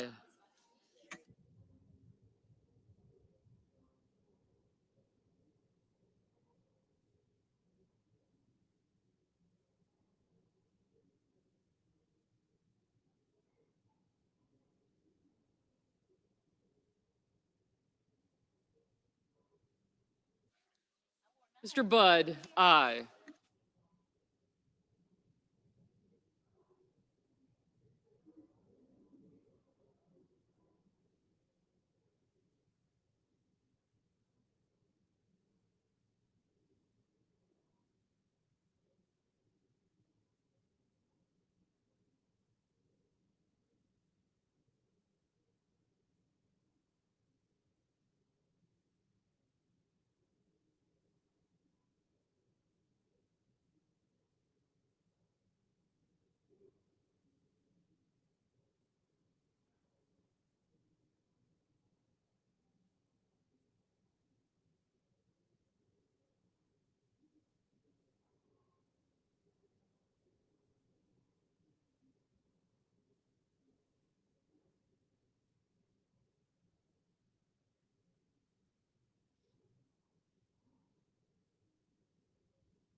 Mr. Justice, aye.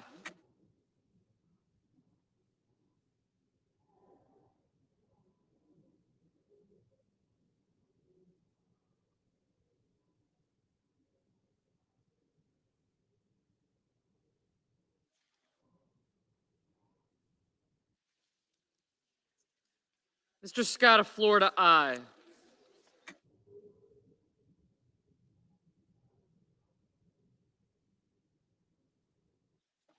Mr. Marino, aye. Ms. Blunt Rochester, no. Mr. Daines, aye.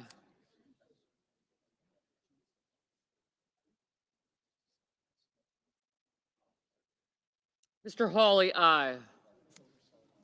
Mr. Sanders, no. Mr. Murphy, no.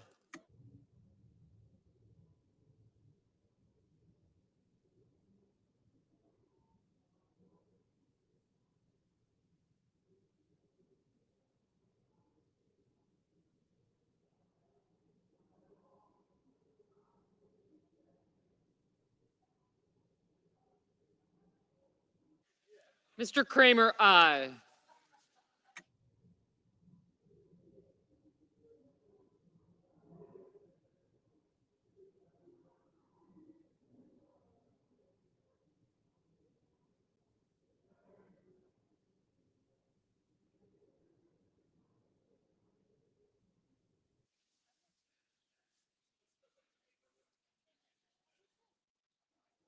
Mr. Lee, aye. Mr. Curtis, aye.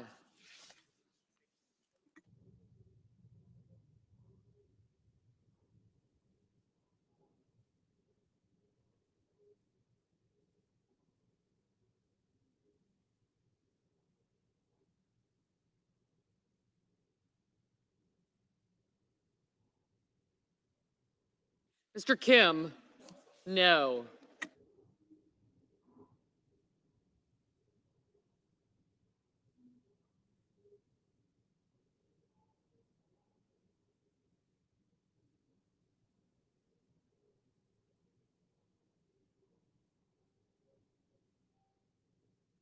Mr. Young, aye. Mr. Wyden, no. Mr. Hoven, aye.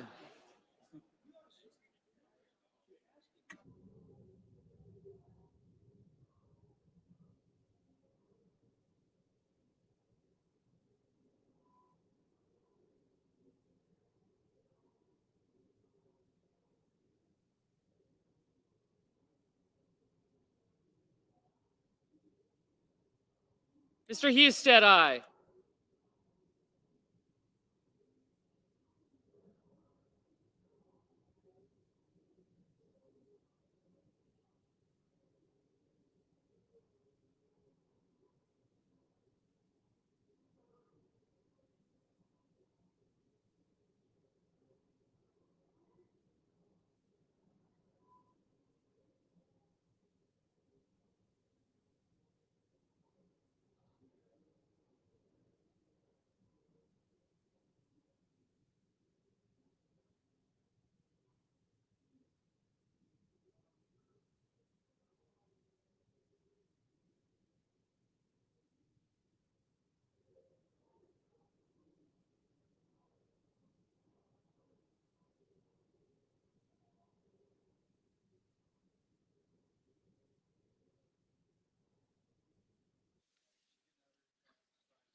Mr. Haggerty, aye.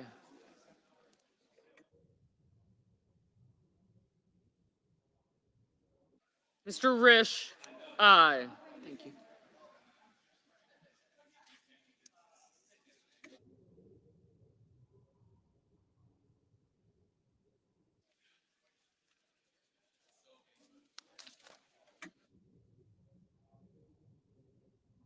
Mr. Johnson, aye.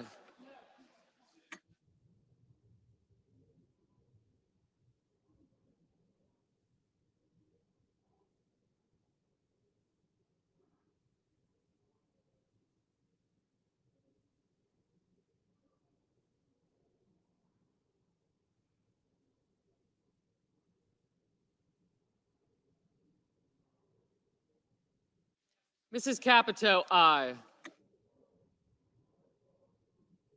Mr. Whitehouse, no.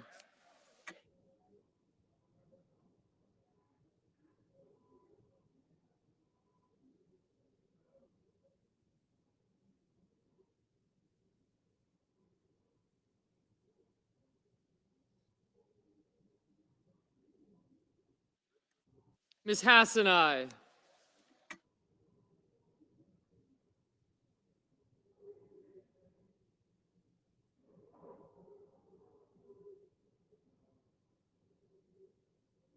Mr. Fetterman, aye.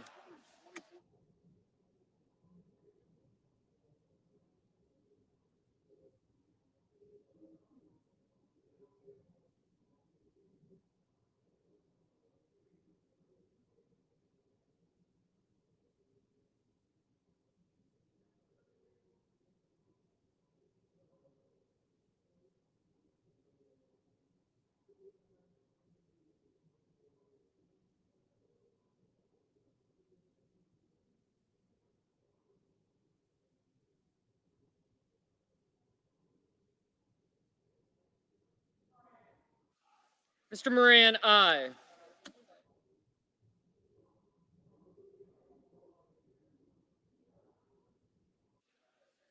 Ms. Baldwin, no. Mr. Reed, no.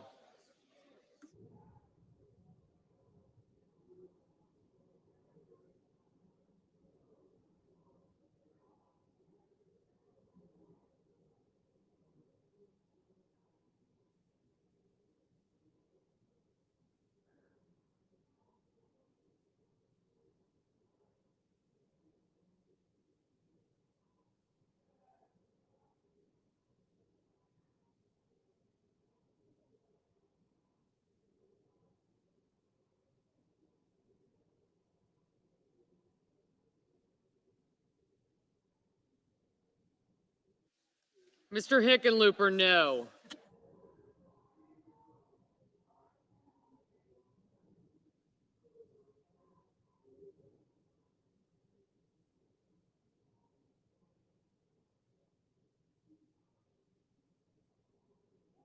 Ms. Murkowski, aye.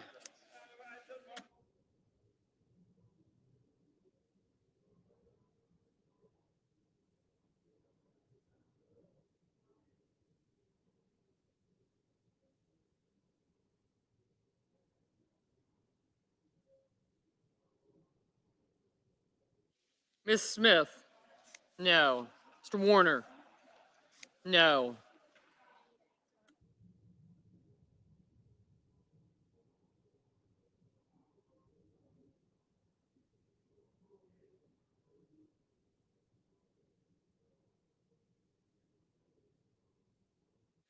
Mr. Peters, aye.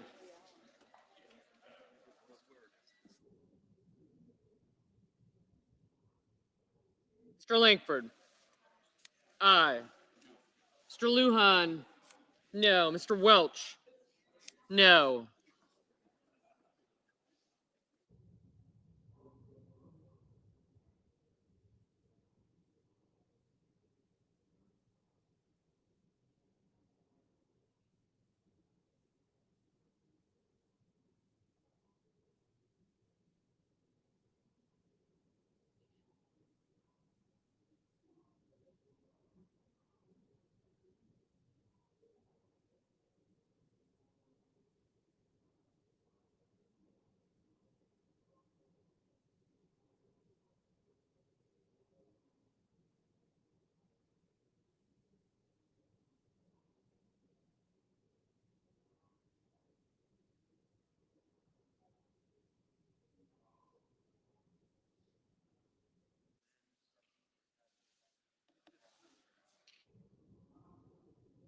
Mrs. Moody, aye.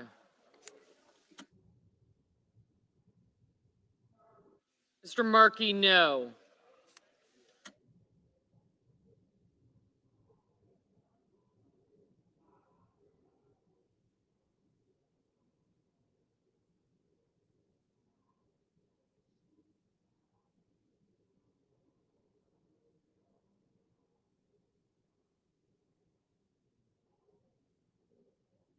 Ms. Klobuchar? No.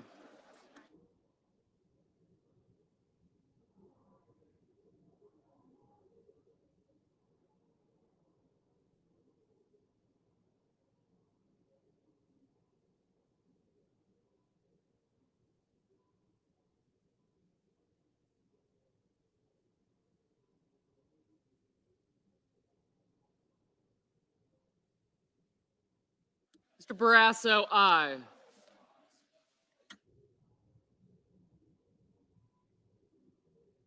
Mrs. Gillibrand, aye.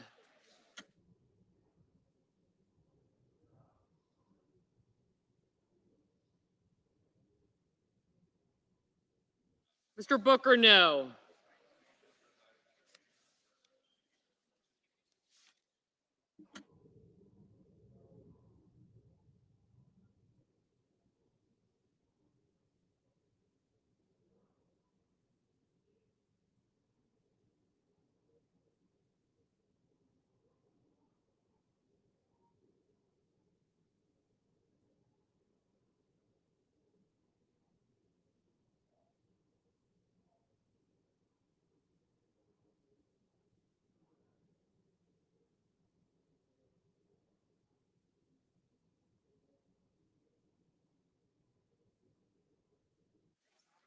Mr. McConnell, aye.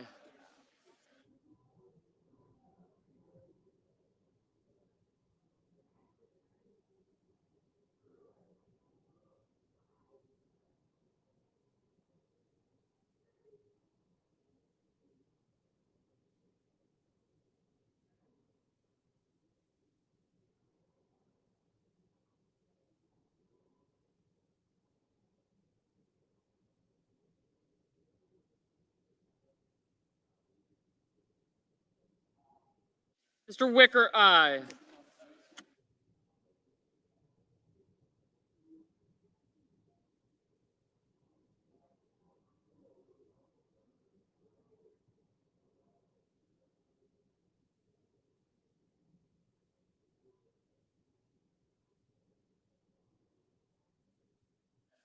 Ms. Rosen, no.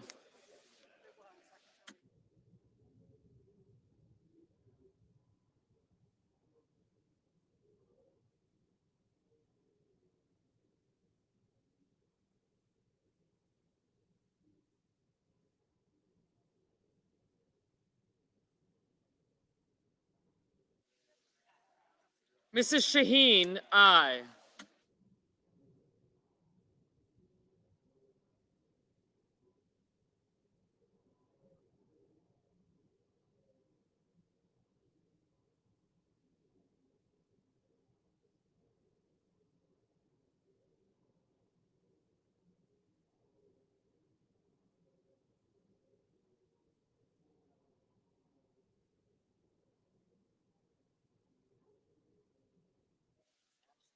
Mr. Scott of South Carolina, aye.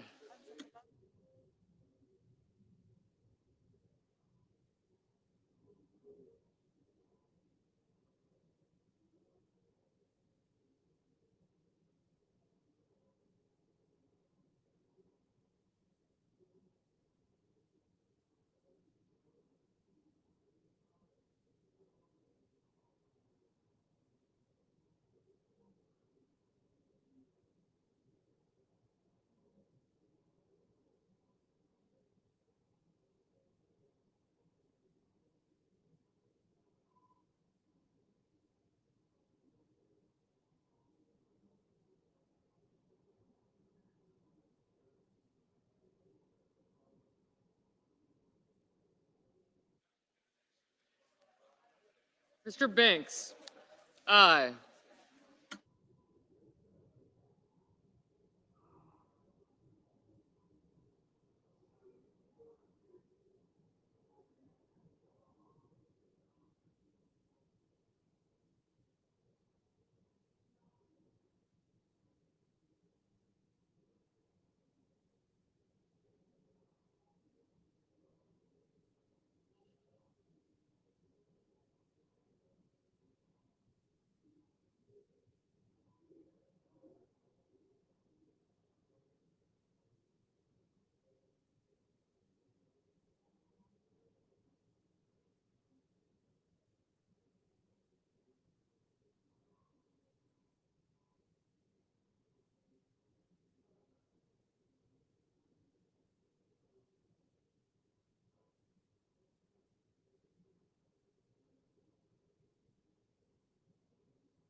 Mr. Cruz, aye.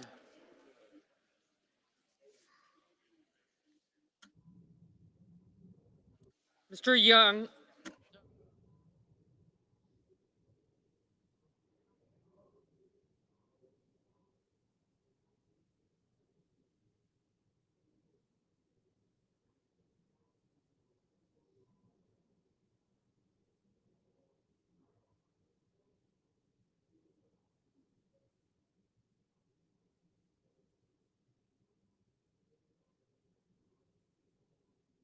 Mr. Bennett, no.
Mr. Sullivan, aye.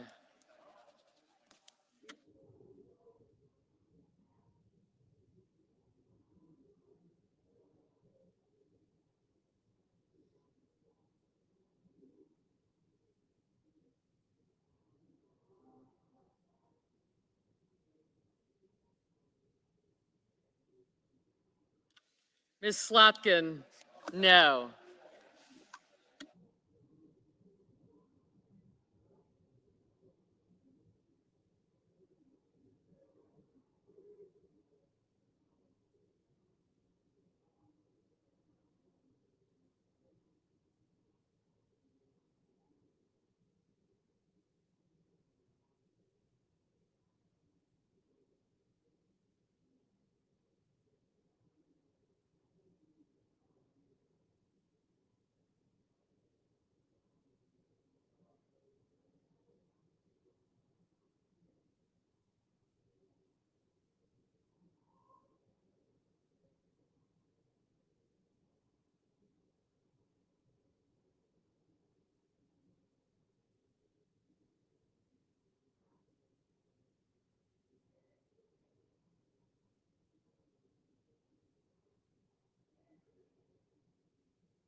Mr. Warnock, no.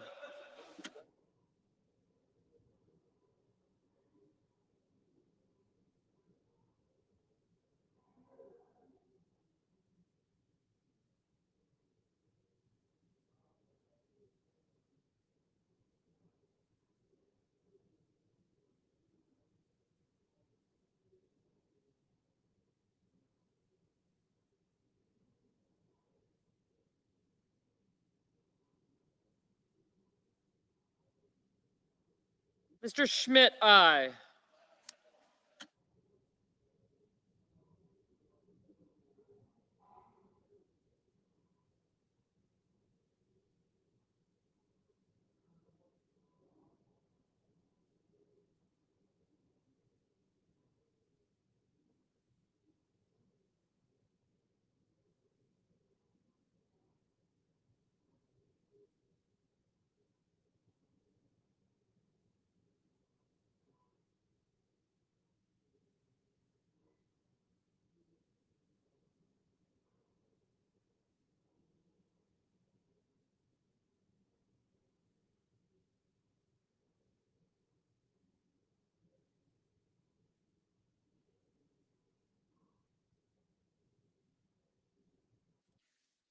Ms. Warren, no. Mr. Van Hollen, no.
Mr. Coons, no.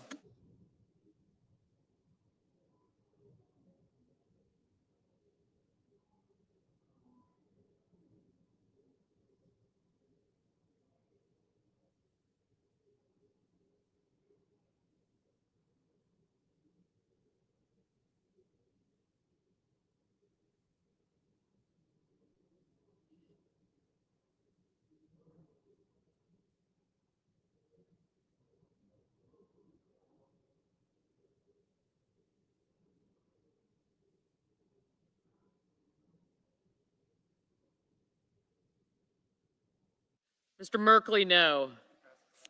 Okay.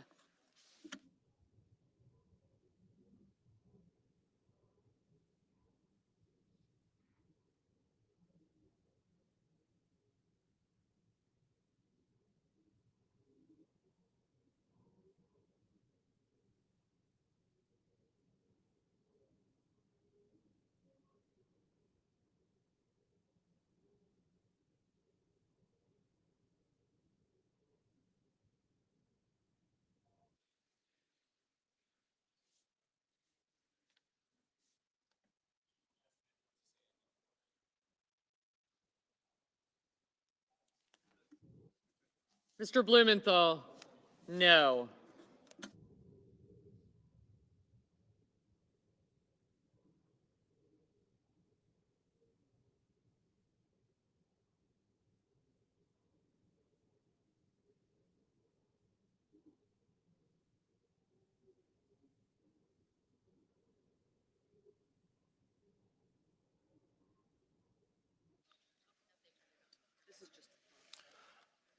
On this vote, the yeas are 62, the nays are 38.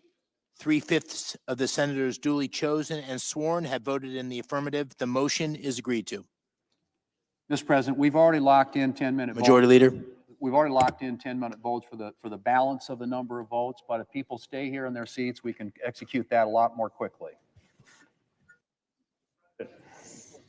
Senator from Oregon. Mr. President, I call my amendment 1273 and ask that it be reported by number. The clerk will report.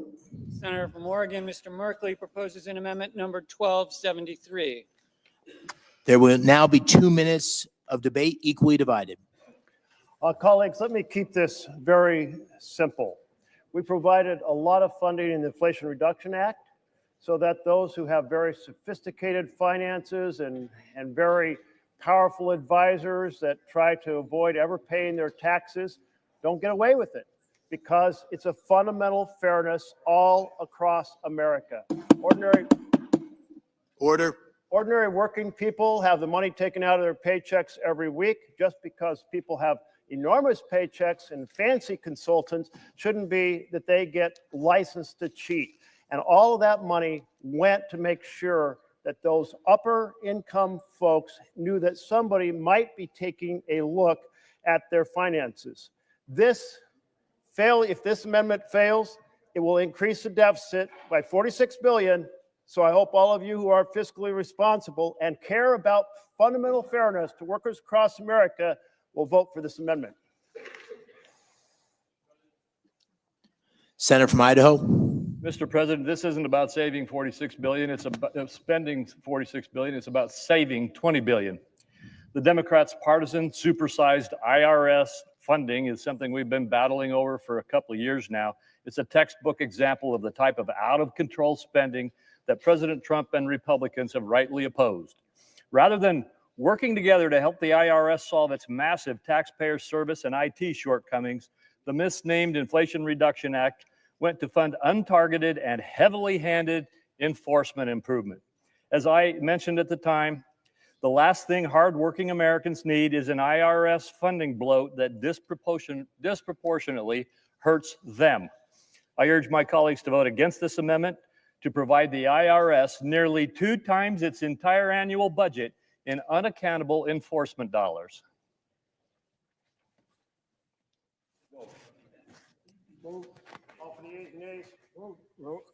A sufficient second? There appears to be.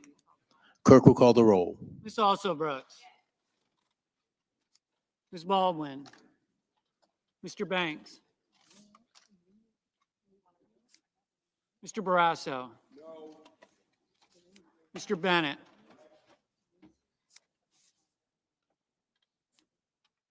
Mrs. Blackburn. Mr. Blumenthal. Ms. Blunt Rochester. Mr. Booker. Mr. Bozeman. Mrs. Britt. Mr. Budd. Ms. Cantwell. Mrs. Capito. Mr. Cassidy. Ms. Collins. Mr. Coons. Mr. Cornyn. Ms. Cortez Masto. Mr. Cotton. Mr. Kramer. Mr. Crapo. Mr. Cruz. Mr. Curtis. Mr. Daines. Ms. Duckworth. Mr. Durbin. Ms. Ernst.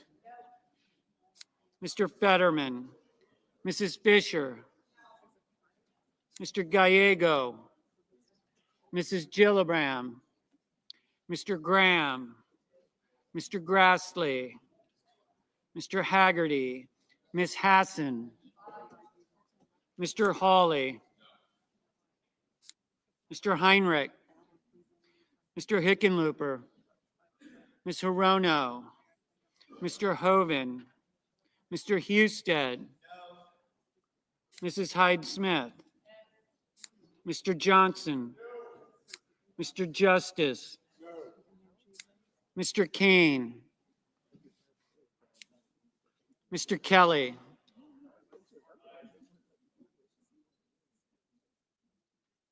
Mr. Kennedy.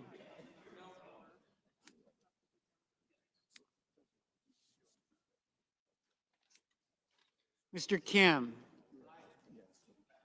Mr.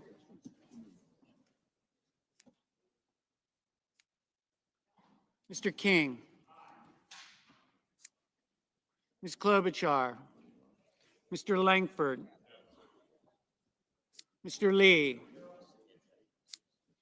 Mr. Lujan. Ms. Lummis. Mr. Markey. Mr. Marshall. Mr. McConnell.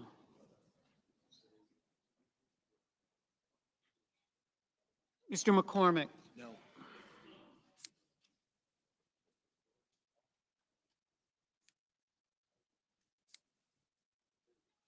Mr. Merkley. Mrs. Moody. Mr. Moran. Mr. Moreno. Mr. Mullen. Ms. Markowski.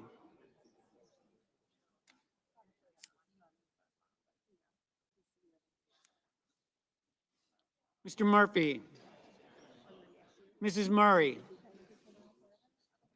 Mr. Ossoff. Mr. Padilla. Mr. Paul.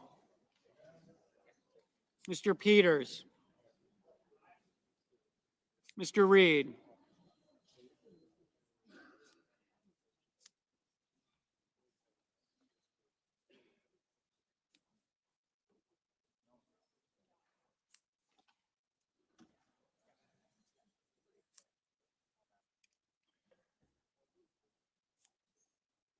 Mr. Ricketts. Mr. Resch. Ms. Rosen. Mr. Rounds.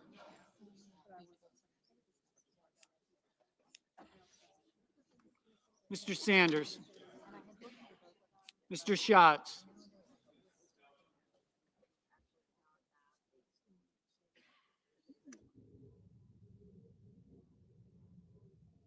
Mr. Schiff. Mr. Schmidt. Mr. Schumer. Mr. Scott of Florida. Mr. Scott of South Carolina. Mrs. Shaheen. Mr. Sheehy. Ms. Slotkin. Ms. Smith. Mr. Sullivan. Mr. Thune. Mr. Tillis. Mr. Tuberville. Mr. Van Hollen. Mr. Warner.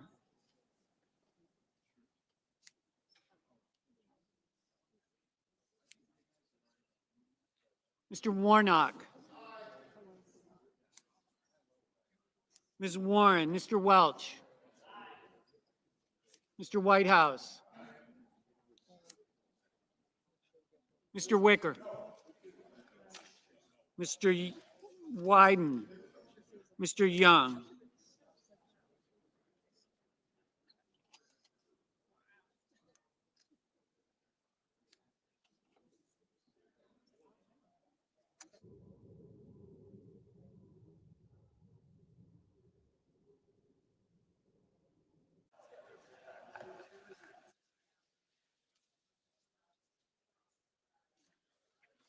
Senators voting in the affirmative.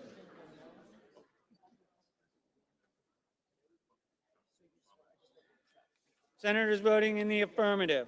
Also Brooks, Bennett, Blumenthal, Blunt Rochester, Booker, Cantwell, Coons, Duckworth, Durbin, Fetterman, Hassan, Heinrich, Hickenlooper, Hirono, Kelly, Kim, King, Klobuchar, Lujan, Markey, Merkley, Murphy, Murray, Padilla, Peters, Rosen, Sanders, Schatz, Schiff, Shaheen, Smith, Van Hollen, Warnock, Warren, Welch, Whitehouse.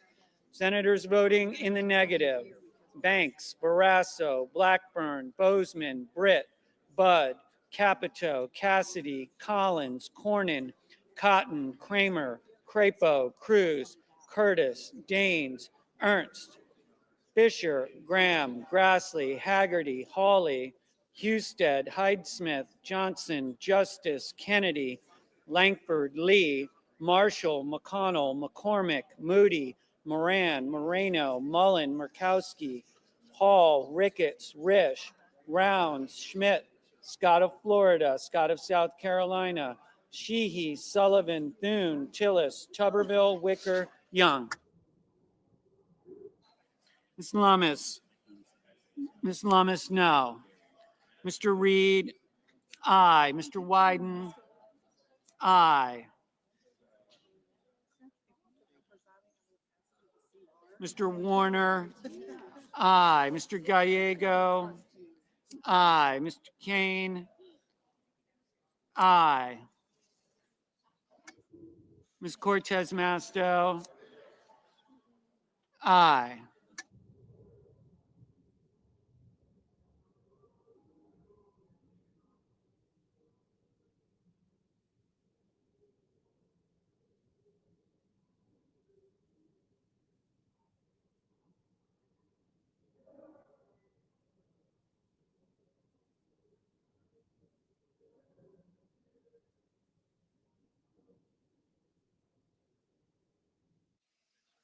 Mr. Ossoff? Aye. Mrs. Gillibrand? Aye.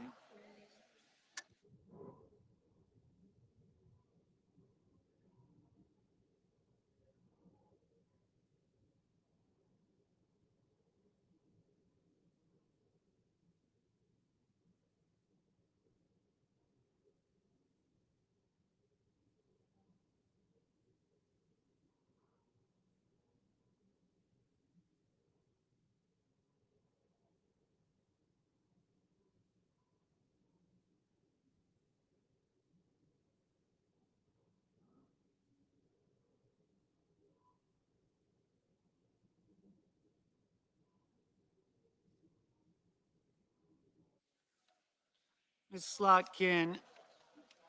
Aye.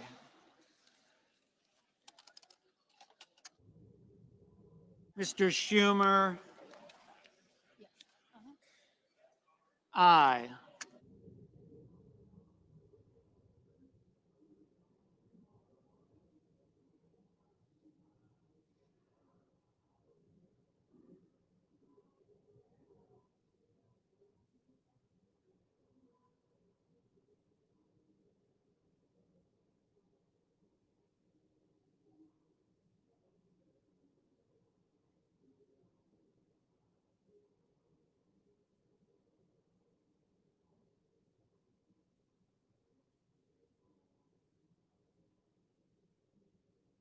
Mr. Hoven? No.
Ms. Baldwin? Aye.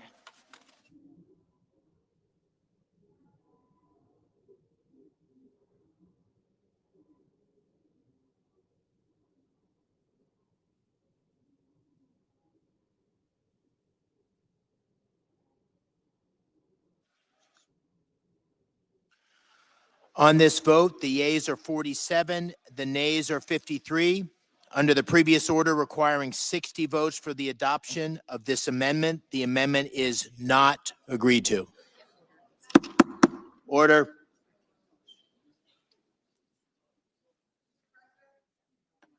Senator from Illinois. Mr. President, I call up my amendment 1274 and ask that it be reported by number. The clerk will report. The senator from Illinois, Ms. Duckworth, proposes an amendment number 1274. Mr. There will President, now be 2 minutes of debate equally divided.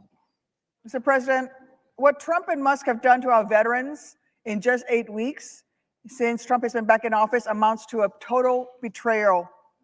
He's already fired more veterans than any other president in modern history, 6,000 and counting, for no apparent reason, forcing the bravest people you or I could ever meet to have to worry about how they're going to put food on the family's table next week or keep a roof over their heads next month.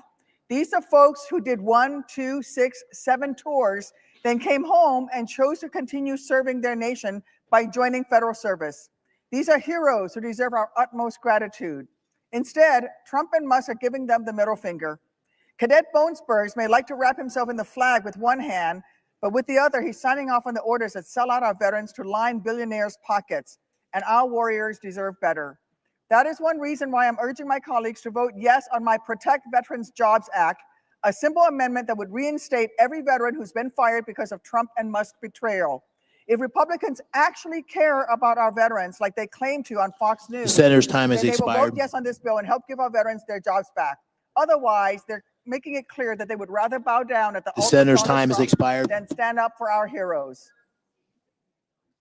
Senator from Montana. Mr. President, where was the Democrat outrage when 8,000 active duty reserve troops were unceremoniously and with no due process fired out of the military without benefits? Where was the outrage when thousands of first responders, police officers, firefighters, nurses, and doctors lost their employment because they had COVID vaccine hesitancy? There was no outrage. There was no call of betrayal under President Biden when all that happened. The truth is this bill is pro-veteran. It adds $6 billion to our veteran spending. It has the largest pay increase for our war fighters in a generation. This is a pro-veteran bill. Let's stop using veterans as political pawns and keep the government funded. I yield.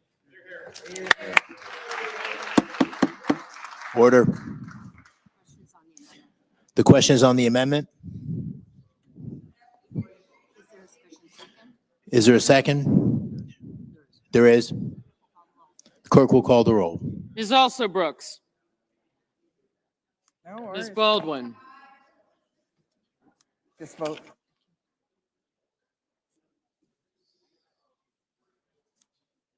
Mr. Banks. Mr. Barrasso. Mr. Bennett. Mrs. Blackburn. Mr. Blumenthal. Thank you.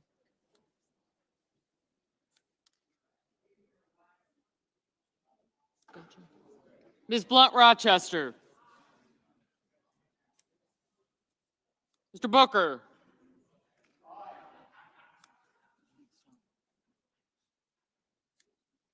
Mr. Bozeman. Mrs. Britt. Mr. Budd. Ms. Cantwell. Mrs. Capito. Mr. Cassidy. Ms. Collins. Mr. Coons. Mr. Cornyn. Ms. Cortez Masto. Mr. Cotton. Mr. Kramer. Mr. Crapo. Mr. Cruz. Mr. Curtis. Mr. Daines. Ms. Duckworth. Mr. Durbin. Ms. Ernst. Mr. Fetterman. Mrs. Fisher. Mr. Gallego. Mrs. Gillibrand. Mr. Graham. Mr. Grassley. Mr. Haggerty. Ms. Hassan. Mr. Hawley. Mr. Heinrich. Mr. Hickenlooper. Ms. Hirono.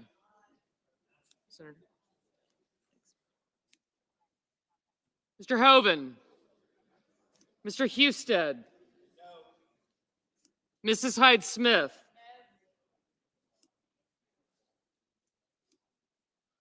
Mr. Johnson. Mr. Justice.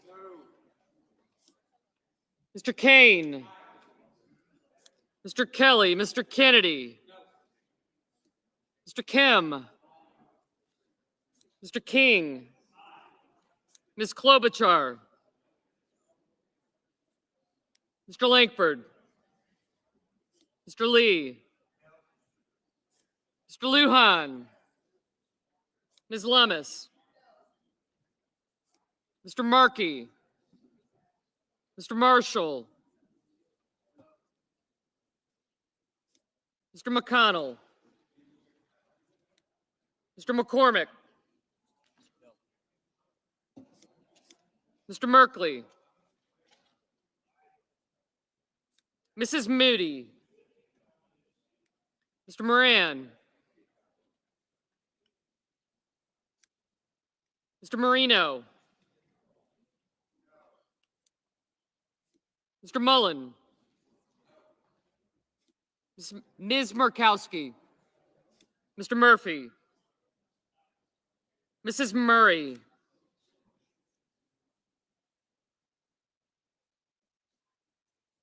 Mr. Ossoff. Mr. Padilla. Mr. Paul. Mr. Peters. Mr. Reed. Mr. Ricketts. Mr. Risch. Ms. Rosen. Mr. Rounds. Mr. Sanders.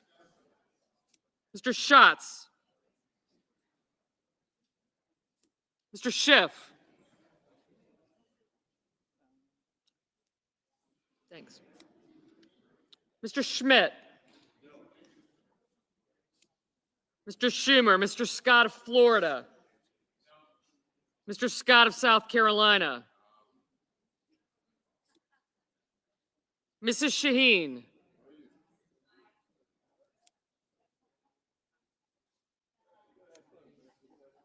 I did, thanks. Mr. Sheehy. Ms. Slotkin. Ms. Smith. Mr. Sullivan. Mr. Thune.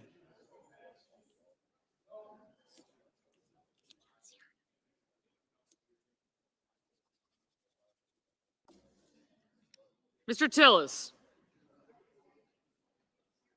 Mr. Tuberville. Mr. Van Hollen. Mr. Warner. Mr. Warnock, Ms. Warren, Mr. Welch. Mr. Whitehouse. Mr. Wicker. Mr. Wyden. Mr. Young.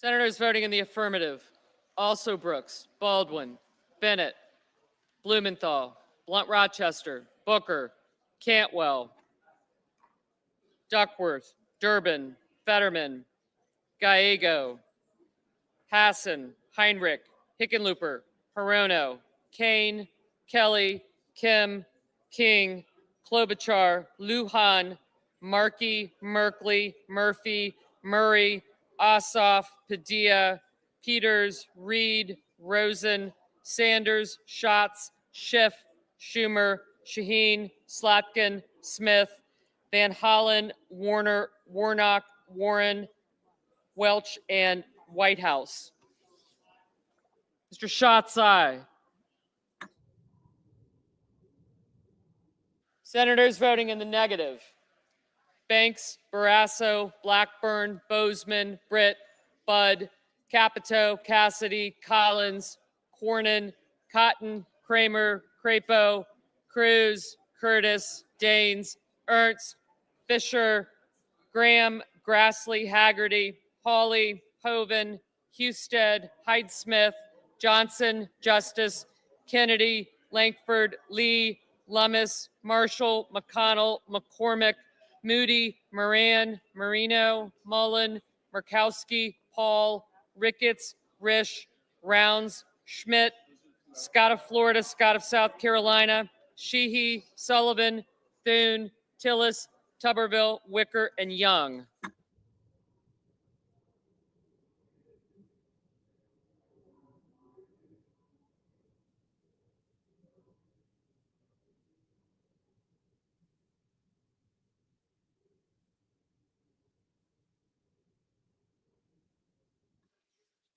Ms. Cortez Masto, aye.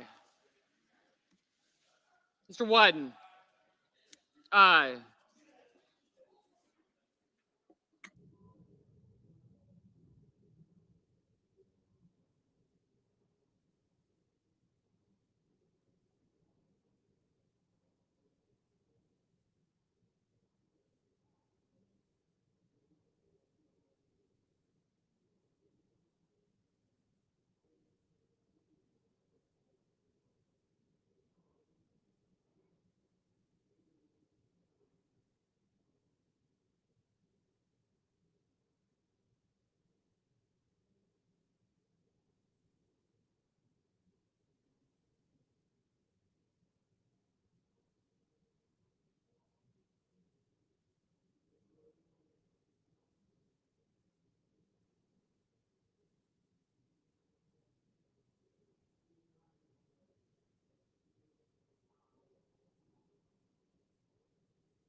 Mrs. Gillibrand, aye.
Mr. Keynes, aye.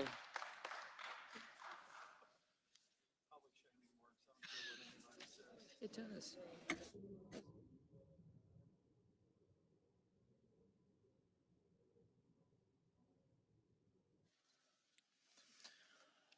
On this vote, the yeas are 47, the nays are 53.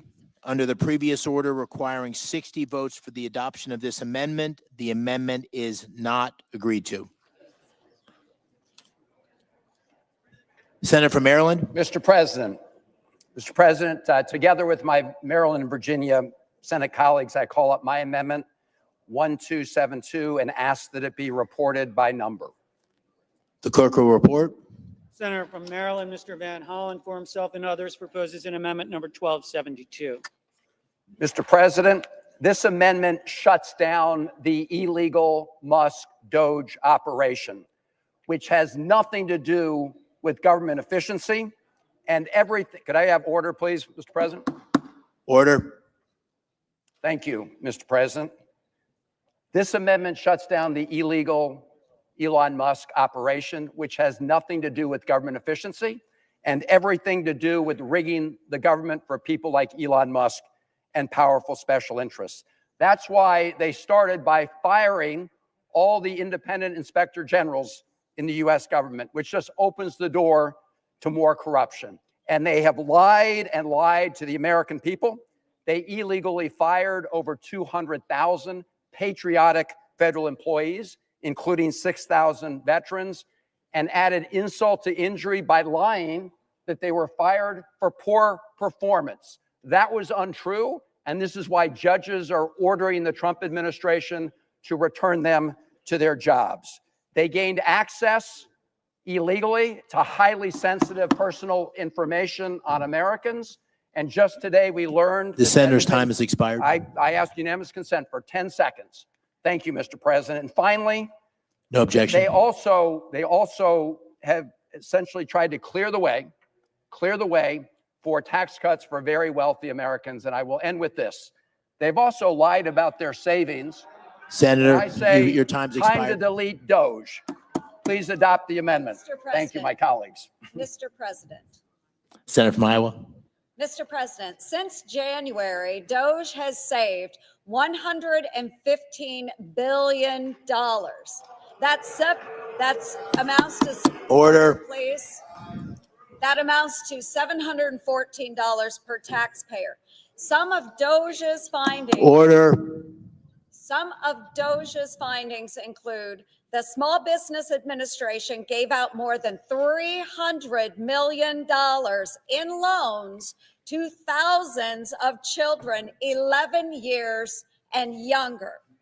Agencies were paying for tens of thousands of unused software licenses, and the Department of Veterans Affairs was paying $56,000 to water 8 plants for 5 years. Thanks to Doge, that contract was canceled. Now the plants will actually be watered for free.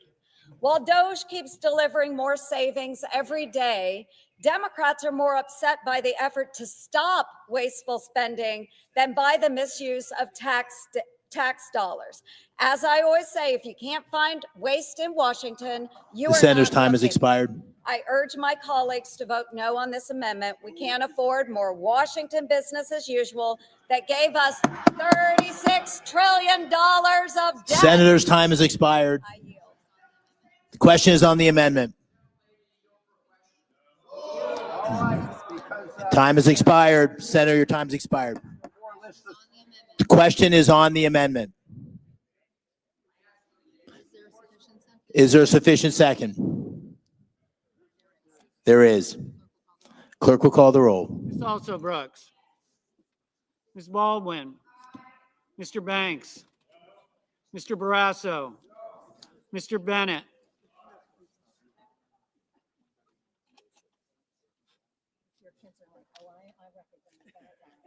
Mrs. Blackburn.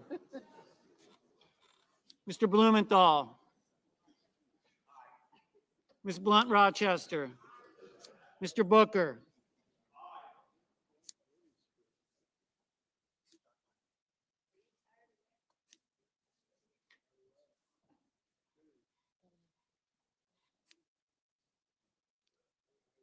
Mr. Bozeman.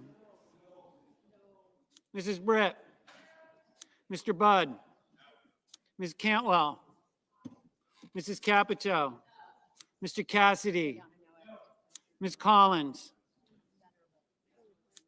Mr. Coons, Mr. Cornyn, Ms. Cortez Masto, Mr. Cotton, Mr. Kramer, Mr. Crapo, Mr. Cruz, Mr. Curtis, Mr. Daines, Ms. Duckworth, Mr. Durbin, Ms. Ernst, Mr. Fetterman, Mrs. Fisher, Mr. Gallego, Mrs. Gillibrand, Mr. Graham, Mr. Grassley, Mr. Haggerty, Ms. Hassan, Mr. Hawley, Mr. Heinrich, Mr. Hickenlooper, Mr. Rono, Mr. Hoven,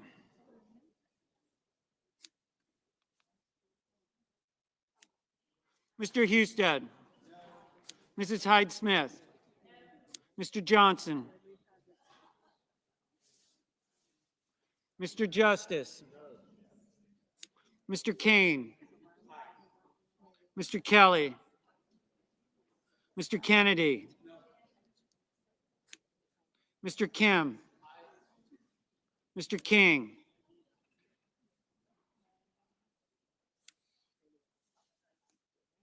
Ms. Klobuchar, Mr. Langford, Mr. Lee, Mr. Lujan, Ms. Lummis,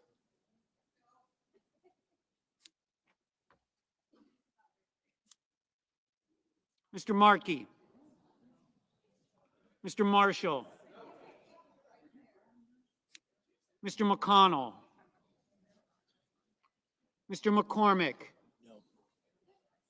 Mr. Merkley, Mrs. Moody, Mr. Moran, Mr. Moreno,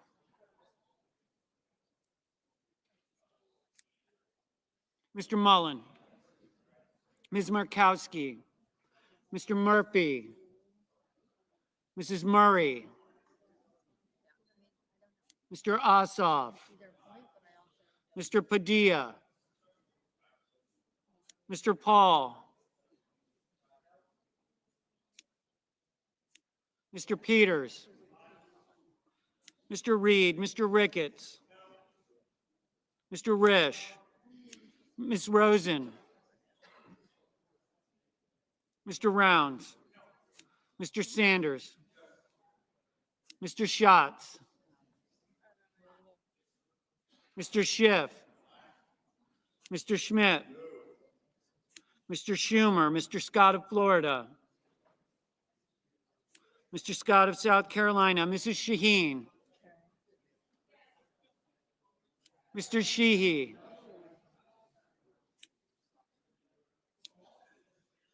Ms. Slotkin, Ms. Smith, Mr. Sullivan, Mr. Thune, Mr. Tillis, Mr. Tuberville, Mr. Van Hollen, Mr. Warner, Mr. Warnock, Ms. Warren, Mr. Welch, Mr. Whitehouse,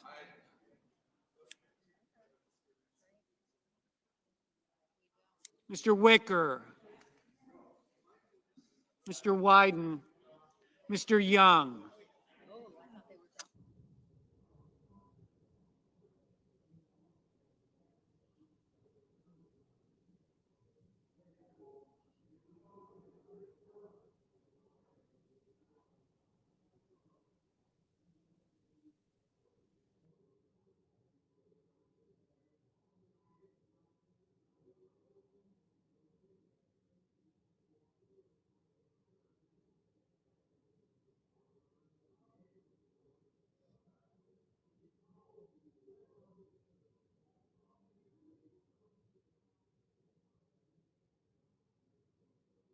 Senators voting in the affirmative: Also Brooks, Baldwin, Bennett, Blumenthal, Blunt Rochester, Booker, Cantwell, Coons, Cortez Masto, Duckworth, Durbin, Fetterman, Gallego, Gillibrand, Hassan, Heinrich, Hickenlooper, Hirono, Kane, Kim, King, Lujan, Markey, Merkley, Murkowski, Murphy, Murray, Ossoff, Padilla, Peters, Reed, Sanders, Schatz, Schiff, Schumer, Shaheen, Smith, Van Hollen, Warner, Welch, Whitehouse. Ms. Slotkin, aye. Mr. Kelly, aye. Senators voting in the negative: Banks, Barrasso, Blackburn, Bozeman, Britt, Budd, Capito, Cassidy, Collins, Cornyn, Cotton, Kramer, Crapo, Cruz, Curtis, Daines, Ernst, Fisher, Graham, Grassley, Hawley, Hoban, Husted, Hyde-Smith, Johnson, Justice, Kennedy, Langford, Lee, Lummis, Marshall, McConnell, McCormick, Moody, Moran, Moreno, Mullen, Hall, Ricketts, Risch, Rounds, Schmidt, Scott of Florida, Scott of South Carolina, Sheehy, Sullivan, Thune, Tillis, Tuberville, Wicker. Mr. Warnock, aye. Ms. Rosen, aye. Ms. Warren, aye.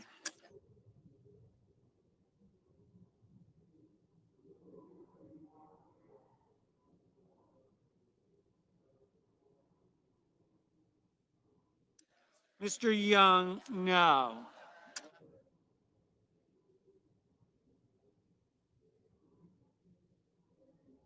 Ms. Klobuchar, aye.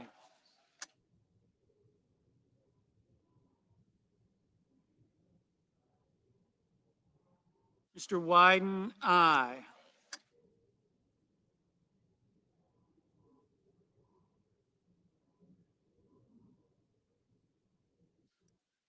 Mr. Haggerty, no.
On this vote, the yeas are 48 and the nays are 52. Under the previous order requiring 60 votes for the adoption of this amendment, the amendment is not agreed to. Mr. President, Order. Senator from Kentucky. I call up my amendment 1266 and ask that it be reported by number. The clerk will report. The Senator from Kentucky, Mr. Paul, proposes an amendment number 1266. Order in the chamber. Senator from Kentucky. I compliment President Trump and DOJ for exposing waste and abuse in foreign aid spending. It boggles the mind to think that some in Congress defend spending $2 million on sex changes in Guatemala, thousands on an LGBT opera in Colombia, and thousands on a trans comic book in Peru.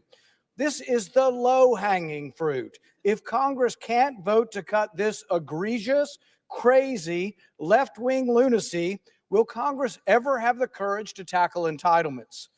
Yet there does remain a significant constitutional question as to whether these cuts need a congressional vote to give them permanence. Today, with my amendment, Congress can make these foreign aid cuts the law. Mr. President,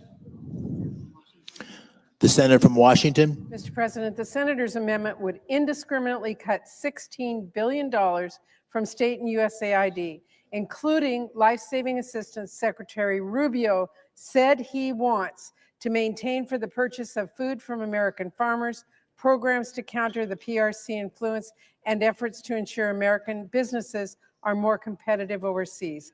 This amendment would cut funding for the USAID Inspector General by 83%, making any waste, fraud, or abuse hard to uncover. And it would gut global health programs like Trump, Rubio, and Musk say they allegedly want to preserve. Not even House Republicans went this far. This amendment would undermine American workers, American businesses, and our national security. I urge a no vote.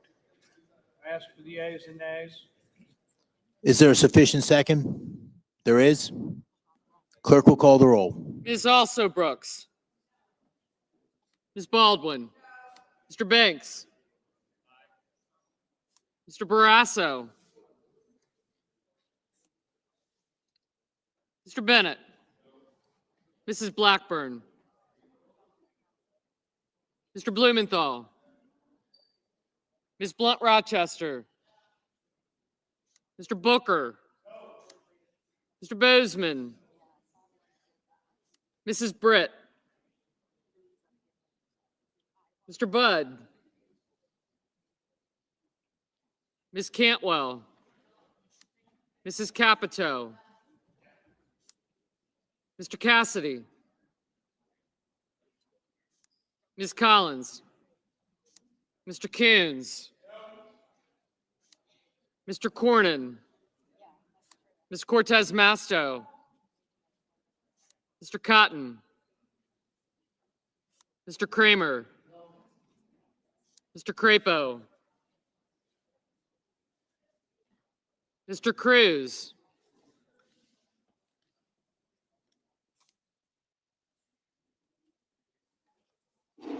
Mr. Curtis.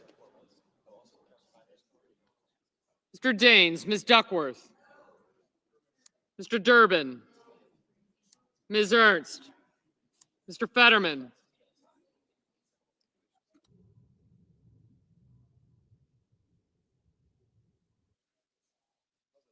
Mrs. Fisher.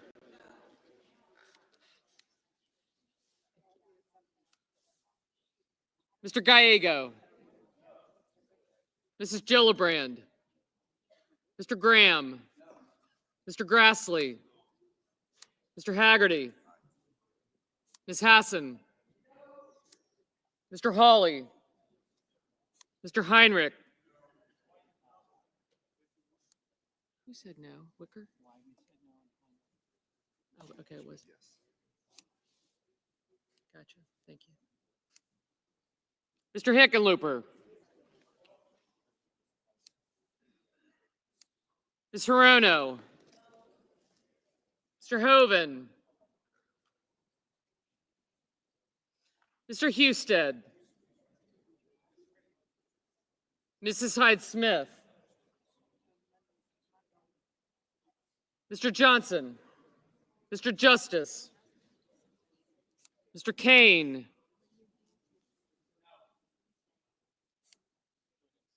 Mr. Kelly, Mr. Kennedy.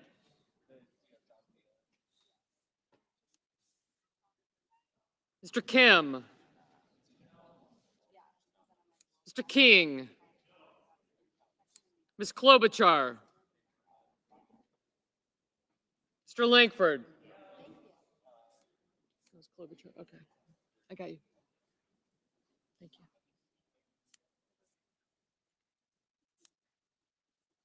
Mr. Lee.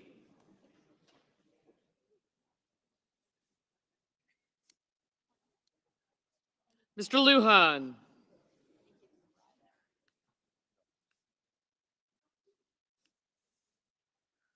Ms. Lummis. Mr. Markey. Mr. Marshall. Mr. McConnell.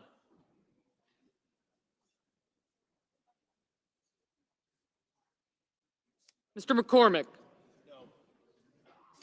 Mr. Merkley. Mrs. Moody. Mr. Moran. Mr. Marino. Mr. Mullen. Ms. Murkowski. Mr. Murphy. Mrs. Murray. Mr. Ossoff. Mr. Padilla. Mr. Paul.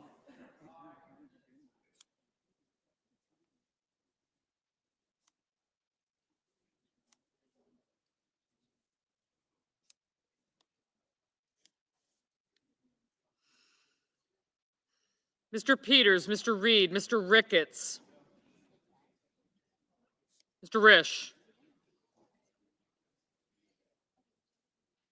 Ms. Rosen. Mr. Rounds. Mr. Sanders. Mr. Schatz. Mr. Schiff. Mr. Schmidt, Mr. Schumer. Mr. Scott of Florida. Mr. Scott of South Carolina. Mrs. Shaheen. Mr. Sheehy. Ms. Slotkin. Ms. Smith. Mr. Sullivan. Mr. Thune. Mr. Tillis, Mr. Tuberville, Mr. Van Hollen. Mr. Warner.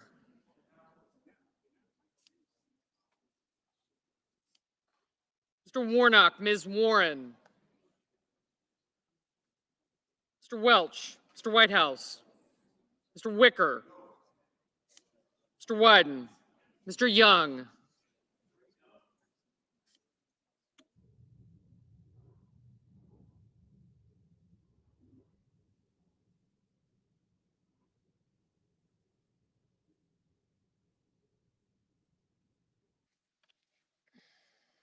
Senators voting in the affirmative: Banks, Blackburn, Cornyn, Cotton, Cruz, Curtis, Daines, Ernst, Haggerty, Hawley, Johnson, Justice, Lee, Lummis, Moody, Paul, Schmidt, Scott of Florida, Sheehy, and Tuberville.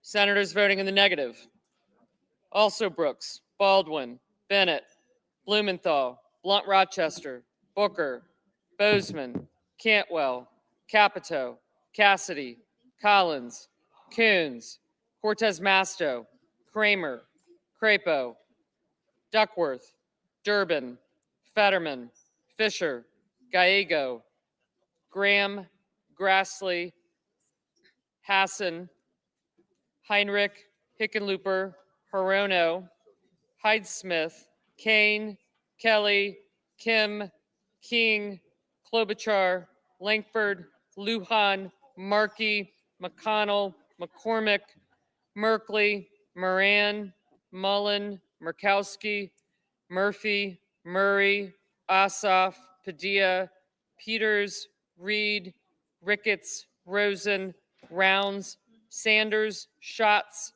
Schiff, Shaheen, Slotkin, Smith, Thune, Tillis, Van Hollen, Warner, Warnock, Welch, Whitehouse, Wicker, Wyden, and Young.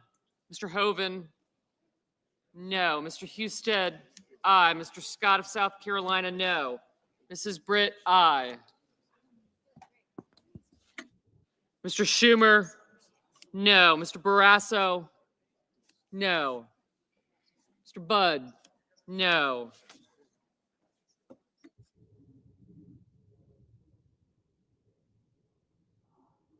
Ms. Warren, no. Mr. Marshall, aye.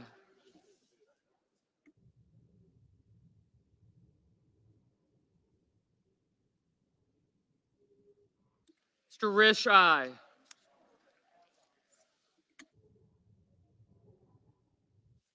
Mr. Kennedy, aye.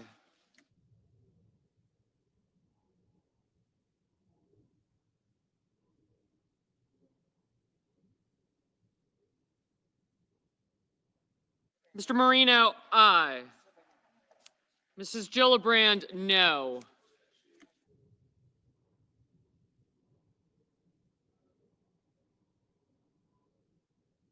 Mr. Sullivan, no.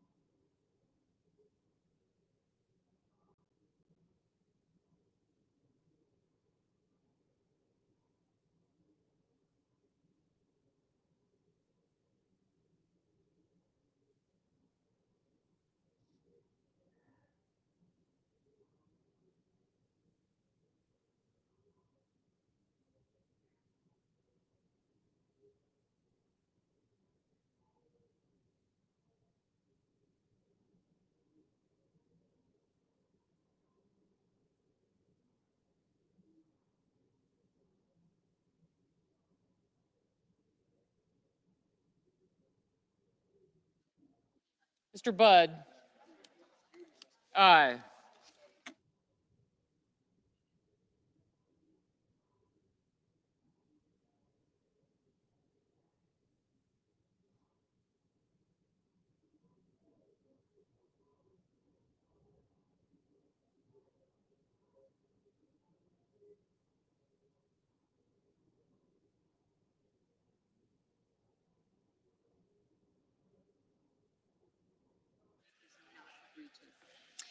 On this vote, the yeas are 27, the nays are 73. The amendment is not agreed to.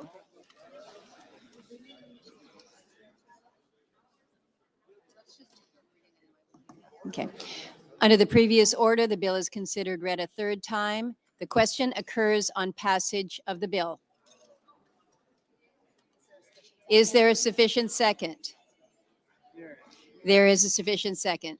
The clerk will call the roll. Ms. Also Brooks. Ms. Baldwin. Mr. Banks. Mr. Barrasso. Mr. Bennett. Mrs. Blackburn. Mr. Blumenthal. Ms. Blunt Rochester. Mr. Booker. Mr. Bozeman.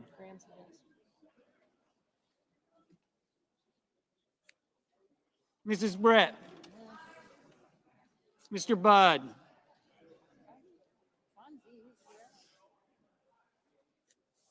Ms. Cantwell. Mrs. Capito.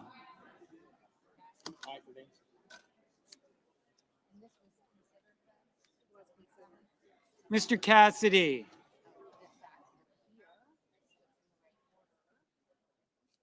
Ms. Collins.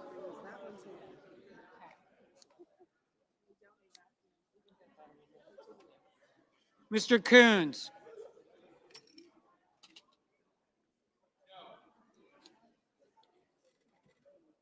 Mr. Cornyn.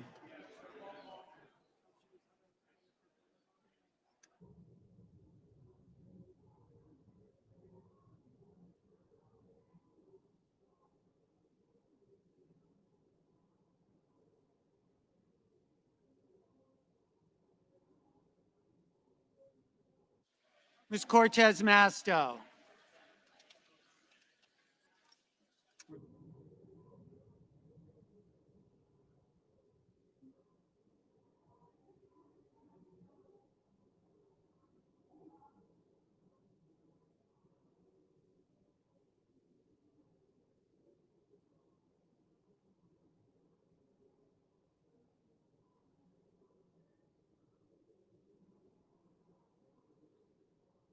Mr. Cotton. Mr. Kramer. Mr. Crapo. Mr. Cruz. Mr. Curtis. Mr. Daines. Ms. Duckworth.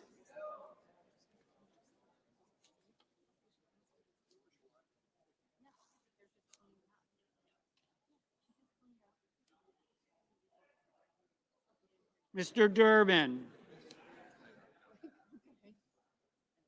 Ms. Ernst,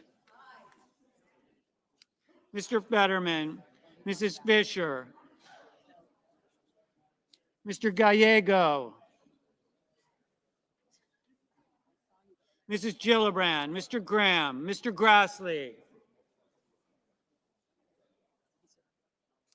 Mr. Haggerty, Ms. Hassan, Mr. Hawley, Mr. Heinrich, Mr. Hickenlooper, Mr. Rono, Mr. Hoven,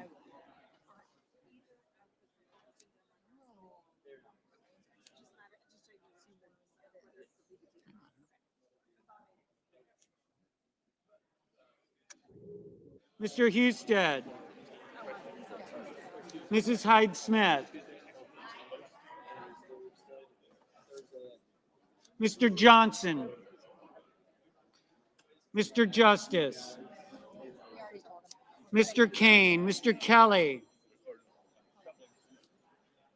Mr. Kennedy, Mr. Kim, Mr. King, Ms. Klobuchar, Mr. Langford, Mr. Lee, Mr. Lujan, Ms. Lummis,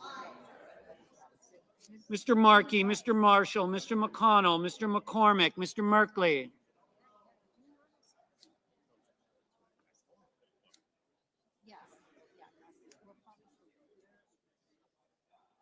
Mrs. Moody, Mr. Moran, Mr. Moreno,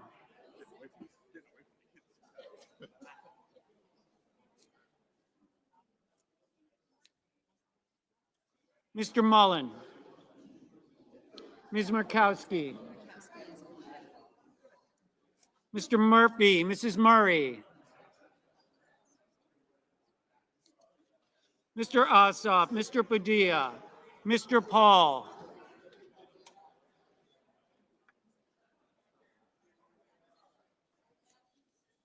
Mr. Peters, Mr. Reed, Mr. Ricketts, Mr. Risch, Ms. Rosen, Mr. Rounds, Mr. Sanders, Mr. Schatz,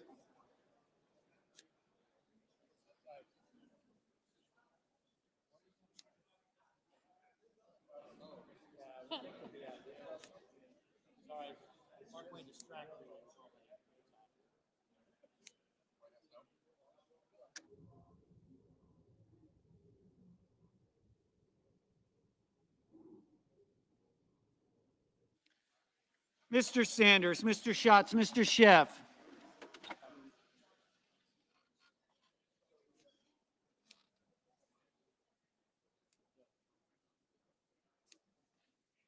Mr. Schmidt, Mr. Schumer, Mr. Scott of Florida, Mr. Scott of South Carolina, Mrs. Shaheen,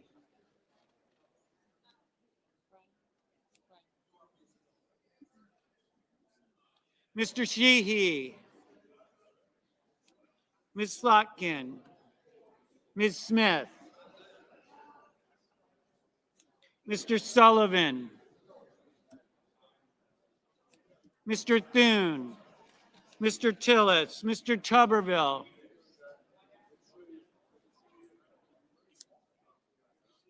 Mr. Van Hollen, Mr. Warner, Mr. Warnock, Yeah, those New Yorkers are fast talkers. Ms. Warren, Mr. Welch, Mr. Whitehouse, Mr. Wicker, Mr. Wyden, Mr. Young.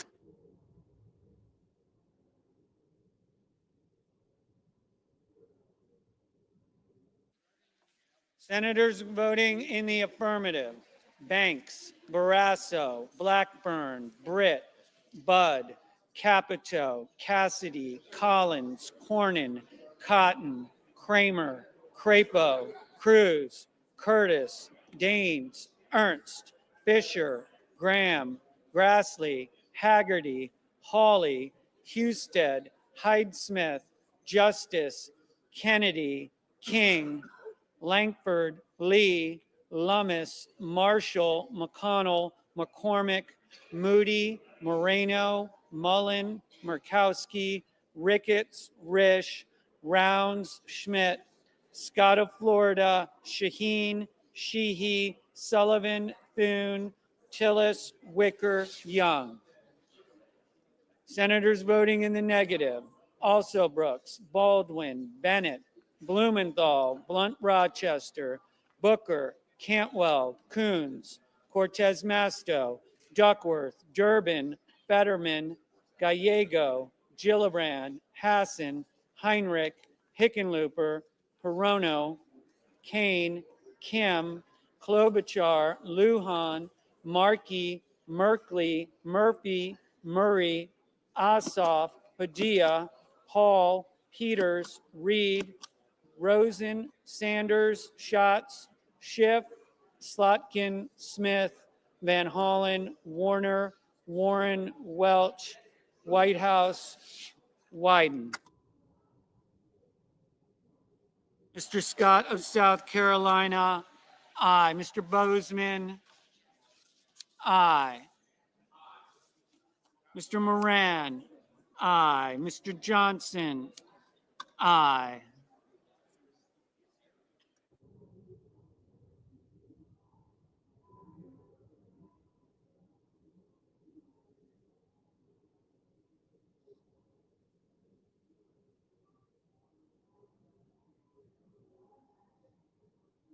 Mr. Hoven, aye.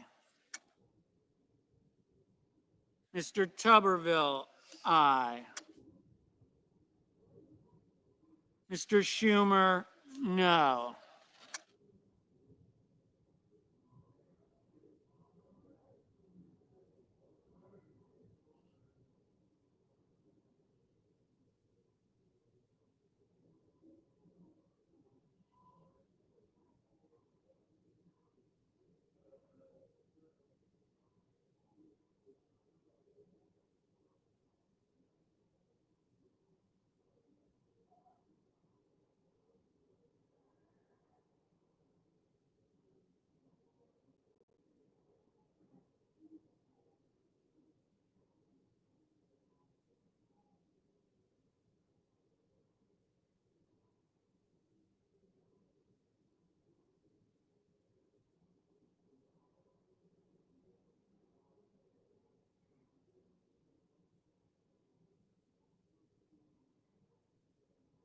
Mr. Kelly, no.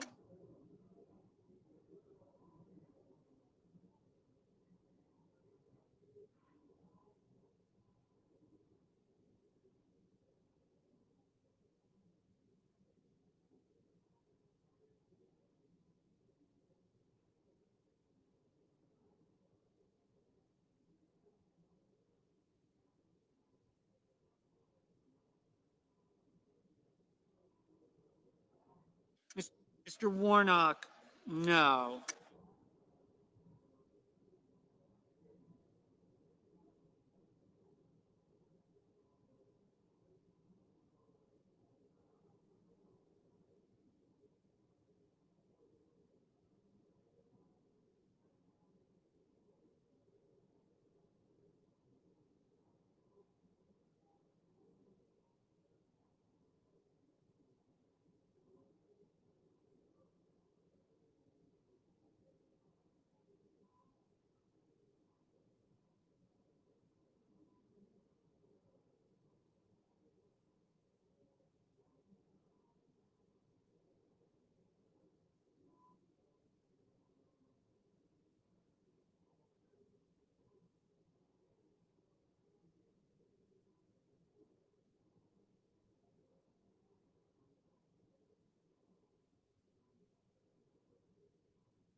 The yeas are 54, the nays are 46. The bill is passed. Under the previous order, the motion to reconsider is considered made and laid upon the table. You want to go first or? Yes. Okay. Under the previous order, the Senate will proceed to the consideration of S 1077, which the clerk will report. S 1077, a bill to approve local funds for the District of Columbia for fiscal year 2025 and so forth. President. There will now be up to 10 minutes of debate, equally divided. The senator from Maine is recognized. Thank you. Madam President, I'm pleased to introduce this bill with Senators Van Hollen, Murray, Alsobrooks, Warner, and Kane. It has been endorsed by President Trump and also by the chairman of the House Appropriations Committee, Tom Cole. This bill would simply fix a mistake in, Madam President, could I have order, please? Thank you, Madam President. Madam President, this bill would simply fix a mistake in the House CR that prevents the District of Columbia from spending its own tax dollars as part of its budget, which Congress routinely approves. Congress approves the authorization of the expenditure of DC local funds, which are paid for by DC tax revenues. The first CR that we enacted last year included language to approve the DC's FY25 budget, and that language was continued in the second CR.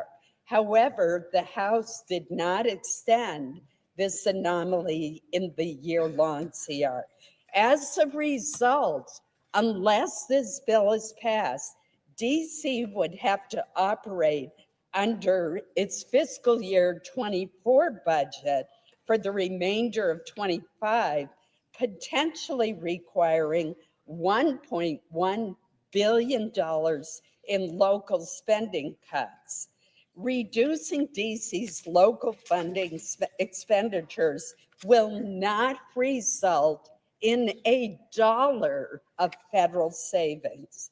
Since October 1st of 2024, the district has been operating under and spending at its approved level for the fiscal year 25 budget. According to the CBO, this bill does not have any budgetary costs to the federal government. There are no federal dollars involved. The issue here is just allowing the DC government to proceed to spend its own tax revenues. Accordingly, I urge all of my colleagues to support this measure to correct a true inequity. Thank you, Madam President. Madam President, I want Senator to from thank Maryland. Senator Collins for working on an emergency basis to fix this problem in the House bill. She said it well, so I only want to emphasize 2 points. One, what the House did does not save the federal taxpayer one penny, not one penny. What it does is cap what the District of Columbia can spend using its own money and based on its own decisions. So taxpayers are not saved a dime by what they did nor will they gain by our fix. And the people of the District of Columbia should be able to make these decisions. And if they're having to make a budget with $1 billion less, it will mean less police forces, less firefighters, and less money for schools. So I want to thank the senator from Maine for working with us on this, and pleased to be joined by my colleagues from Virginia and Maryland, Senator Warner, Senator Alsobrooks, and Senator Kane. We urge its adoption unanimously. Virginia. Madam President, I also want to thank my dear friend from Maine. She's moving back up much higher on all of our lists, for being willing to step up and help correct this. You know, we all want, and as the president wants our nation's capital to be the safest, cleanest, most welcoming city. DC gets 26 million tourists every year. In 2026, when we're going to celebrate 250 years, we want to show off DC and the whole region. If we allowed this mistake to take place, DC will lay off cops, it'll close schools, it'll shut down on trash removal. For those of us in the region who use Metro, dramatic cutbacks. Let's correct this mistake. Let's make sure that we show on our 250th anniversary the cleanest, safest city in America, and this will be a giant step for that. Thank you, Mr. President. Senator from Maryland. I too want to thank Senator Collins, Van Hollen, Warner, and Kane, and I'm glad that we could work together in this bipartisan way to ensure fairness for the residents of Washington, D.C. I rise today to speak for the over 700,000 D.C. residents who do not have representation in this body. They are our friends and our neighbors. Beyond those who work in D.C., Maryland partners with D.C. on resources like emergency services, police, water, and more. And this bipartisan standalone bill ensures that D.C. tax dollars stay in D.C. Again, these funds that have been cut are tax dollars that have literally already been paid by D.C. residents. And all this bill does is to continue to ensure that D.C. receives what it is owed. So I urged all of my colleagues today to join me in voting yes. Thank you. Senator from Virginia. Madam President, I can make it fast or slow. I'm joining all these colleagues to advocate for this bill. 1/3 of the Virginia population is residents of the DC metro area and enjoy this capital. And 150,000 Virginians come to work in DC every day, and they want DC police and services to be well funded. Please support this bill. Thank you. Under the previous order, the bill is considered read a third time. The question occurs on passage of the bill. All those in favor indicate by saying aye. All those opposed say nay. The ayes appear to have it. The ayes do have it. The bill is passed.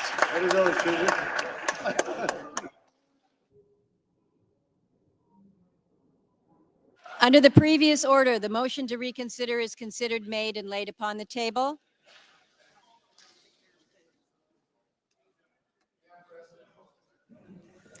Majority Leader. Madam President, I ask unanimous consent that the mandatory quorum calls with respect to the Phelan and Landau nominations be waived.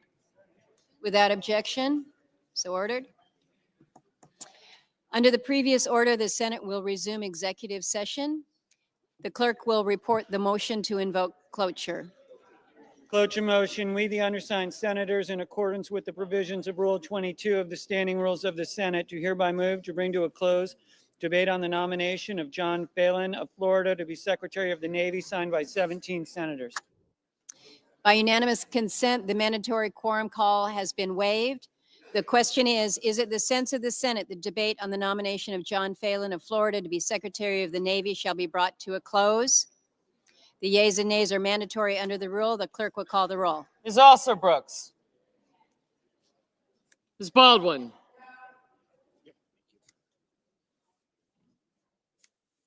Mr. Banks. Mr. Barrasso. Mr. Bennett. Mrs. Blackburn. Mr. Blumenthal. Ms. Blunt Rochester.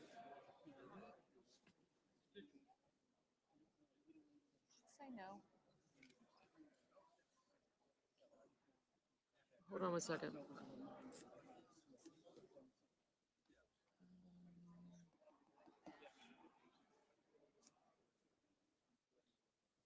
Mr. Booker. Yes, sir. I'll erase that. Yeah, thank you.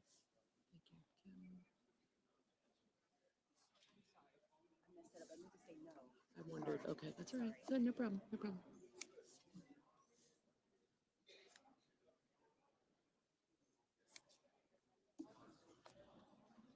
Mr. Bozeman.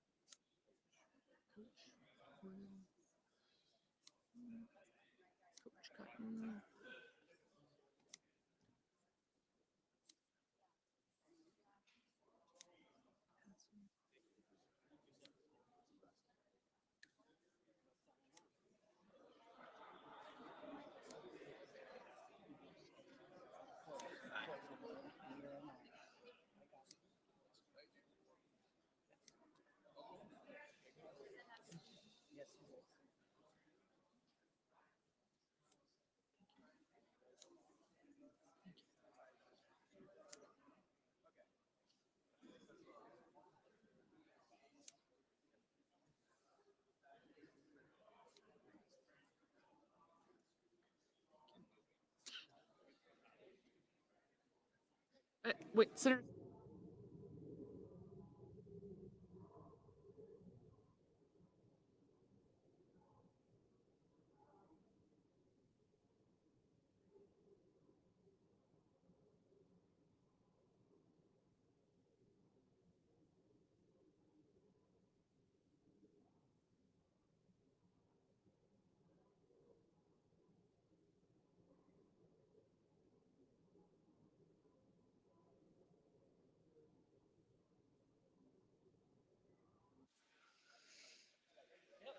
Mrs. Britt.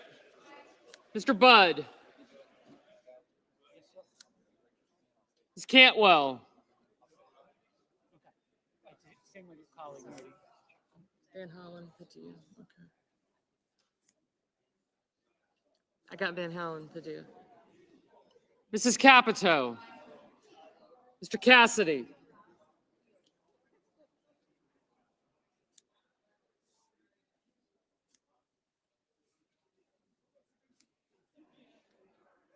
Ms. Collins. Mr. Coons. Yes, sir.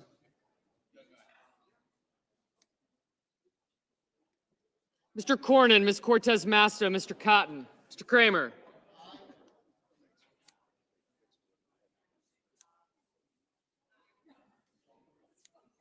Mr. Crapo.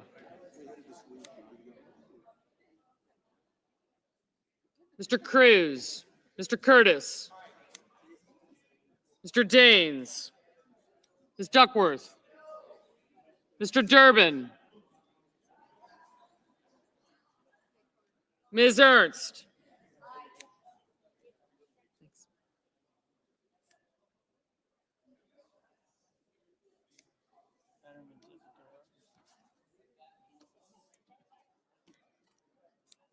Mr. Fetterman, Mrs. Fisher, Mr. Gallego. Oh, there he is. Mrs. Gillibrand. Mr. Graham, Mr. Grassley.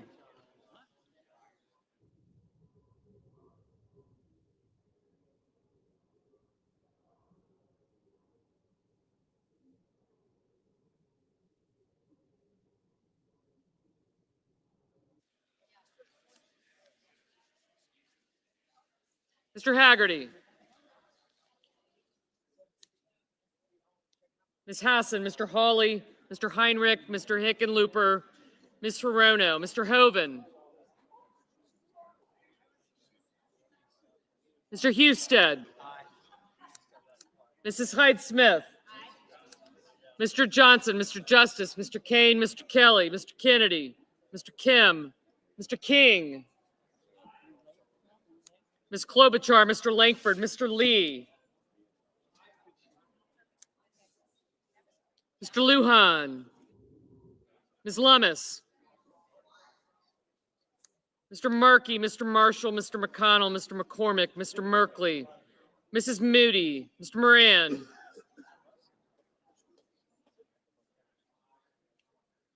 Mr. Marino, Mr. Mullen, Ms. Murkowski,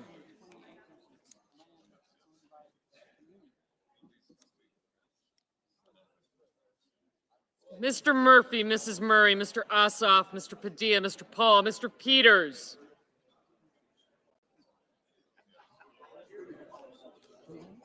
Mr. Reed, Mr. Ricketts.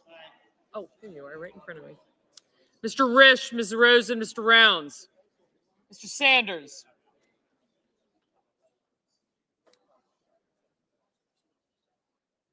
Mr. Schatz, Mr. Schiff. Mr. Schmidt, Mr. Schumer. Mr. Scott of Florida. Mr. Scott of South Carolina. Well, I have him. Mrs. Shaheen. Mr. Sheehy. Ms. Slotkin, Ms. Smith. I didn't, but yeah, thank you. Were you up?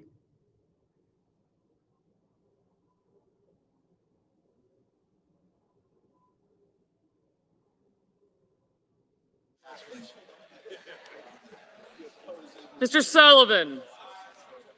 Mr. Thune, Mr. Tillis, Mr. Tuberville. Mr. Van Hollen, Mr. Warner, Mr. Warnock, Ms. Warren. Mr. Welch. Mr. Whitehouse. Mr. Wicker, Mr. Wyden. Mr. Young.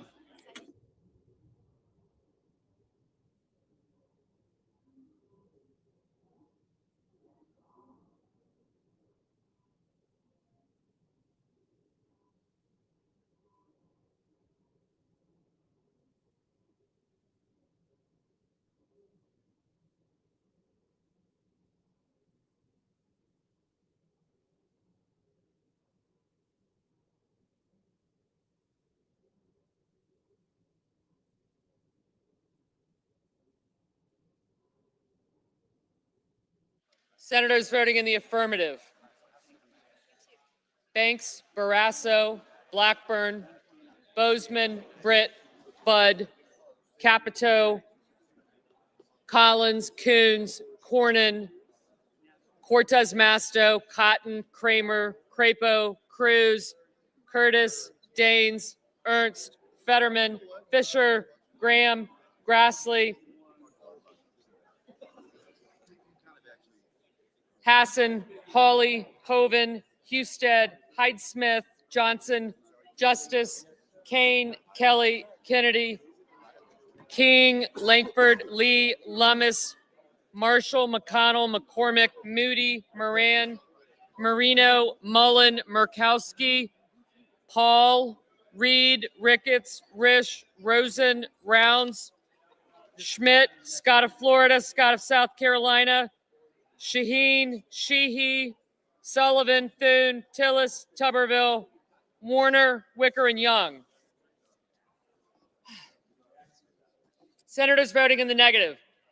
Also Brooks, Baldwin, Bennett, Blumenthal, Blunt Rochester, Booker, Cantwell, Duckworth, Gillibrand, Heinrich, Hickenlooper, Hirono, Kim, Klobuchar, Lujan, Markey, Merkley, Murphy, Murray, Ossoff, Padilla, Peters, Schatz, Schiff, Schumer, Slotkin, Smith, Van Hollen, Warnock, Warren, Welch, and Whitehouse.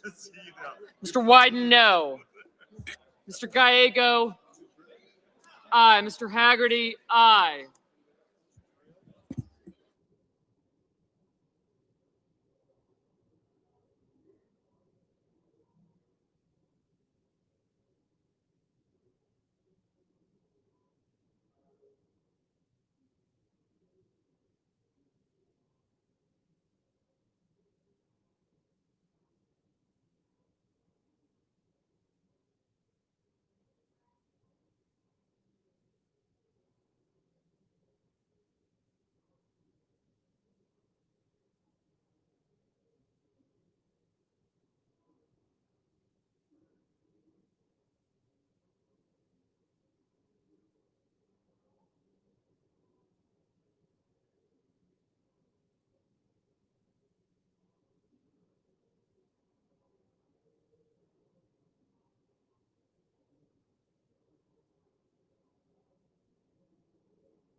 Nomination, Department of Defense, John Phelan of Florida to be Secretary of the Navy.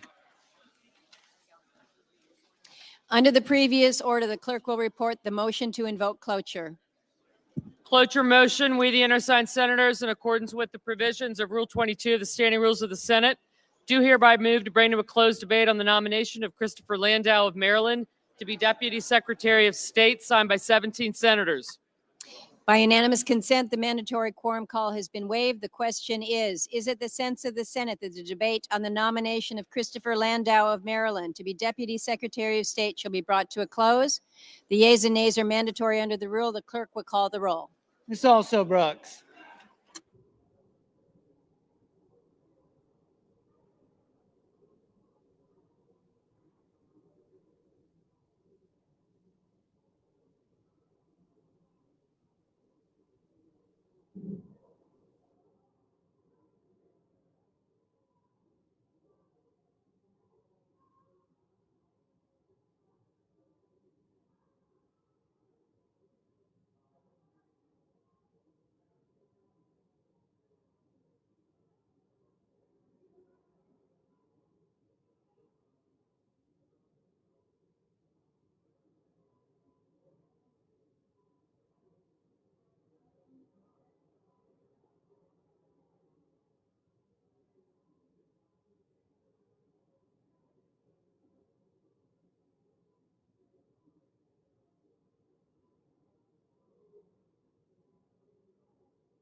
Ms. Baldwin, Mr. Banks, Mr. Barrasso, Mr. Bennett, Mrs. Blackburn, Mr. Blumenthal, Ms. Blunt Rochester, Mr. Booker, Mr. Bozeman,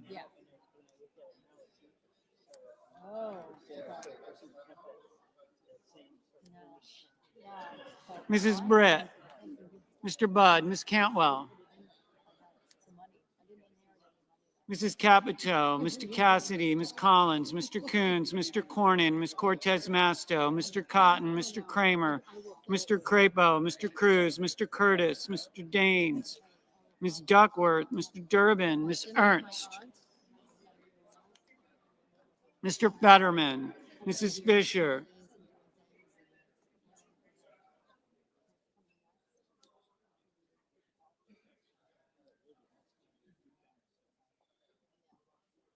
Mr. Gallego, Mrs. Gillibrand, Mr. Graham, Mr. Grassley, Mr. Haggerty, Ms. Hassan, Mr. Hawley, Mr. Heinrich, Mr. Hickenlooper, Ms. Hirono, Mr. Hoven,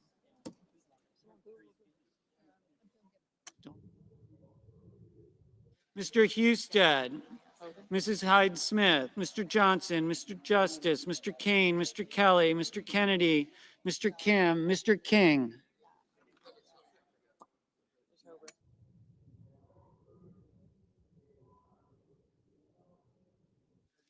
Ms. Klobuchar,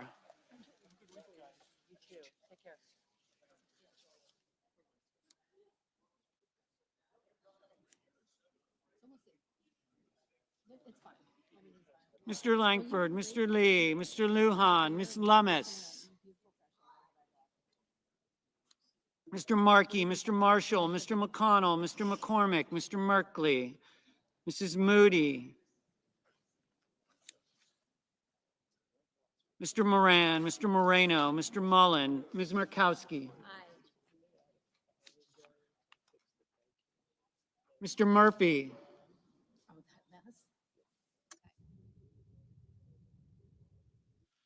Mrs. Murray, Mr. Ossoff, Mr. Padilla, Mr. Paul, Mr. Peters, Mr. Reed, Mr. Ricketts, Mr. Risch, Ms. Rosen, Mr. Round,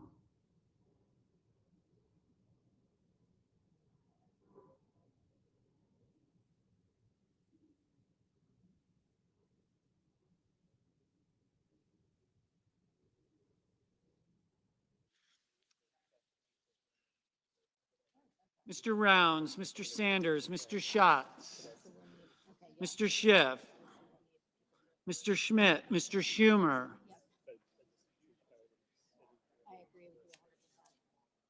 Mr. Scott of Florida, Mr. Scott of South Carolina, Mrs. Shaheen, Mr. Sheehy, Ms. Slotkin, Ms. Smith, Mr. Sullivan, Mr. Thune, Mr. Tillis, Mr. Tuberville, Mr. Van Hollen, Mr. Warner, Mr. Warnock, Ms. Warren, Mr. Welch, Mr. Whitehouse, Mr. Wicker, Mr. Wyden, Mr. Young.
Mr. Murphy? No.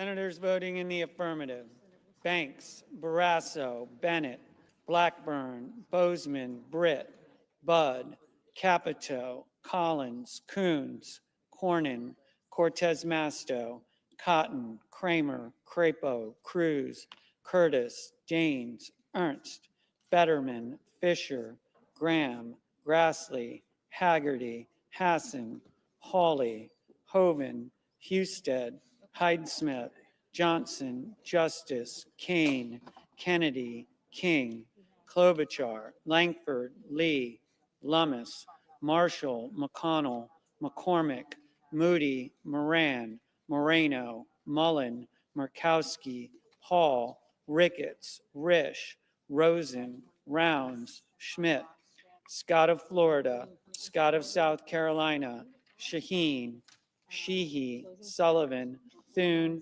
Tillis, Tuberville, Warner, Wicker, Young.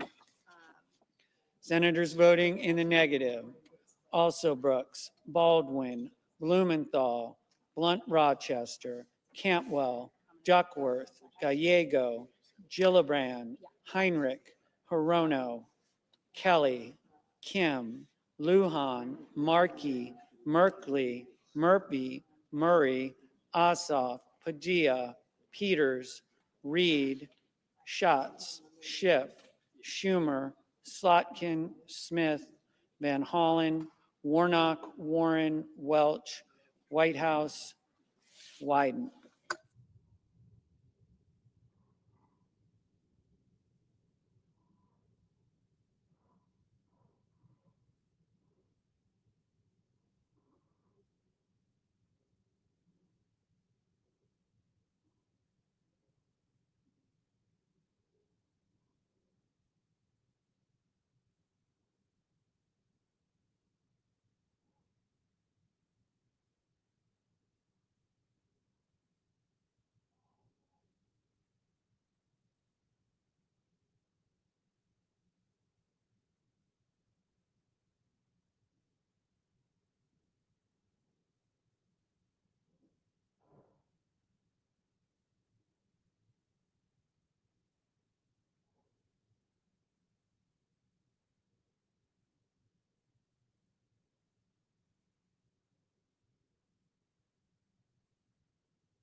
The yeas are 63, the nays are 32. The motion is agreed to.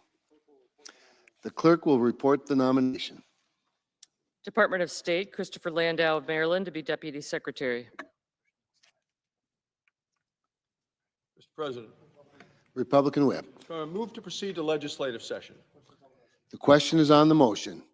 All those in favor say aye. Aye. Opposed, no. The ayes appear to have it. The ayes do have it. The motion is agreed to. Mr. President, I move to proceed to executive session to consider calendar number 38. The question is on the motion. All those in favor say aye. Aye. Those opposed, no. The ayes appear to have it. The ayes do have it. The motion is agreed to. The clerk will report the nomination. Nomination, Executive Office of the President, Michael Kratsios of South Carolina to be Director of the Office of Science and Technology Policy. Mr. President, I send a cloture motion to the desk. Clerk will report. Cloture motion, we the undersigned senators, in accordance with the provisions of Rule 22 of the Standing Rules of the Senate, do hereby move to bring to a closed debate on the nomination of Michael Kratsios of South Carolina to be Director of the Office of Science and Technology Policy, signed by 17 senators as follows. Mr. President, I ask consent that the reading of the names be waived. Without objection. President, I move to proceed to legislative session. The question is on the motion. All those in favor say aye. Aye. Those opposed, no. The ayes appear to have it. The ayes do have it, and the motion is agreed to. Mr. President, I move to proceed to executive session to consider calendar number 44. The question is on the motion. All those in favor say aye. Aye. Those opposed, no. The ayes appear to have it. The ayes do have it, and the motion is agreed to. The clerk will report the nomination. Nomination, Department of Health and Human Services, Jayanta Bhattacharya of California to be Director of the National Institutes of Health. Mr. President, I ask consent the reading of the names be waived. Without objection. Mr. President, I move to proceed to legislative session. I send a motion, a cloture motion to the desk. The clerk will report. Cloture motion, we, the undersigned senators, in accordance with the provisions of Rule 22 of the Standing Rules of the Senate, do hereby move to bring to a closed debate on the nomination of Jayanta Bhattacharya of California to be Director of the National Institutes of Health, signed by 17 senators as follows. Mr. President, I ask consent the reading of these names be waived. Without objection. Mr. President, I move to proceed to legislative session. The question is on the motion. All those in favor say aye. Aye. Those opposed, no. The ayes appear to have it. The ayes do have it, and the motion is agreed to. Mr. President, I move to proceed to executive session to consider calendar number 45. The question is on the motion. All those in favor say aye. Aye. Those opposed say nay. The ayes appear to have it. The ayes do have it, and the motion is agreed to. The clerk will report the nomination. Nomination, Department of Health and Human Services, Martin Mockery of Virginia to be Commissioner of Food and Drugs. Mr. President, I send a cloture motion to the desk. Clerk will report. Cloture motion, we, the undersigned senators, in accordance with the provisions of Rule 22 of the Standing Rules of the Senate, do hereby move to bring to a closed debate on the nomination of Martin Mockery of Virginia to be Commissioner of Food and Drugs, Department of Health and Human Services, signed by 17 senators as follows. Mr. President, I ask consent the reading of these names be waived. Without objection. Mr. President, I move to proceed to legislative session. The question is on the motion. All those in favor say aye. Aye. Those opposed, no. The ayes appear to have it. The ayes do have it, and the motion is agreed to. Mr. President, I move to proceed to executive session to consider calendar number 39. Question is on the motion. All those in favor say aye. Aye. Those opposed, no. The ayes appear to have it. The ayes do have it, and the motion is agreed to. The clerk will report the nomination. Nomination, Executive Office of the President, James Bishop of North Carolina to be Deputy Director of the Office of Management and Budget. Mr. President, I send a cloture motion to the desk. The clerk will report. Cloture motion, we, the undersigned senators, in accordance with the provisions of Rule 22 of the Standing Rules of the Senate, do hereby move to bring to a closed debate on the nomination of James Bishop of North Carolina to be Deputy Director of the Office of Management and Budget, signed by 17 senators as follows. Mr. President, I ask consent the reading of these names be waived. Without objection. Mr. President, I move to proceed to legislative session. Question is on the motion. All those in favor say aye. Aye. Opposed, no. The ayes appear to have it. The ayes do have it. The motion is agreed to. Mr. President, I move to proceed to executive session to consider calendar number 48. The question is on the motion. All those in favor say aye. Aye. Those opposed, no. The ayes appear to have it. The ayes do have it, and the motion is agreed to. The clerk will report the nomination. Nomination, Department of Justice, Aaron Wrights of Texas to be an Assistant Attorney General. Mr. President, I send a cloture motion to the desk. Clerk will report. Cloture motion, we, the undersigned senators, in accordance with the provisions of Rule 22 of the Standing Rules of the Senate, do hereby move to bring to a close debate on the nomination of Aaron Wrights of Texas to be an Assistant Attorney General, signed by 17 senators as follows. Mr. President, I ask consent that the reading of these names be waived. Without objection. Mr. President, I ask unanimous consent that the Senate resume legislative session and be in a period of morning business for debate only with senators permitted to speak therein for up to 10 minutes each. Without objection. Mr. President, I ask unanimous consent the Senate now proceed to the en bloc consideration of the following resolutions which are at the desk. S-Res 129, S-Res 130, S-Res 131, and H-Con-Res 17. Is there objection to proceeding to the measures en bloc? Without objection, the Senate will proceed en bloc. Mr. President, I ask unanimous consent that the resolutions be agreed to, the preambles, where applicable, be agreed to, and that the motions to reconsider be considered made and laid upon the table all in bloc. Without objection.